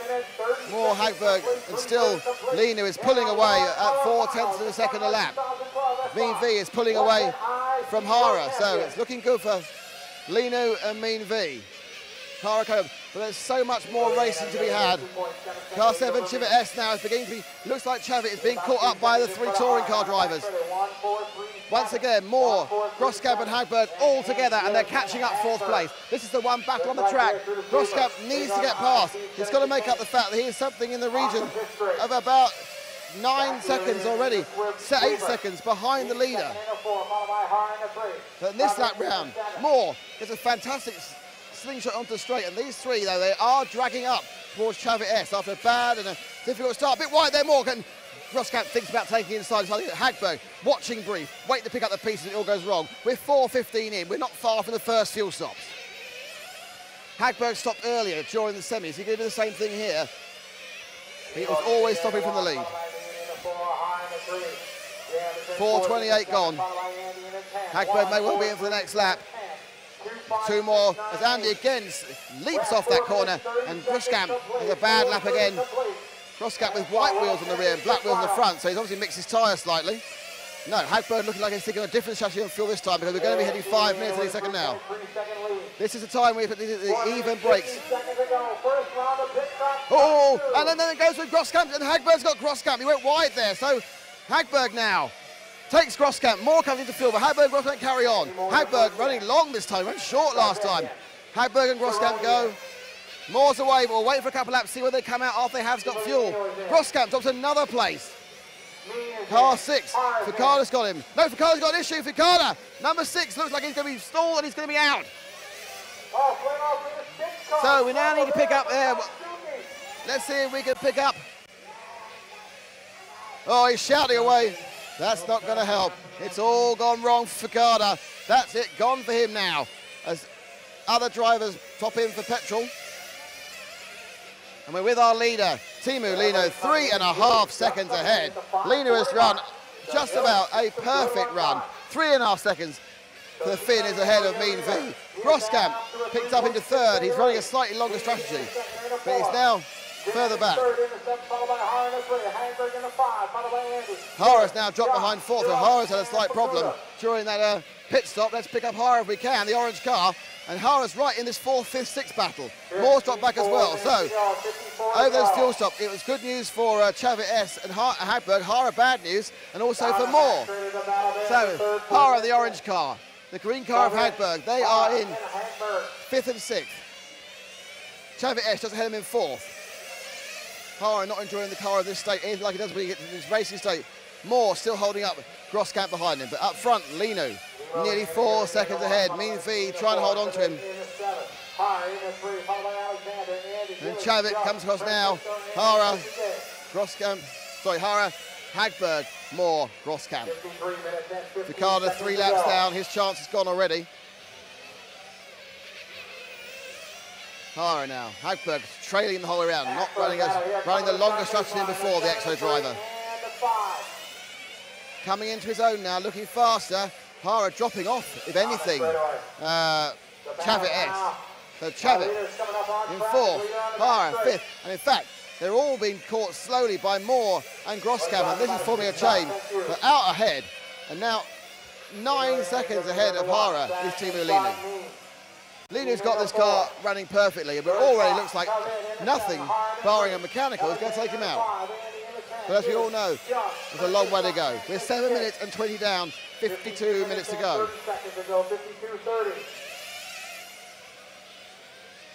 Hara and Hagberg, Moore catching them, and Groskamp catching him.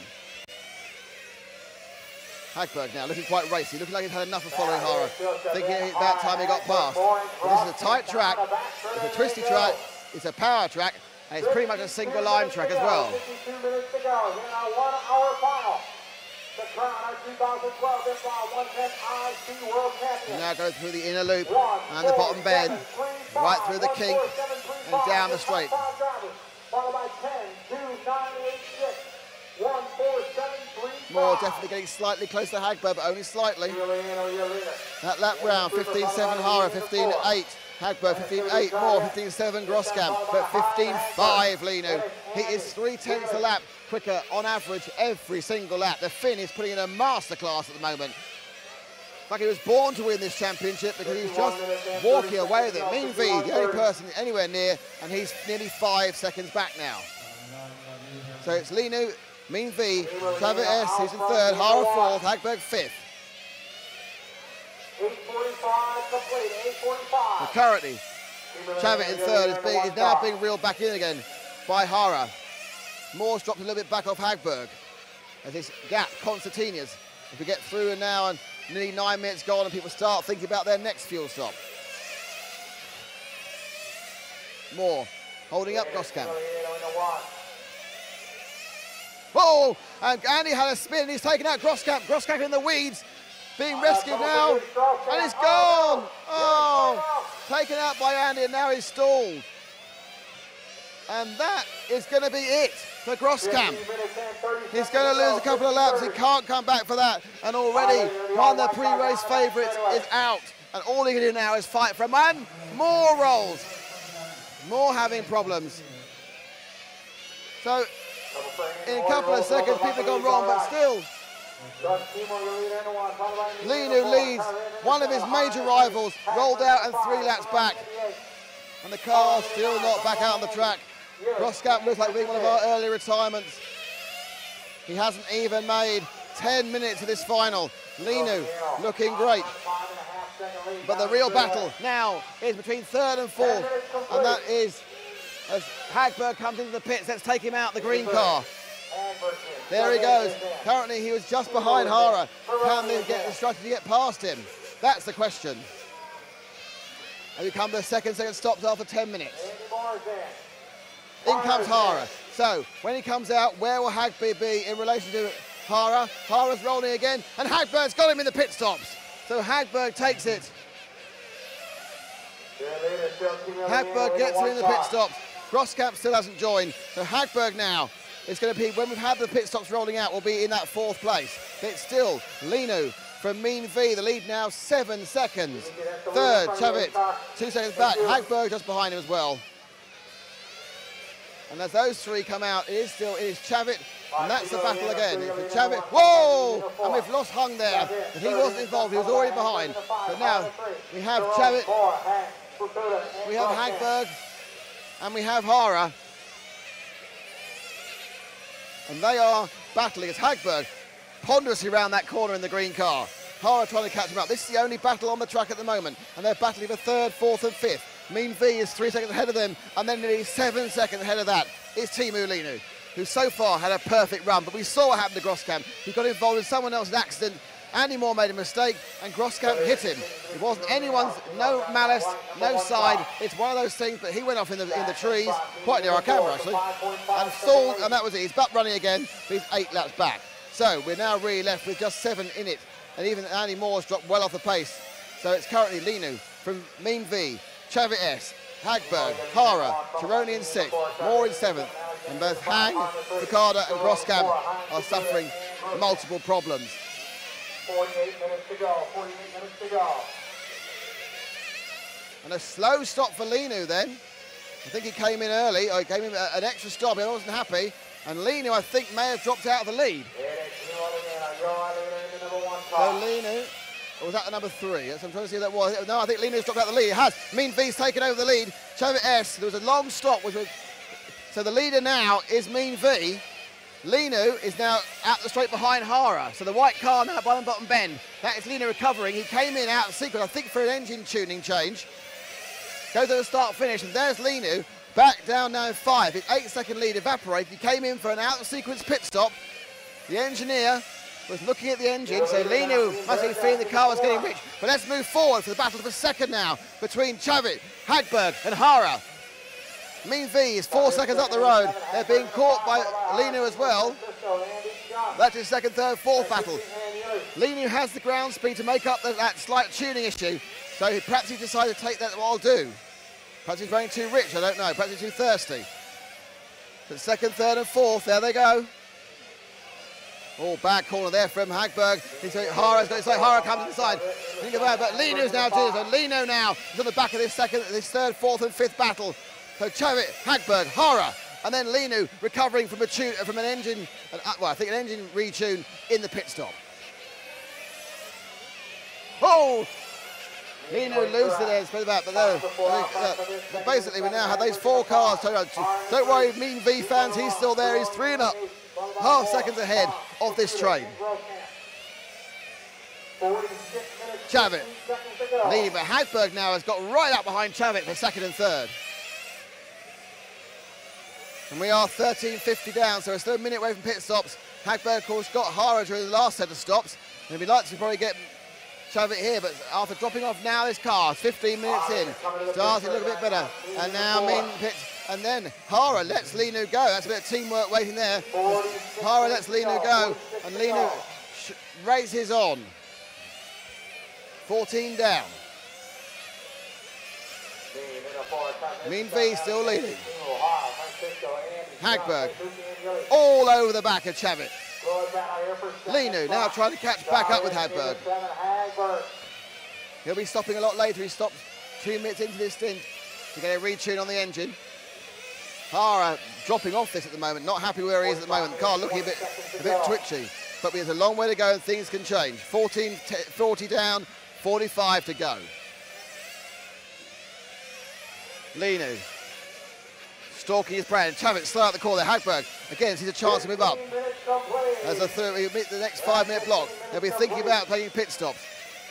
Chavit and Hagberg are probably now holding each other up slightly. Linu's managed to catch up, but Hara's dropping off. So Hara not going through a slow phase for him. I think he's got a low end problem. He's revving strangely coming out of that bottom bend, and they're coming together for a fuel stop. Oh, Hagberg didn't make that one because he had an issue, and Chavit stays ahead. That puts Linu in second, and he'll be there for a while because he stopped out of sync. He may even take the lead now. Hara comes in. Moore comes in. Good round of fuel stop. So Mean V, I think he still has to make his stop. No, he's made his stop. So Linu is back in the lead again. He's out of sequence. So we now move forward. Let's have a look. Let's move and have a look at Mean V, who's going around the touring car turn now. Over start finish. Faultlessly run so far. He dropped a long way off Linu. But now, after Linu's retune at the pit stops, Linu will need to stop in about 2 minutes' time. Whereas Mean's got a full tank of fuel at the moment. Tironi ahead of him. That's traffic. 43 minutes and 40 seconds to go. 40 left to go on a 1 hour 5 minutes. So it's Linu from Verjack. Chavit, Hagberg, Hara, Tironi, Moore. Whoa! Linu made another mistake. Oh, the problem for Linu. Oh, the pit. Problem for Linu there. He's stalled coming out. He drove it. He hit the pits. He's in there. And Linu now goes out. He's lost a load of time. Had a problem there in the pits. As he comes out, he'll be well down now. He's a lap behind Mean V. He's now a lap behind Mean V with 43 minutes to go. He put the power down, he hit the wall, they had to make an adjustment. That last lap for Linu was a 34.17. 14 seconds lost with that mistake. That's a lap. That's why he's now a lap behind Mean V. That's why he's now in 6th, just ahead of Andy Moore. So it's a tie leading, it's a tie second, it's a Swede third, it's a Japanese living in Thailand in 4th, and Franco Scaroni carrying on in 5th. Linu has it all to do. A battle of position for Linu now as he tries to take over Tironi for 5th. 42 minutes to go.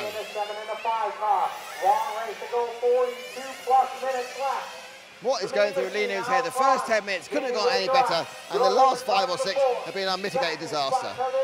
And now he has to try and get past Tironi, who doesn't have no pass. This is overtaking he needs to do. He's got no one has to let him through. He can just do it. 42 minutes to go, 42 minutes. Linu. Ahead of him, you can see Mean V, but he's a whole lap ahead. Linu absolutely desperate to get past Chavit. It is Mean down the back straightaway. Second and third spot on the back straightaway right Mean V looking close to a chance. At the moment, he's hit the box seats. We've already lost from contention. Jules Groskam and Kasifakar, they're both still circulating, but they've lost too many laps. And there he goes. Through goes Linu. And now he can begin his assault of trying to get the lap back from Mean V.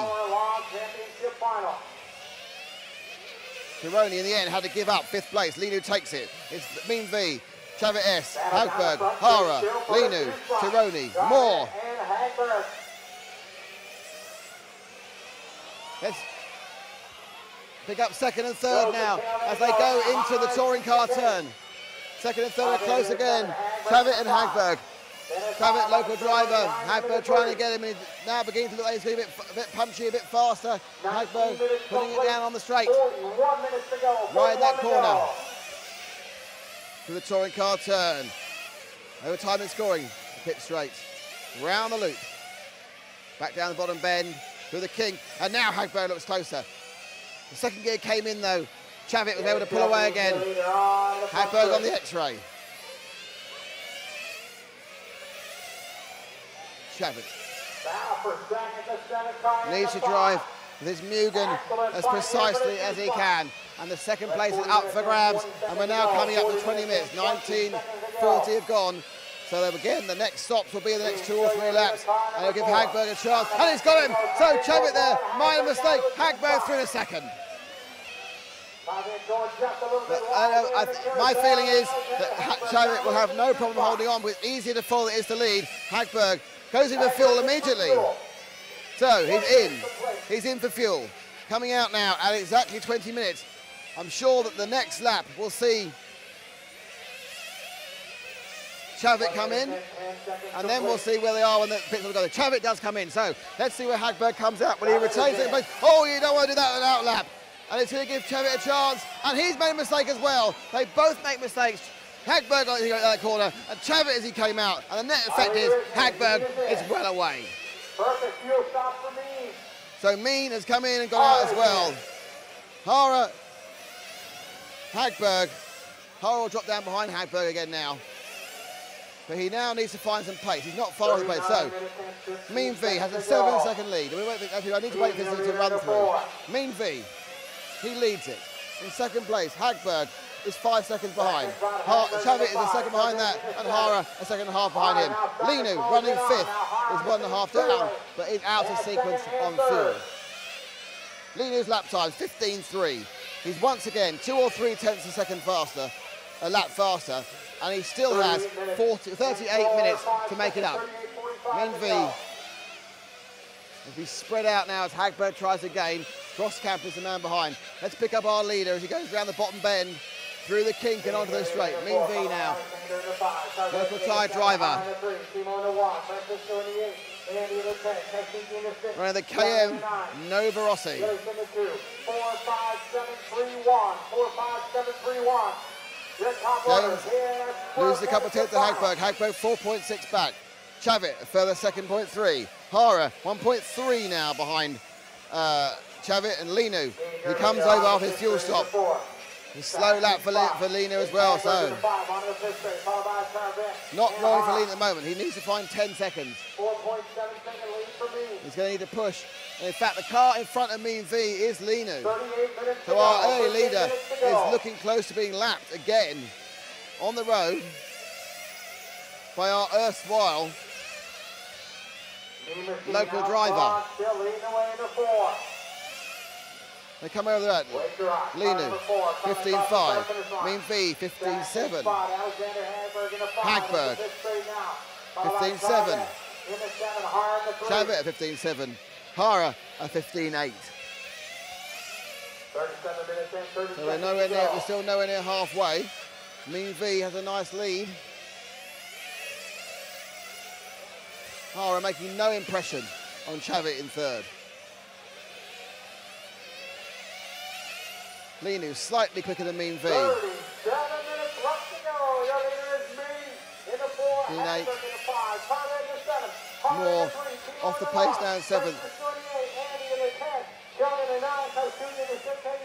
That's 4 from 5 from 7 from 3 from 1 from 8. Mean V from Hagberg, 5 seconds back. We crossed the line now. It was 4.9. It's now 5 exactly. Chavit is only half a second behind Hagberg. Hara is 1.6 behind Chavit. And Linu is 6 seconds now behind Hara. Good battle here between Cerrone and Andy Moore on the front straight. That is the battle right now for the 6th spot. You'll have the leaders coming up on it in just a little bit. But it is me out front. Coming around onto the pit straight. We have 36 minutes, 15 seconds to go. So looking now further down, the battle on the track is for 5th and for 6th between Cerrone and Andy Moore going down the bottom corner. They're now about to go onto the straight. And that is Cerrone against Moore. And oh! Now 2nd and 3rd. Chavit has got back now. Chavit, Hara, 2nd, 3rd and 4th are suddenly very, very close. Hara, Hagberg had a couple of bad laps. Chavit got through, they came together. Hagberg waited, and now Hara has a chance to get up, but Hara makes a mistake. So it's Chavit, Hagberg and Hara. 2nd, 3rd, 4th in the same frame. But this is great news for Mean. His lead now has gone up to 6.1 seconds. Hara doesn't have the pace at this part of the race. It is me, your leader, coming across the pit straight. Second spot, Harvey in the 7th, followed by Hagberg in the 5, Hart in the 3. It's a 6-second lead for me. Hagberg now stopped again for fuel, stopping early.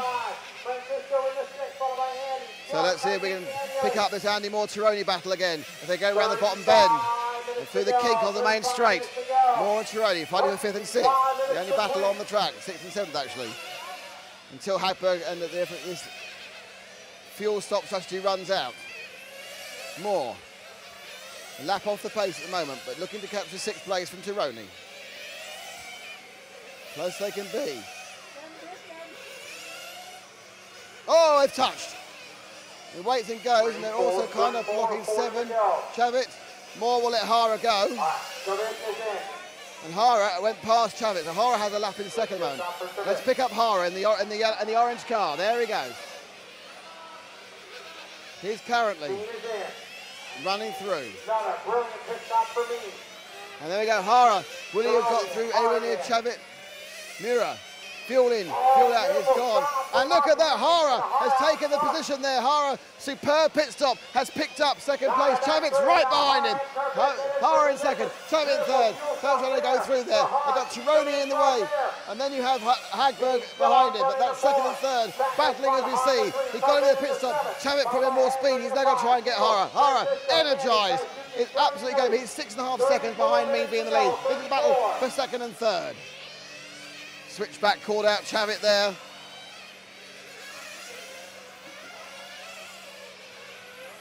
And Hara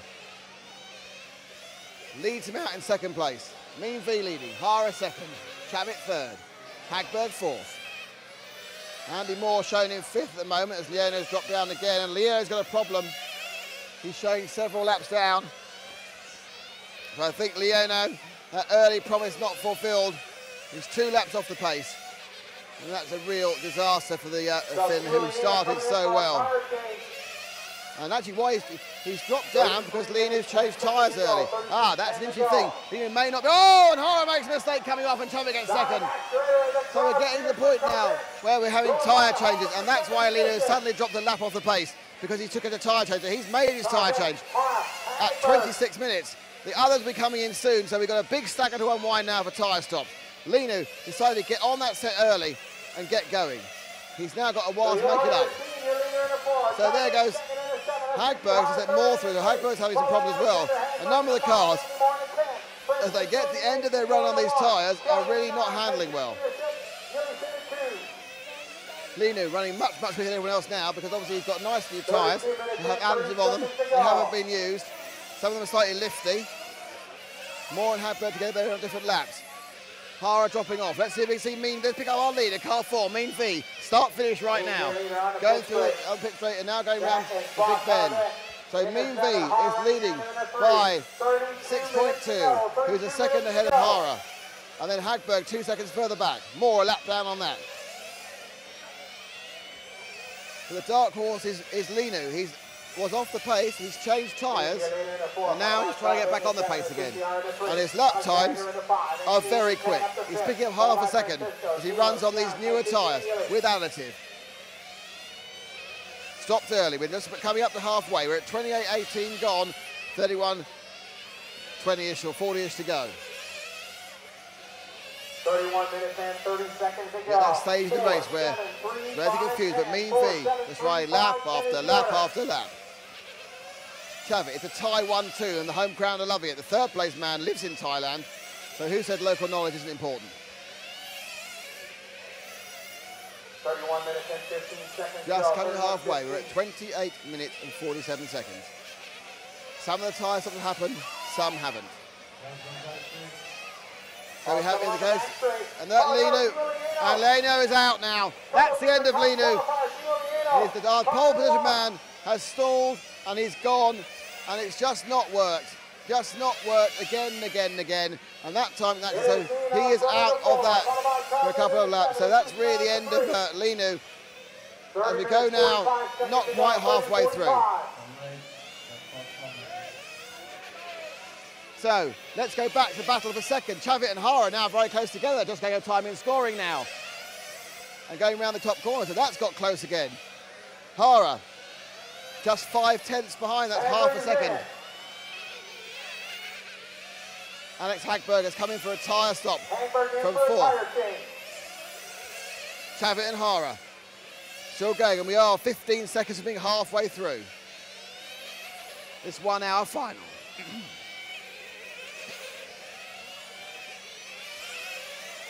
Chavit and Hara. And we now hit 30 minutes. And at halfway, it's Mean Veric leading, Chavit S in second, Atsushi Hara in third, Andy Moore is in fourth, Francesco Tironi fifth, Hagberg sixth, Fukada seventh, Shang at eighth, Linu ninth, and Grosskamp 10th. But the big news is your top two qualifiers are both out effectively, still running, but out after various problems and cuts and accidents. And Mean V, the local time driver, Mean Verjak, with his KM, is a man who is leading away as Chavit goes in for a top. Let's stick with Hara. I think the next stop will be his tyre stop, and I'd like to see the tyre stop go through. Andy Moore is in, tyre team. Hara, at 30.43, comes in. Will Hara comes in from second? Is it a tyre stop? No, he's carrying on going. Hara not taking tyres. So there we go. This should put Hara quite comfortably in the lead, I think, if Mean V stops for tyres. Where's Mean? So Mean may be actually in for tyre stop at the moment. Obviously, Hara decided to run another 5 laps, and yes, indeed, Hara is in the lead because he's not taken tyres. Happy to run them a bit smaller. So Hara takes the lead. Mean V behind him by a lap because he has taken tyres, I assume. And now it'll be to see how these prices work out as Moore spins on his new tyres, not used to them. So it's Hara from Verjak, from Tironi, from Simpuda. We hear that Mean V did a 45-second pit stop and tyre change. That's a target for Hara, but Hara has decided to run these tyres smaller. Can't believe he's going to do an hour on these, but who knows? But I assume he's obviously going to try and run long and then run with a smaller, more ideal set in the second half. But you can only change when you can have a fuel stop, otherwise you'll get yourself out of sync. Moore not liking these new tyres. Lap times 15.7 Hara, 15.8 on his new tyres for Verjak. Linu, by far the fastest person, but too late. He's still running. Linu's back out, but he's maybe in contention for a fourth or fifth. Chavit, in fact, Chavit Singh's had a problem. He had a 1 minute 46 pit stop. Chavit lost a whole minute on that one, getting his tyres changed. So Chavit, who was our second place man, has had a massively bad pit stop. So it put him in, lost him 3 or 4 laps. So suddenly, it's all spread out due to a couple of issues on pit stop. Hara leading, Verjak a lap behind. Tironi in third now, 8 seconds behind Mean. Andy Moore in fourth, but 2 laps back. Timu another lap back in 5th. Chevet another lap back in 6th. Then Fukada and Hagberg's also had an absolute nightmare in the pits, and he's dropped way back in 6 laps as well. So he's lost Hagberg and Chevet S during those pit stop sequences, because don't forget, Mean V's changed his tyres, therefore Hagberg is 4 laps behind him. And struggling. Hara comes up now, about to put another lap on Hagberg. Hagberg, 15.7. Mean V, 15.7. Mean V has theoretically a lead because he's changed tyres. There's problems on the car. And there Hagberg lets it through. Hagberg's car suffering badly. And many of the top drivers having major issues. We now have a system really where only Hara, Vrejak and Tironi haven't had any problem at all. Moore's had some handling issues since he came out, and that's why they're 1, 2 and 3. And out into the boondocks goes one of the other cars. Missed our camera, thank goodness.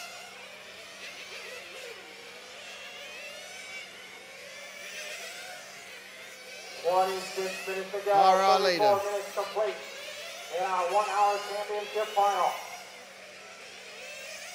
Team Francisco Tironi is 3rd, 3-4. No real battles, but there's nobody on the nobody in the top 7 are on the same lap at the moment. We wait for a couple of more pit stops. One Ryan. Mean V running about 1/10 of a second slower each lap than Hara. We expect Hara in at the next pit stop to change tyres, and that will come up in about a minute. With 34.23 in, there's 25 to go. Hara leaves Mean V by a lap and 2 or 3 seconds. Francesco Tironi is in 3rd, 10 seconds behind Means. I don't think Tironi's changed tyres either. Moore in 4th, 2 laps further back. Timu a lap behind. And Hagberg again suffers more issues. He's just dropping back really quickly. Hagberg, who won the semi-final B completely without ease, is slowly dropping out. These long finals are really causing... Lini's had a nightmare, could still make the podium. He's running in 5th. Hara, over 35. So you begin to think... that the tyre change for Hara will come now at this run. He comes behind Chevet S. Will Hara come in? No, another lap perhaps. He's on 35 minutes 20. Another lap, and then they'll repair the tyres. They're going to have to do an awesome job because Mean V's pit stop was monumentally quick. So moving forward, can Hara, when he comes in for his tyre stop, which we think will be now, another lap for Hara. He must have the world's most economical engine, or perhaps he's feathering. This is the thing. What are Hara's tactics? He's already run longer in his first set of tyres. He's getting longer out of a tank of fuel as well. He's now around to 35.48. One more lap. Picking up there. So it's still Hara from Vedek, from Tironi, from Moore. Tironi currently in the pits as he puts on his tyres. And I think that Linu is actually about to move into something around 4th or 3rd. Moore may take Tironi as well. In he goes. Hara now. Is this a tyre stop? No, it's not.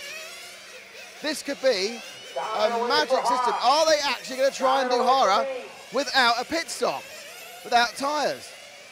Surely that's not possible. So Mean now is right behind Hara, struggling slightly as he gets up to speed again. But Hara has that lead out. Tironi and Moore are still 3rd and 4th, about a lap apart. So Mean V is the car behind Hara. Let's focus more on Mean, but he is a lap down. He's a lap down, but he has changed tyres. Both did 15.7 last time round. Mean V changed tyres at half an hour. We're now at 37 minutes, and Hara's on the first set. Groskamp's kept going, but still 9th. His car you see in the background. Hara, Moore running in 5th. Linu running in 6th. So the battle now, actually, we drop back between Moore and Linu. If they go down bottom corner now, Andy Moore is actually in 4th place. Linu, after all his problems, in 5th. The car's still quick, but it's too many laps off. He's had a problem in the pits. He had a cut out on the track, and he had a little bit of a push onto Moore as well. They are teammates, both the Hot Boys R10. They're fighting through. As we enter now, 22 minutes to go. And Timu and Andy, that fighting too much. Andy seems to let him go at that point. So that now means that Moore is in 5th. Linu moves to 4th. Tironi stays in 3rd. A great story for the Italian, bumped up by a rule from the quarters to the semi. Now the semi, and now he's running in a podium position. But Hara from Verjak. A lap down. Let's go back to the leaders. First and second, but they are a lap down. Hara doesn't need to let Verjak unlap himself, but he has done. Hara gets sideways. He's going to go wide. Now surely this is now where is the gamble paying off. Because Hara's now going slower on these tyres than Verjak's own. And if he can't actually run them the whole way, you have to say that in 21 minutes, there's a very good chance that Verjak can make that lap back. Hara now suffering big style. And I'd say that Hara needs tyres. He's 38-22 down. His extra stint has not paid off, though he will be on very good rubber for the last 20 minutes. Mean V already put 10 minutes on these, but he's pulled out dramatically in the pace of what, the 2 laps. He's gone and gained something in the region of 1.4 seconds over 2 laps since he got past. And that's time that I'm afraid Hara can't afford to give up to him. 21 minutes to go, 21 minutes to go. So at 39.07. See how Mean V move forward. So Mean V now taking the lead. Down below you, Matt. Mean V just getting a bit free lappery there. As we go past Hagen, who's done very well, bumping up twice. He's currently running in last, unfortunately. And Groskamp goes past him in 9th. So there is Mean V in 2nd. But is he actually in the lead, depending on when the tyres get changed by Hara? Hara's still losing time to Mean V, but not much. It's a 10th here, a 10th there, 3 tenths in that lap. He's at least a minute from his stop, Hara. And then will he take tyres? All the tactics. Once you get into a long race, it's like an endurance race. It's like Le Mans, it's like a 6-hour Silverstone. It's like Sebring 12 hours. It's all about the tactics. How many times do you stop? When do you change tyres?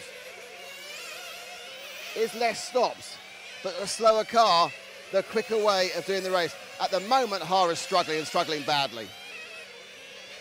But Mean V, powering on, all he can do is go as fast as he can every lap and hope there'll be enough when Hara eventually stops for tyres. Mean V lapping 15.8. Hara comes through, 15.8. If he can do that, he's safe. But he is having the occasional little fritz out. And we are now over the 2/3 mark. 40 minutes gone, 19:20 to go now. And any second now, Hara's going to come in. So I think we'll drop back to that Atsushi Hara to see if this will be his tyre stop. If he goes now around the bottom bend, through the kink, along the straight. These are the only guys in it. Hara is 3 laps. So Me is 3 laps ahead of the man in 3rd. Hara now. We'll probably in for fuel the next lap or the one after. And when he does come in for fuel, it's then the time he changes to an ideally proportioned set of tyres. Because he's going to come out a long way behind, that's for sure. Here he goes. Are we seeing tyres this time? Yes, we are. It's a tyre change for Hara.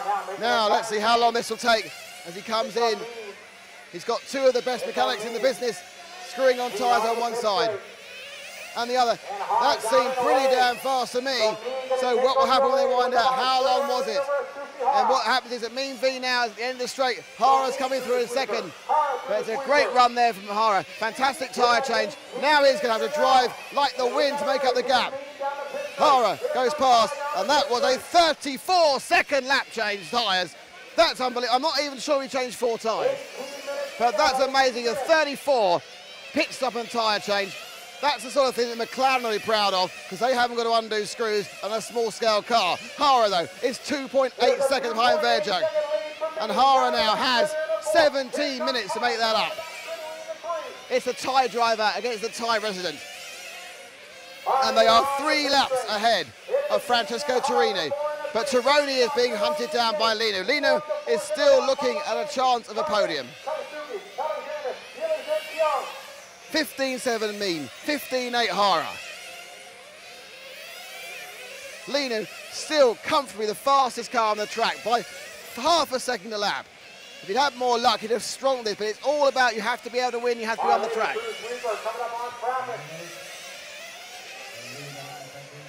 There could be a change to third place. Oh no, there's a pit stop, let's not bother about that. Let's try and find a, let's move to our leader. Mean V now at the end of the straight.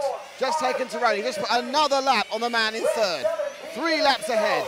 His last lap a 15.6, Hara's a 15.6. He goes across now, 15.7. Hara, 15.7. They are matching themselves and the gap is staying at just under 3 seconds. 16 minutes to go. 3 pit stops at least. It is being your leader in the 4. That is spot Hara in the 3. Hara knows what he has to do. An odd split strategy, a 40-minute, 20-minute tyre strategy. Whereas the 30-30 was the one which was decided on by Mean V and most other people. It is being your leader. Whereas Linu went for about 25-35. And Linu needs to try and still has a very good chance of picking up third. It is Verjak from Hara, from Tironi, from Linu, from Moore, from Chavit S, Alexander Hagberg, Jules Groskamp and Chen Hung.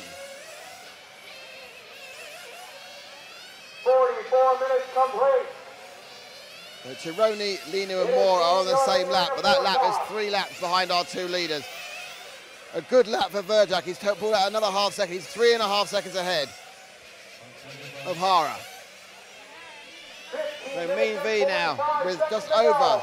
We're coming up now to 3/4 distance. We've seen already Groskamp crash out. We've seen Hagberg have problems in the pits. We saw S have problems in the pits. All of them have either at the front or favourites in the race. Car 2, Chavit was car 7, Hagberg car 5, all have problems. Timo Linu went away and then had some problems himself, and out stop for an engine tune, and out the next pit stop he pranged it and he cut. Hence he's 3 laps behind, but going like a train. We have 45 minutes complete. So we are now 3/4 through, and it's Verjak whose lead over Hara has got up to 3.9 seconds. He's pulling away. Mean V looking good at the moment. 4 seconds ahead, but we have 15 minutes to go still. Many pit stops. Hara. 14 minutes, 45 seconds to go. Tironi stopped. Tironi is in for fuel. And the weather's coming over. We may get looking like the wind struck coming up, and when the wind comes up, it often means we're going to get rain. Andrew Moore and Covett, not for position, not for position. So it's Verjak leading away. And the race at the moment is very stable. Hara trying to catch him up.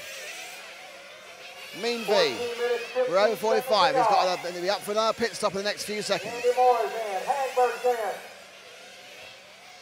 Mean V with the KM car, the Nova Rossi engine. Local tie driver. HKI, the fighting machine. Still a 3.8 second lead. We are entering now the final phase. It's 13 minutes, this 1 hour final. It's looking more and more and more like rain. Mean coming to the pit stop. Got it out and go. Hara takes the lead, but Hara in the lead now. So first and second are together, but Hara, of course, is a pit stop behind. That was a great stop from Mean. Hara's car, I don't think, is anything like as good as Mean's. A 20-second lap including pit stop. Mean a fantastic performance, and he's a stop ahead of Hara. Hara is not going to be able to run long enough to take a stop out of this. We're at 46.49. Hara babying the throttle around those tight corners. You can hear it from here. Oh, Hara, the problem spins out, and Hara's gone! Hara's gone! Hara's got a problem. This is going to leave Mean with a 3-lap lead. Oh, this is remarkable. I think, has he run out of fuel? Has Hara done, is he cut? Is he out of fuel? All of a sudden, the battle has gone. It started. And now Mean V is going to have a 2-lap lead with just 12 minutes to go. We'll wait for everybody to cross the line and we'll give the order. Mean V has been handed this championship on a plate. All he's had to do is be incredibly good, incredibly consistent, and not make any mistakes. And he's got a 2-lap lead. Lino now in third. Despite all his problems, Lino's on the podium. The fastest car by a country mile. So Liano are battling now, the second and third, and there we go. So we now the battle for third. In fact, it's now Arthur to go again. Tironi on the straight. Let's pick this one up now. The yellow and the white car. It's Tironi in third. This is the last place on the podium. Hara's problems, I think, were 1 lap too many, and he ran out of fuel. Lino trying to get through the third place. Lino, despite a messy race, it's looking like he's at the podium. This hour race has turned into a battle of attrition. It's like a Le Mans race in the 90. Oh, they've hit, and they've gone. But he'll try and go again. Lino can catch him. In 2 corners, Lino can catch him. He is so much faster, but catching is one thing, passing is another, as they say. The old adage from Murray Walker. Just needs to find a gap. Tironi's not giving him anything. About the third, comes in one side, couldn't get the cut back.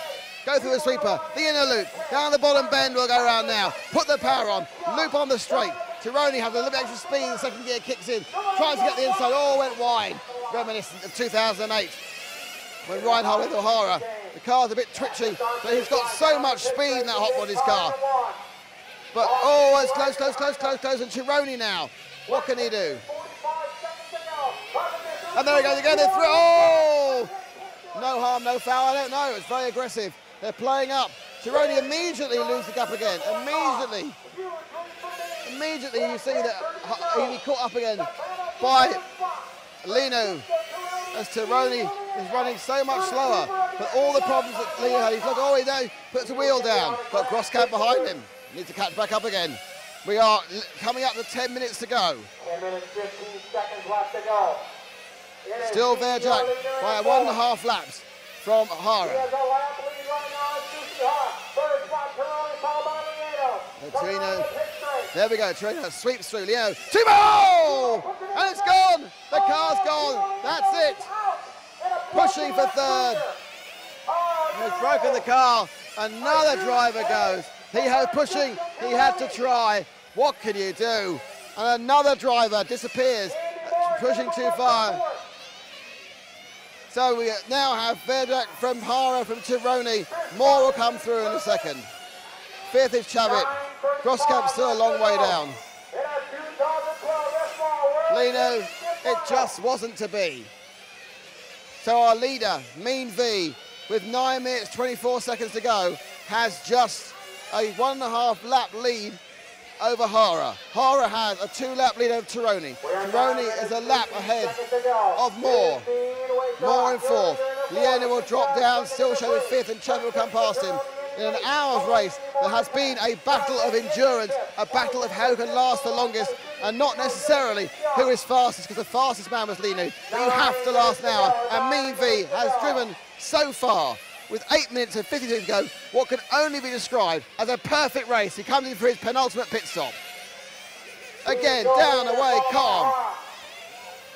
Absolutely superb performance so far. 8 minutes to go. Nothing short of a mechanical issue is going to take it away from him now, but there are 8 minutes to go.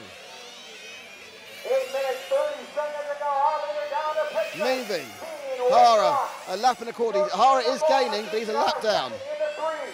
Another 20-second lap stop, pit stop.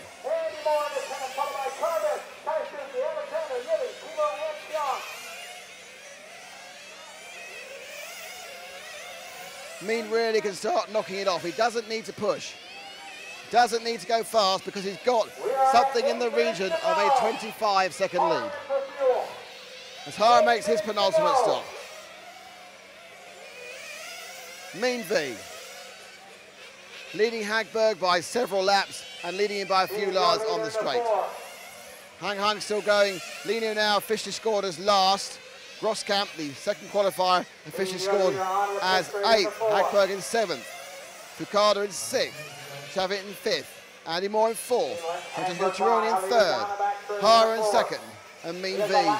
Mean V is the man who is winning the race.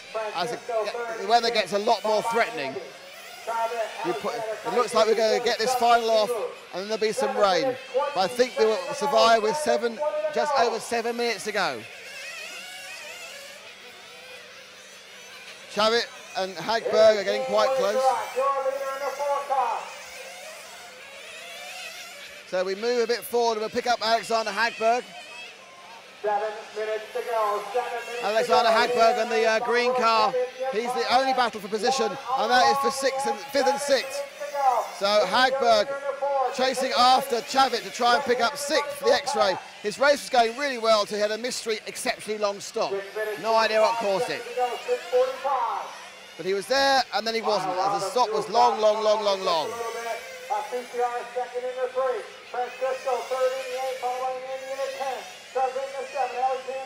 Putting the throttle down. 5 from 7. 6:30 to go, 6:30 to go. With 6.5 minutes, it's still Mean V from Hara, Tironi. Hara going incredibly quickly, but Mean V doesn't have to. He's got a 20 second lead. Hagberg, though, has decided he has want to finish in the top 5 at World Championship. This is 5th place they're fighting under, and he's gaining fast on Chavit S. Both of them had their problems in the race, hence they find themselves 6 laps off the lead as we come down to the last 6 minutes. Hagberg lasts the corner round. Picks up and goes.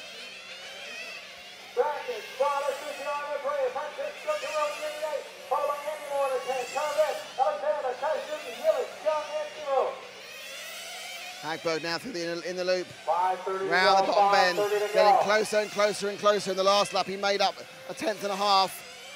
He's now running just 0.6 behind Chavit. This 5th place battle at the IFMAR 2010 World Championship here on RC Racing TV, brought to you by Predaform Serpent and Contact Racing tyres. But he dropped a bit off that time there, so Chavit responding to the result. Up front, it's still Mean V from Hara, from Tironi from Moore. Tironi, Moore unlapped himself from Tironi. Still going looking 4th, I'm not sure that's what he's happy with. Hara staring his 2nd World Championship runner-up place this year already. He was runner-up in Holland at the 1/10, and is now going to be runner-up here again at the IFC Addict.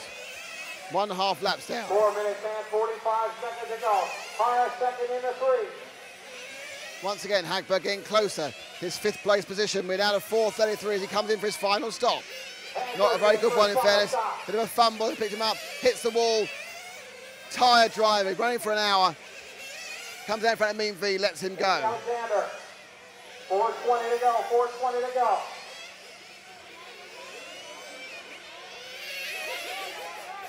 Chavit goes out, and he's got a huge lead out of that. So Mean V in for his final stop, and out he goes. And he's not stalled, he's not run. He's got 4 minutes to go. 4 minutes to run for Mean V to take the World Championship. Oh, Tironi's lost his wing. The yellow car going round the loop there. The yellow car in the loop. He's in 3rd. He's lost his wing. This could hand a podium spot to Andy Moore. Andy Moore has a chance to pick up a podium spot. He's crawling down the straight. They're trying to avoid him. But Andy Moore, and they're starting to rain. We have rain on the track.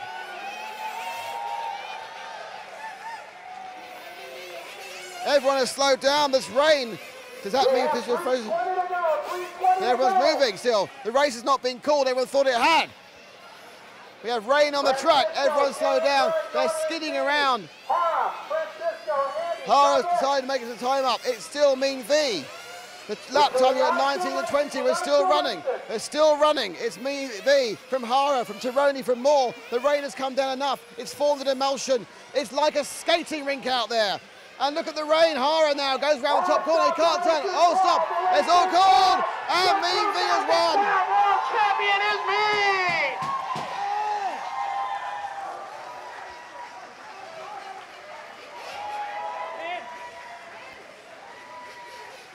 Me. Taking the congratulations. Called early because of rain. Mean V, world champion. How do you feel? Oh, I don't know. Everything great now.